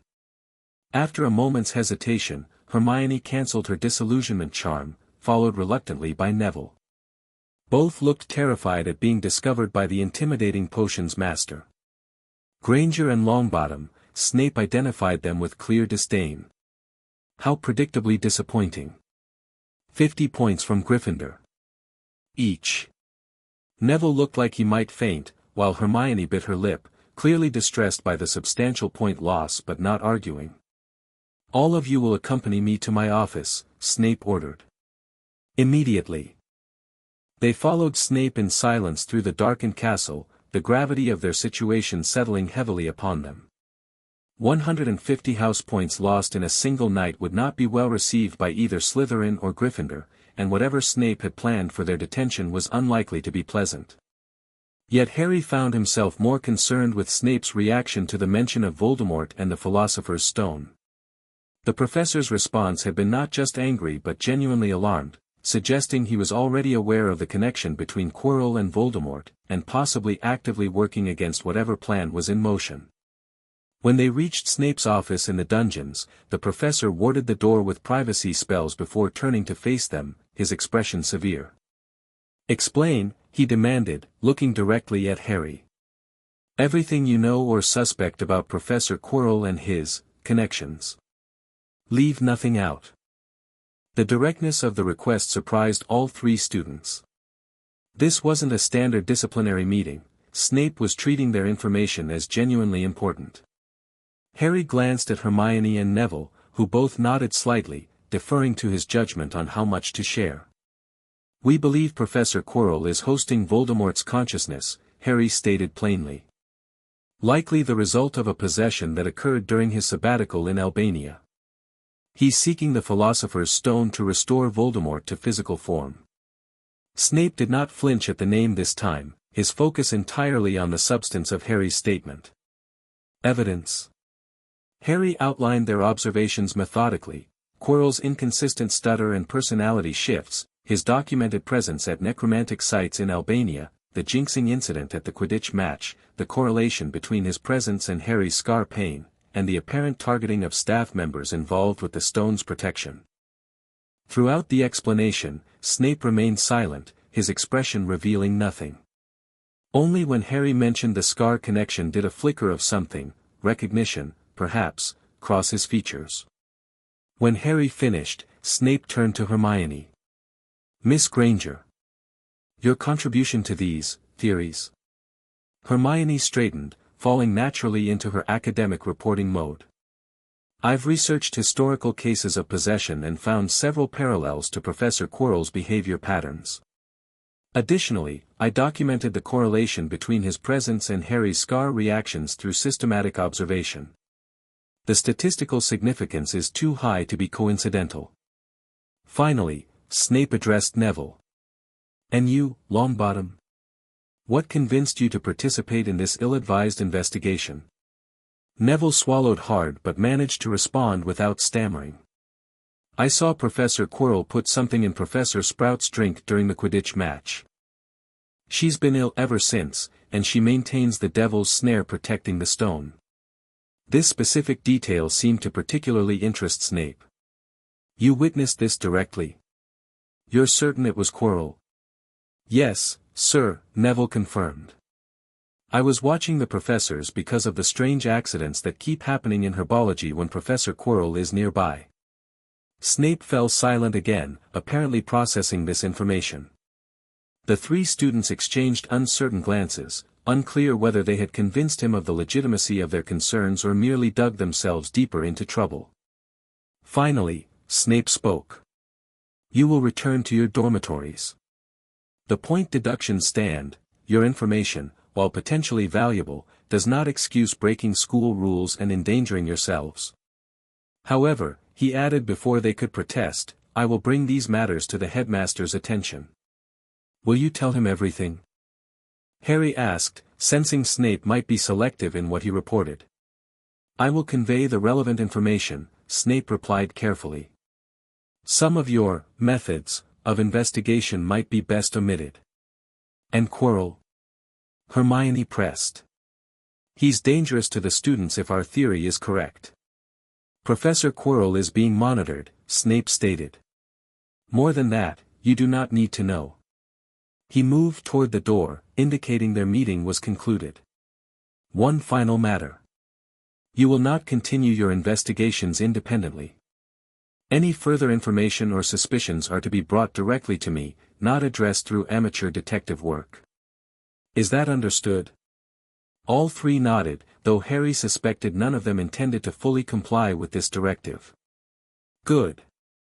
Return to your dormitories." Separately, Snape emphasized, looking pointedly at Harry. "Your detention will be arranged for tomorrow evening." As they left Snape's office, Harry whispered quickly to his companions. "Meeting tomorrow, same library section, after dinner." They nodded almost imperceptibly before separating, Hermione and Neville heading toward Gryffindor Tower while Harry made his way back to the Slytherin dungeons.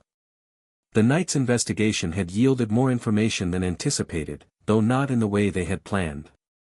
Snape's reaction confirmed that their suspicions about Quirrell and the stone were on target.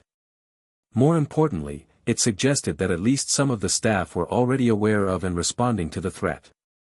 What remained unclear was whether the existing precautions were sufficient, and whether Snape himself could be fully trusted. His apparent opposition to Quirrell's plans didn't necessarily make him an ally, particularly given his complex and still mysterious reaction to the mention of Voldemort. As Harry slipped back into the Slytherin dormitory, careful not to wake his housemates, he reflected on the rapidly evolving situation. Between the communion ritual with Daphne, the stone investigation, and the confrontation with Snape, the night had revealed significant new information while raising equally significant new questions. One thing was certain, the stakes were higher than they had initially believed. If Voldemort was indeed seeking physical restoration through the Philosopher's Stone, the consequences extended far beyond school rules or house points. This was no longer just about solving a mystery, it was about preventing the return of the wizard who had murdered his parents and countless others. Tomorrow would bring new challenges, not least explaining the substantial point lost to his housemates. But it would also bring opportunities to continue gathering information and potentially form new alliances. The Quirrell situation was accelerating, and they would need to adapt their approach accordingly. For now, though, sleep was essential. Harry performed his nightly meditation ritual, briefer than usual due to the late hour, but still necessary to maintain his mental discipline. Tomorrow would require all his focus and skill, particularly if Snape decided to take a more active interest in his activities. As he drifted toward sleep, Harry's thoughts turned to Wednesday.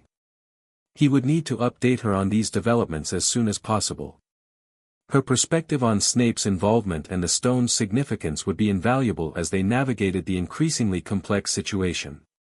The game was changing rapidly, and all players were being forced to reveal more of their true positions. In such circumstances, the Addams approach was clear: observe carefully, prepare thoroughly, and when necessary, act decisively. Word of the massive point deduction spread through Hogwarts by breakfast the following morning. The Gryffindors were openly hostile toward Hermione and Neville, while the Slytherins maintained a cold, disapproving distance from Harry, disappointed that their own prefect would cost them 50 points in a single incident. "What were you thinking, Potter?" Malfoy demanded as they walked to potions. 50 points puts us behind Ravenclaw for the House Cup.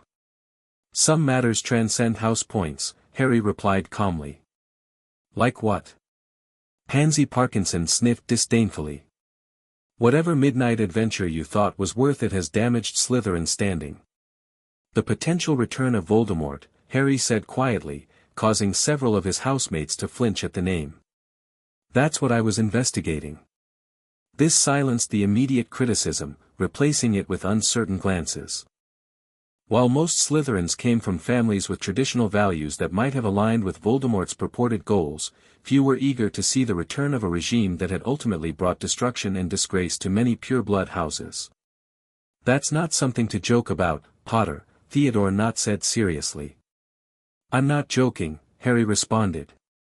"There's evidence suggesting a current threat related to his potential return. I was investigating it, and Professor Snape caught me. The points were a fair penalty for breaking rules, but the investigation itself was necessary." "You're claiming the Dark Lord is trying to return?" Zabini asked skeptically. "Based on what evidence?" "I'm claiming there's a legitimate concern worth investigating," Harry clarified. "If you want details, ask me privately. This isn't a topic for open corridors."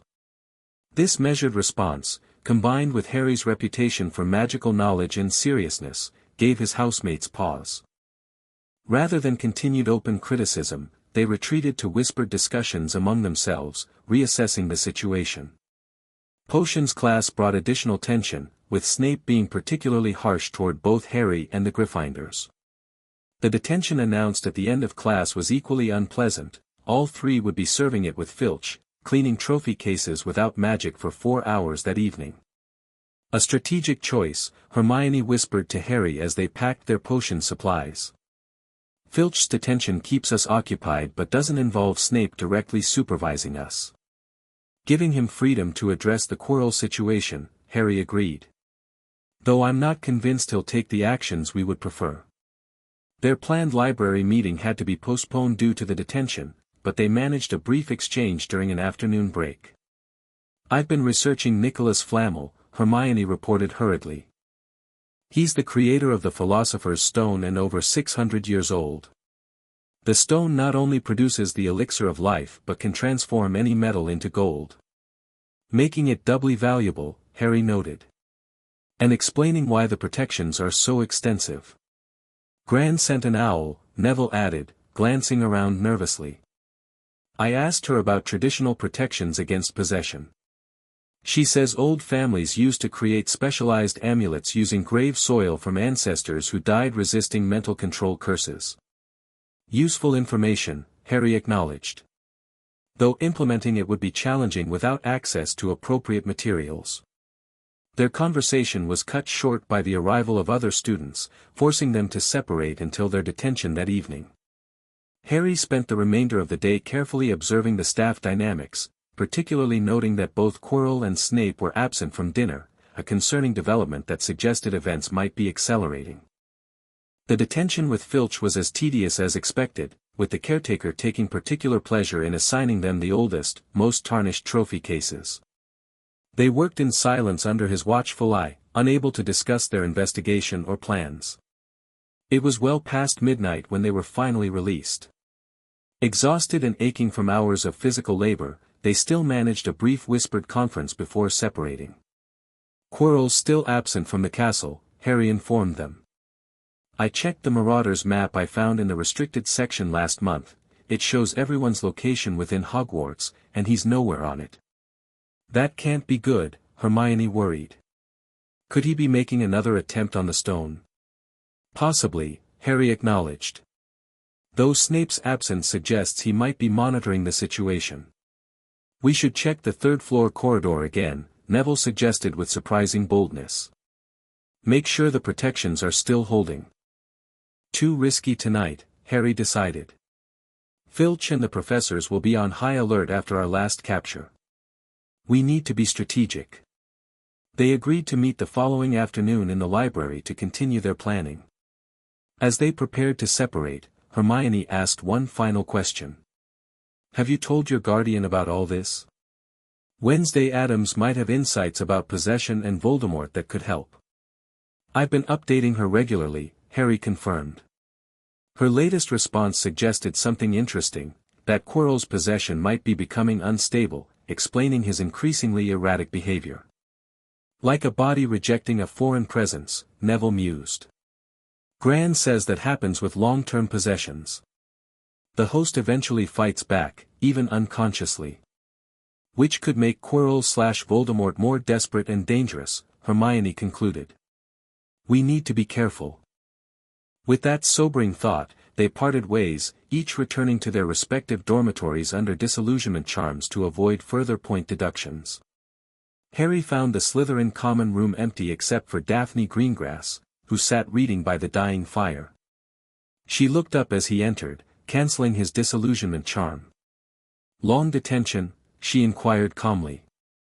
Filch was particularly thorough in his supervision, Harry confirmed, taking a seat across from her. Did anything notable happen while I was occupied? Professor Snape called an emergency house meeting, Daphne informed him. He explained that your point deduction was related to a security matter you had been investigating independently rather than bringing to staff attention. This was unexpected. Did he elaborate on what security matter? No, but he implied it was legitimate despite your inappropriate approach, she replied. It was clearly intended to prevent house ostracization while still maintaining disciplinary standards. Interesting, Harry murmured. I wouldn't have expected that level of consideration. Neither did anyone else, Daphne agreed. It generated considerable speculation about what you might have discovered that warranted such treatment. Harry considered this development carefully. Snape's actions suggested he was taking their information seriously while also working to maintain Harry's standing within Slytherin, a nuanced approach that raised questions about the professor's motivations and allegiances. Has there been any news about Professor Sprout? He asked, changing the subject slightly. She's still in the hospital wing, Daphne confirmed. Rumor has it she's suffering from some rare magical plant poisoning.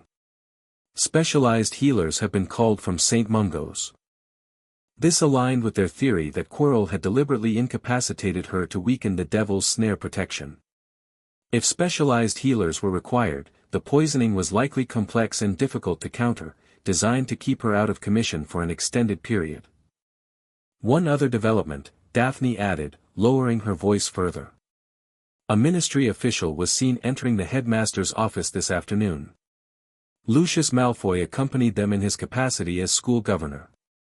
Ministry involvement already? Harry frowned. That suggests information about the situation is spreading beyond Hogwarts. Or being deliberately leaked, Daphne suggested. Politics rarely waits for convenient timing. She was right, of course. The situation was evolving from a discrete security concern to a potential political issue, with various factions likely maneuvering to position themselves advantageously regardless of the actual threat. Thank you for the information, Harry said sincerely. It's valuable to have someone observing while I was occupied. A mutual exchange, Daphne replied with a slight smile. You assisted me with the communion ritual, I assist you with information gathering. That's how alliances work. Indeed, Harry agreed, appreciating her pragmatic approach to cooperation. As they bid each other goodnight and Harry finally retired to his dormitory, he found himself reassessing the network of relationships and information channels he had established at Hogwarts. What had begun as simple academic curiosity about the third-floor mystery had evolved into a complex web of investigations, alliances, and political considerations. Between Hermione's research capabilities, Neville's specialized knowledge and family connections, Daphne's information network, and his own necromantic skills, they had assembled a surprisingly effective team for addressing the Quirrell/Voldemort threat. Yet the involvement of Snape, Dumbledore, and now the Ministry complicated matters significantly. Harry updated his two-way journal before sleep, documenting the day's developments and new information. Wednesday's response would likely arrive by morning, potentially providing fresh perspective on their evolving situation. One thing was increasingly clear: events were accelerating towards some form of confrontation. Whether that would involve Quirrell succeeding in obtaining the stone, the staff intervening effectively, or some unexpected development remained to be seen. But Harry and his unlikely allies needed to be prepared for all possibilities. As he finally drifted toward sleep, exhaustion overcoming his racing thoughts, Harry reflected that his first year at Hogwarts had proven far more eventful than even Wednesday might have anticipated. Between necromantic rituals, ancient chambers, possession plots, and legendary artifacts, the conventional magical education seemed almost secondary to the real learning taking place. Which was, perhaps, exactly as it should be. The following week brought increasing tensions throughout Hogwarts. Quirrell returned to teaching, his stutter more pronounced than ever, though Harry noted the professor's eyes now held a feverish intensity that belied his apparently deteriorating physical condition. Dark circles shadowed his eyes, his complexion had grown waxy, and he seemed to have lost weight, his robes hanging more loosely on his frame. Classic signs of an unstable possession, Hermione noted during their library meeting. His body is fighting the intrusion. Which makes the situation more dangerous, not less, Harry pointed out. If Voldemort fears losing his host before securing the stone, he might take more dramatic action. Their research had continued despite increased scrutiny from both staff and fellow students.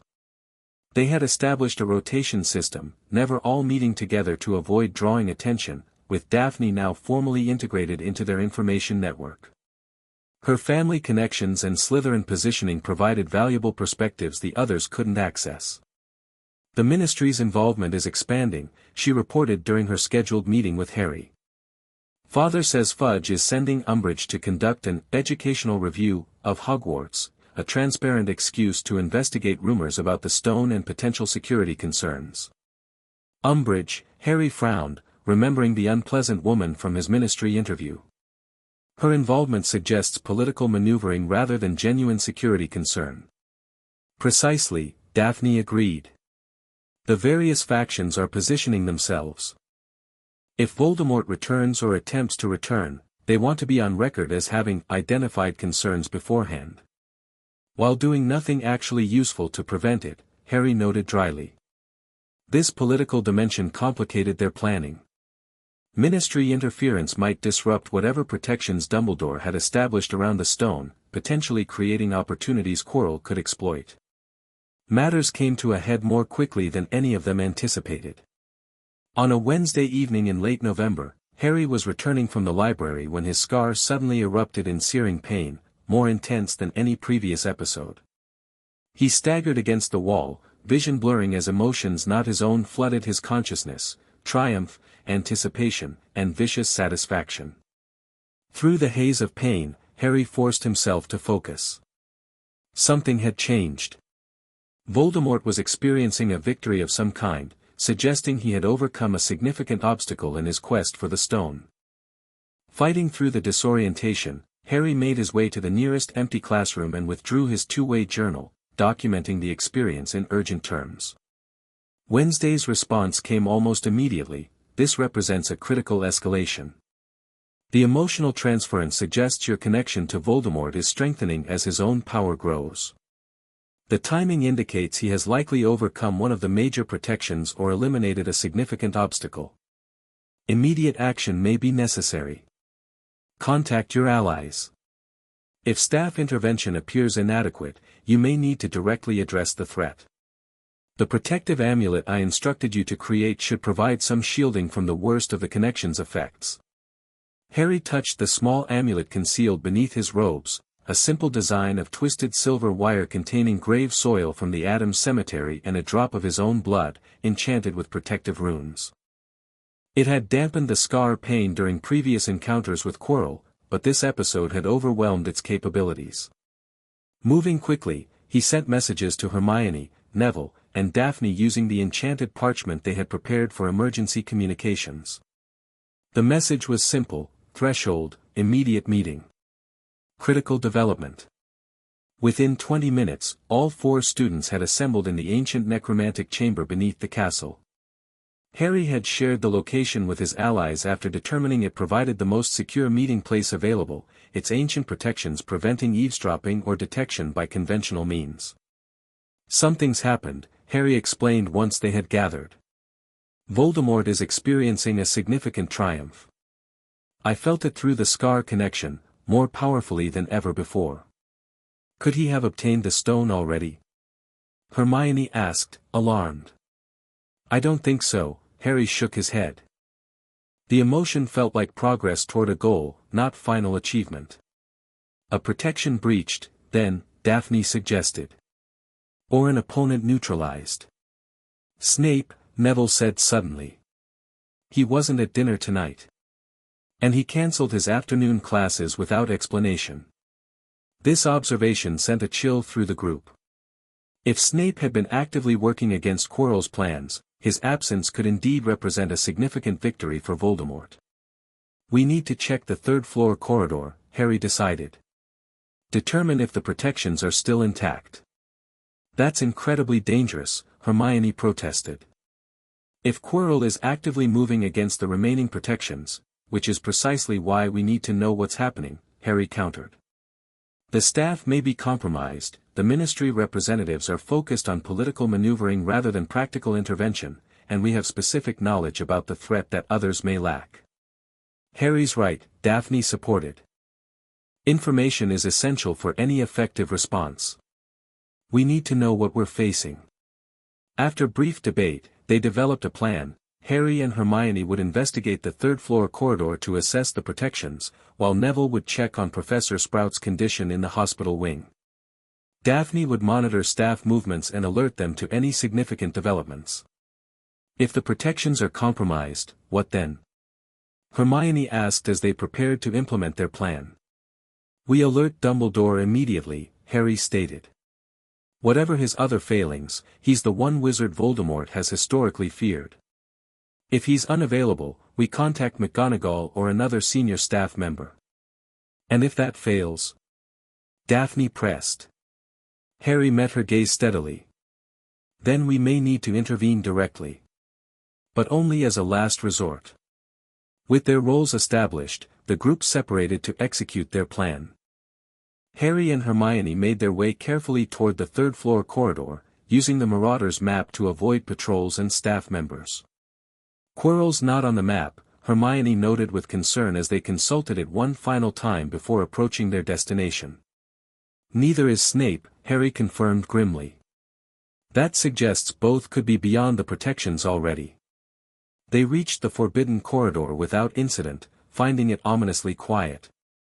Harry performed the same passage spell as before to bypass the alert wards on the door, allowing them to enter without triggering notifications. The first sign of trouble was immediately apparent. The door to the Cerberus chamber stood slightly ajar, soft harp music drifting from within. "Someone's already neutralized the first guardian," Hermione whispered. Harry nodded, carefully pushing the door open further. The massive three-headed dog lay sleeping soundly, a small enchanted harp playing itself in the corner. More concerning was the already open trap door in the floor, revealing darkness below. "They're already inside the protection sequence," Harry observed, feeling a growing sense of urgency. "Should we follow?" Hermione asked, though her expression suggested she already knew the answer. "We need to confirm how far they've progressed," Harry nodded. "But cautiously." They approached the trapdoor, peering down into the darkness. Harry cast a specialized revealing charm that illuminated what lay below without providing enough light to alert anyone already within the chambers. "The devil's snare has been partially burned away," he reported, observing the damaged plant matter, creating a narrow path through the center. "Can we safely descend?" Hermione asked. If we land precisely in the cleared path, Harry confirmed. I'll go first, then guide you down. Before Hermione could protest, Harry lowered himself through the trapdoor, dropping carefully onto the narrow section of floor visible between the still-active devil's snare tendrils. Once safely positioned, he called up quiet directions for Hermione, who followed with impressive precision. They proceeded cautiously through the subsequent chambers, finding each protection either disabled or bypassed. The Flying Keys chamber had been navigated, the giant wizard's chess set showed signs of a recently completed game, and a knocked-out troll lay unconscious in the following room. Quirrell's specialty, Hermione murmured, noting the troll. Defense against the dark arts. The potions chamber presented a more complex puzzle, a line of bottles with a riddle determining which would allow safe passage through magical flames blocking the exit. However, they found the puzzle already solved, the correct potion nearly empty. Enough for one more person, at most, Harry observed, examining the small amount of liquid remaining. That means at least 2 people are already ahead of us, Hermione calculated. Quirrell definitely, and probably Snape based on his absence. Which means they're likely already confronting each other in the final chamber, Harry concluded grimly. With the stone between them. A distant crash echoed from beyond the flame barrier, followed by what sounded like shouted incantations. Confirmation, Harry said tersely. They're fighting. What do we do? Hermione asked urgently. There's barely enough potion for one of us to follow, and we can't alert anyone quickly enough to intervene. Harry made a swift decision. You return to the entrance. Find Dumbledore or McGonagall, anyone with sufficient power to help. I'll go through and assess the situation. That's incredibly dangerous, Hermione protested.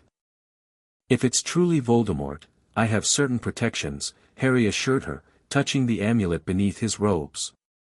And training specifically relevant to this situation. You're the fastest runner and most persuasive speaker, you're needed to bring help. After a moment's hesitation, Hermione nodded reluctantly. Be careful. Don't try to confront him directly. Observation only, Harry promised, though they both recognized the situation might not allow such caution. As Hermione departed, Harry took the remaining potion and stepped through the magical flames, emerging into a large circular chamber dominated by a magnificent mirror in the center. The scene before him confirmed their worst fears. Quirrell stood with his back to Harry, his turban unwrapped to reveal a horrifying second face protruding from the back of his head, flat and snake-like with gleaming red eyes. Snape lay immobilized against one wall, apparently stunned or bound by a spell, blood trickling from a wound on his temple. Neither had noticed Harry's arrival, their attention fixed on each other and the mirror. Use the boy, the terrible face, Voldemort, was commanding. Use Potter's blood to extract it. I have tried, Master, Quirrell responded, his stutter completely gone. The enchantment requires Potter himself, not merely his blood. Dumbledore has linked it specifically to him. Then find the boy. Voldemort hissed in fury. Bring him here. Harry remained frozen in the entranceway, processing this unexpected development. The final protection apparently involved him personally. Dumbledore had somehow linked the stone's retrieval to Harry specifically. This explained why Quirrell had been unable to obtain it despite breaching all other protections. It also placed Harry in an impossible situation. His presence could potentially allow Voldemort to access the stone, yet retreating meant abandoning Snape and losing track of Voldemort's activities. Before he could decide on a course of action, Snape's eyes flickered open and locked onto Harry's position. A nearly imperceptible shake of his head conveyed a clear warning, remain hidden. But it was too late. Whether sensing another presence or catching Snape's subtle movement, Voldemort commanded, turn. Someone is here. Quirrell spun, and both his face and Voldemort's twisted in matching expressions of triumph at the sight of Harry. Potter, Quirrell smiled coldly. How convenient of you to deliver yourself to us. Saving me the trouble of hunting you down. Professor, Harry acknowledged calmly, his mind racing to formulate a strategy. And Lord Voldemort, I presume? The back of the head arrangement seems inconvenient for both of you. A high, cold laugh emanated from Voldemort's grotesque face. The boy has spirit. And knowledge beyond what I expected. You recognize me, then? The symptoms of possession were fairly obvious, Harry replied, slowly moving further into the chamber, positioning himself to keep both Quirrell/Voldemort and the mirror in view. Though I admit the physical manifestation is unusual. Unusual indeed, Voldemort agreed. A temporary arrangement until I can secure a more permanent form. Which you are going to help me obtain. By retrieving the Philosopher's Stone from the mirror. Harry clarified, continuing to stall while assessing his options. An artifact that apparently only I can extract due to Dumbledore's enchantments. Perceptive, Voldemort's red eyes gleamed. The old fool has outdone himself with this protection.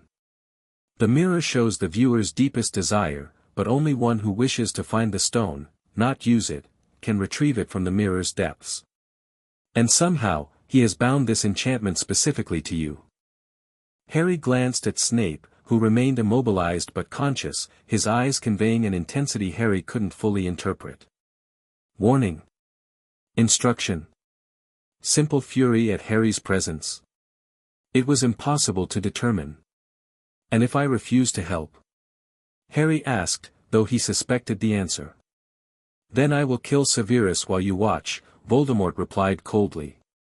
Followed by that mudblood girl who just ran for help, and anyone else you value. I have ways of discovering your attachments, Harry Potter. The threat was credible and immediate. While Harry had no particular attachment to Snape, he wouldn't allow anyone to die if he could prevent it. Moreover, he needed to buy time for Hermione to return with reinforcements. I'll look in the mirror, he agreed, approaching it cautiously. Though I make no promises about what I'll see or be able to retrieve. Wise decision, Voldemort purred. Quirrell, watch him carefully. As Harry positioned himself before the ornate mirror, he focused his mind on the principles of necromantic shielding Wednesday had taught him. The discipline involved protecting one's true intentions and desires behind mental barricades of controlled thought, similar to occlumency but specialized for interactions with death-related magic. In the mirror's surface, Harry first saw only his own reflection, pale and composed despite the danger. Then the image shifted, showing his reflection smiling and reaching into its pocket to withdraw a blood-red stone. The reflection winked and returned the stone to its pocket, and Harry felt a sudden weight appear in his real pocket. The stone had transferred to him, exactly as Dumbledore's enchantment intended. But something else happened simultaneously, an unexpected magical reaction. The moment the stone touched him, even through the fabric of his robes, Harry's scar erupted in pain and the amulet Wednesday had created grew burning hot against his chest. The conflicting magical energies, the stone's immortality power, Voldemort's death-defying essence in his scar, and the necromantic protections in the amulet, created a cascading resonance that flashed through his magical core. Harry staggered slightly, fighting to maintain his composure as the magical energies stabilized. In that moment of connection, he sensed something profound about both the stone and Voldemort. They represented opposing approaches to the same fundamental magical principle, the boundary between life and death. What did you see? Quirrell demanded, stepping closer. I see myself, Harry answered truthfully, though incompletely. Standing just as I am now. He lies, Voldemort hissed. Examine him. Quirrell grabbed Harry's shoulder, spinning him around, and then screamed in agony. Where his hand touched Harry, the flesh blistered and cracked as if burned by intense heat. Master! Quirrell cried, staggering back. I cannot touch him, it burns. The blood protection, Voldemort snarled. His mother's sacrifice still shields him. Use your wand, fool. But Harry was already moving, the momentary distraction providing the opening he needed. He drew his wand in a fluid motion Wednesday had drilled into him through countless practice sessions, casting not a standard defensive spell but a specialized necromantic banishing designed specifically for disrupting possession bonds. Anima separatum, he incanted, directing the spell precisely at the junction where Quirrell's head met Voldemort's parasitic face. The effect was immediate and dramatic. A terrible shriek filled the chamber as black smoke erupted from the connection point, Quirrell collapsing to his knees as Voldemort's essence was partially torn from him. But the possession was too deeply established to be fully broken by a single casting, especially from a first-year student, regardless of his specialized training. Voldemort's face distorted in fury. "Kill him," he commanded Quirrell, who struggled to raise his wand despite the partial separation and obvious pain. Harry prepared to cast again, but a movement from the side caught his attention. Snape, partially freed from his binding, had managed to retrieve his wand and was casting his own spell. A powerful stunner struck Quirrell directly in the chest, sending him crashing into the mirror, which toppled and shattered into countless pieces. The destruction of the mirror seemed to trigger something, a failsafe within Dumbledore's protections. The chamber trembled, stone dust raining from the ceiling as the magical energies maintaining the space began to destabilize. "Potter!" Snape shouted. "The exit, now!" But before Harry could move, Quirrell's body convulsed violently on the floor, black smoke pouring from every orifice as Voldemort's essence abandoned its failing host. The smoke coalesced into a vaguely human-shaped spectre that launched itself directly at Harry with a vengeful shriek. Harry raised his wand to defend himself, but the collision never came. Instead, the Philosopher's Stone in his pocket flared with brilliant red light, creating a barrier that the spectre could not penetrate. Voldemort's essence circled him like a tornado of black smoke, howling in frustration. "This isn't over, Potter," the inhuman voice hissed from within the swirling darkness.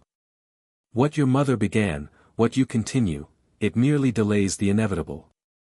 Death can be conquered, and I shall be its master." With those final words, the spectre shot upward, passing through the ceiling and vanishing as the chamber continued to shake more violently. "We need to leave immediately," Snape ordered, having freed himself completely from the binding spell. "This entire section is collapsing." Harry nodded, casting one final glance at Quirrell's body. The professor lay motionless, his features partially melted where Voldemort's face had been attached, a grotesque testament to the price of willing possession. They raced through the dissolving protection chambers, the magical barriers falling as Dumbledore's enchantments unraveled following the mirror's destruction. The Devil's Snare had fully retracted, allowing them direct access to the trapdoor, which they reached just as the ceiling began to cave in behind them.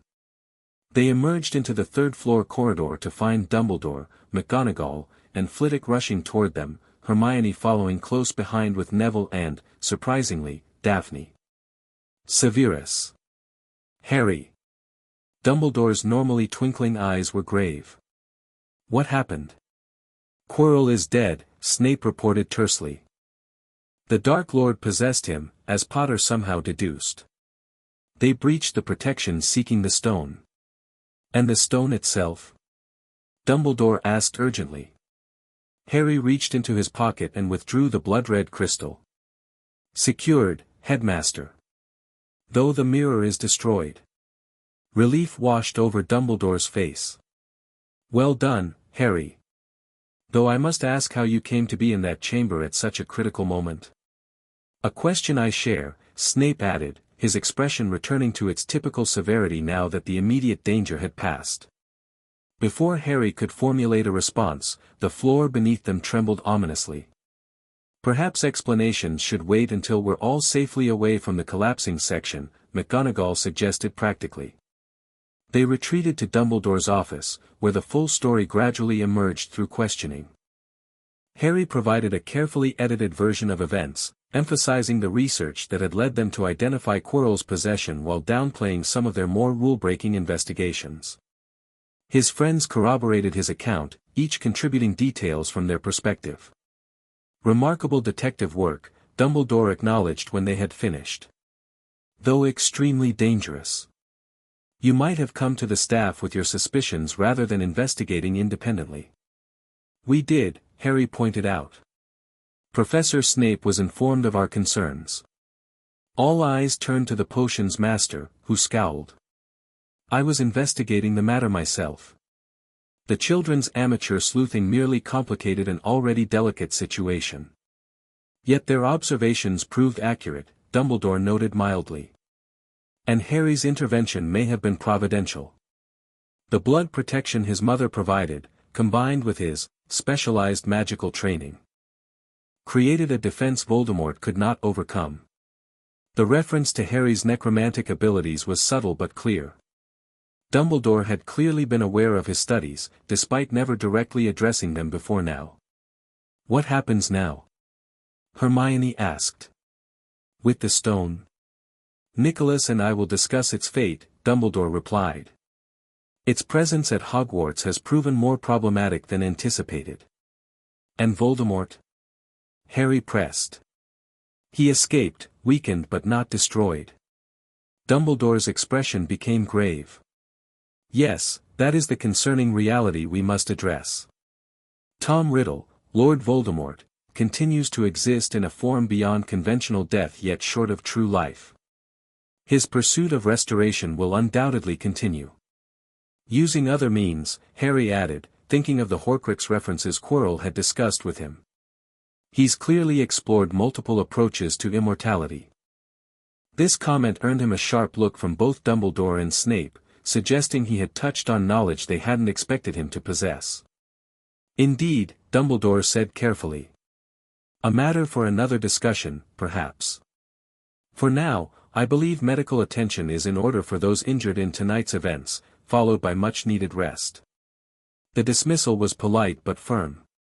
The 4 students were escorted to the hospital wing for examination, despite their protests that they were largely unharmed.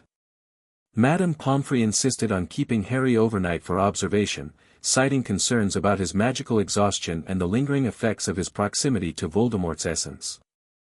As his friends were finally shooed away by the determined matron, Daphne lingered a moment longer than the others. That was necromantic banishing you used against Quirrell, she noted quietly.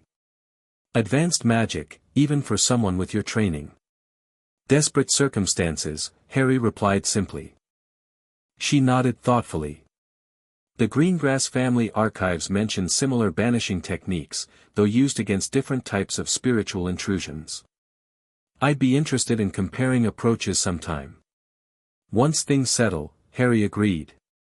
Though I suspect normal may be somewhat delayed after tonight's events. Normal is overrated, Daphne replied with a slight smile before departing. Left alone in the hospital wing, Harry finally had opportunity to update his two-way journal, providing Wednesday with a detailed account of the confrontation and its aftermath.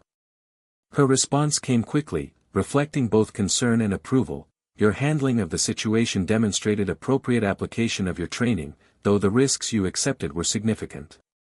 The stone's interaction with your scar and the protection amulet suggests complex magical resonances worth further investigation, preferably under controlled circumstances rather than life-threatening confrontation. Voldemort's continued existence through unconventional means confirms our suspicions about his use of soul magic beyond standard boundaries. The possession symptoms you described, combined with his ability to maintain consciousness without a physical form, strongly suggests the creation of anchors, likely multiple, given his apparent confidence in his immortality. Most importantly, your direct confrontation has established you as an active opponent rather than merely a symbolic one. Future interactions will likely be more targeted and deliberate. Additional protective measures will be necessary before you return home for the summer. Rest and recover.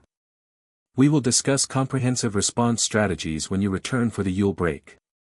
As Harry closed the journal, he reflected on how dramatically his first term at Hogwarts had evolved from his initial expectations.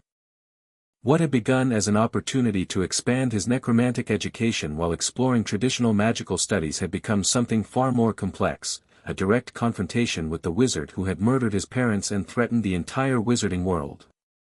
Yet despite the dangers and complications, he found himself oddly satisfied with the outcome. The Addams approach to education had always emphasized practical application over theoretical knowledge, real-world problem-solving over abstract learning. By that standard, his Hogwarts experience thus far had been extraordinarily educational, if not in the way the school's founders had likely intended. The confrontation in the mirror chamber had also confirmed something important. His necromantic training provided unique advantages against Voldemort's particular brand of death-defying magic. The Dark Wizard had pursued immortality through violation and fragmentation, while Harry's Addams education emphasized understanding and respecting death's natural place in the magical cycle. These fundamentally opposed philosophies regarding death magic had clashed directly tonight, and Harry's approach had proven effective, not completely victorious, but certainly competitive despite his youth and incomplete training. As he drifted towards sleep, the Philosopher's Stone now secured in Dumbledore's possession and the immediate threat neutralized, Harry found himself already considering next steps. Voldemort would return, perhaps stronger and more prepared. Traditional defenses had proven insufficient. But necromancy, real necromancy, not the corrupted versions Voldemort pursued, offered possibilities conventional wizards overlooked. Wednesday would have much to teach him during the upcoming holiday break.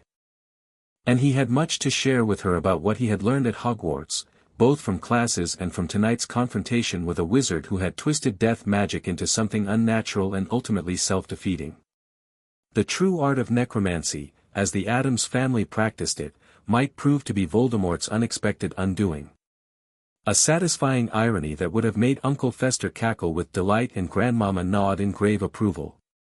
With that comforting thought, Harry Potter, ward of Wednesday Addams, first-year Slytherin, an increasingly accomplished necromancer, finally surrendered to healing sleep, the events of the night settling into memory and experience that would shape his continuing magical education in ways no standard curriculum could provide. Chapter 4, The Council of Shadows. Harry discovering a secret society of necromancers with ties to both Wednesday and Voldemort's summer break with the Addams family. Deepening his necromantic studies returned to Hogwarts with increased scrutiny and restrictions, developing relationship with romantic interest who helps bridge his two worlds, confrontation with a powerful antagonist seeking to exploit Harry's unusual magical affinity, growing signs of an ancient evil awakening beneath Hogwarts, tied to Harry's presence, a massive magical battle where Harry must use both traditional wizarding magic and necromancy, the revelation that part of Voldemort's soul resides in Harry, but functions differently due to his necromantic training. The end. Thank you for watching this video. Please be sure to subscribe to our channel and like this video.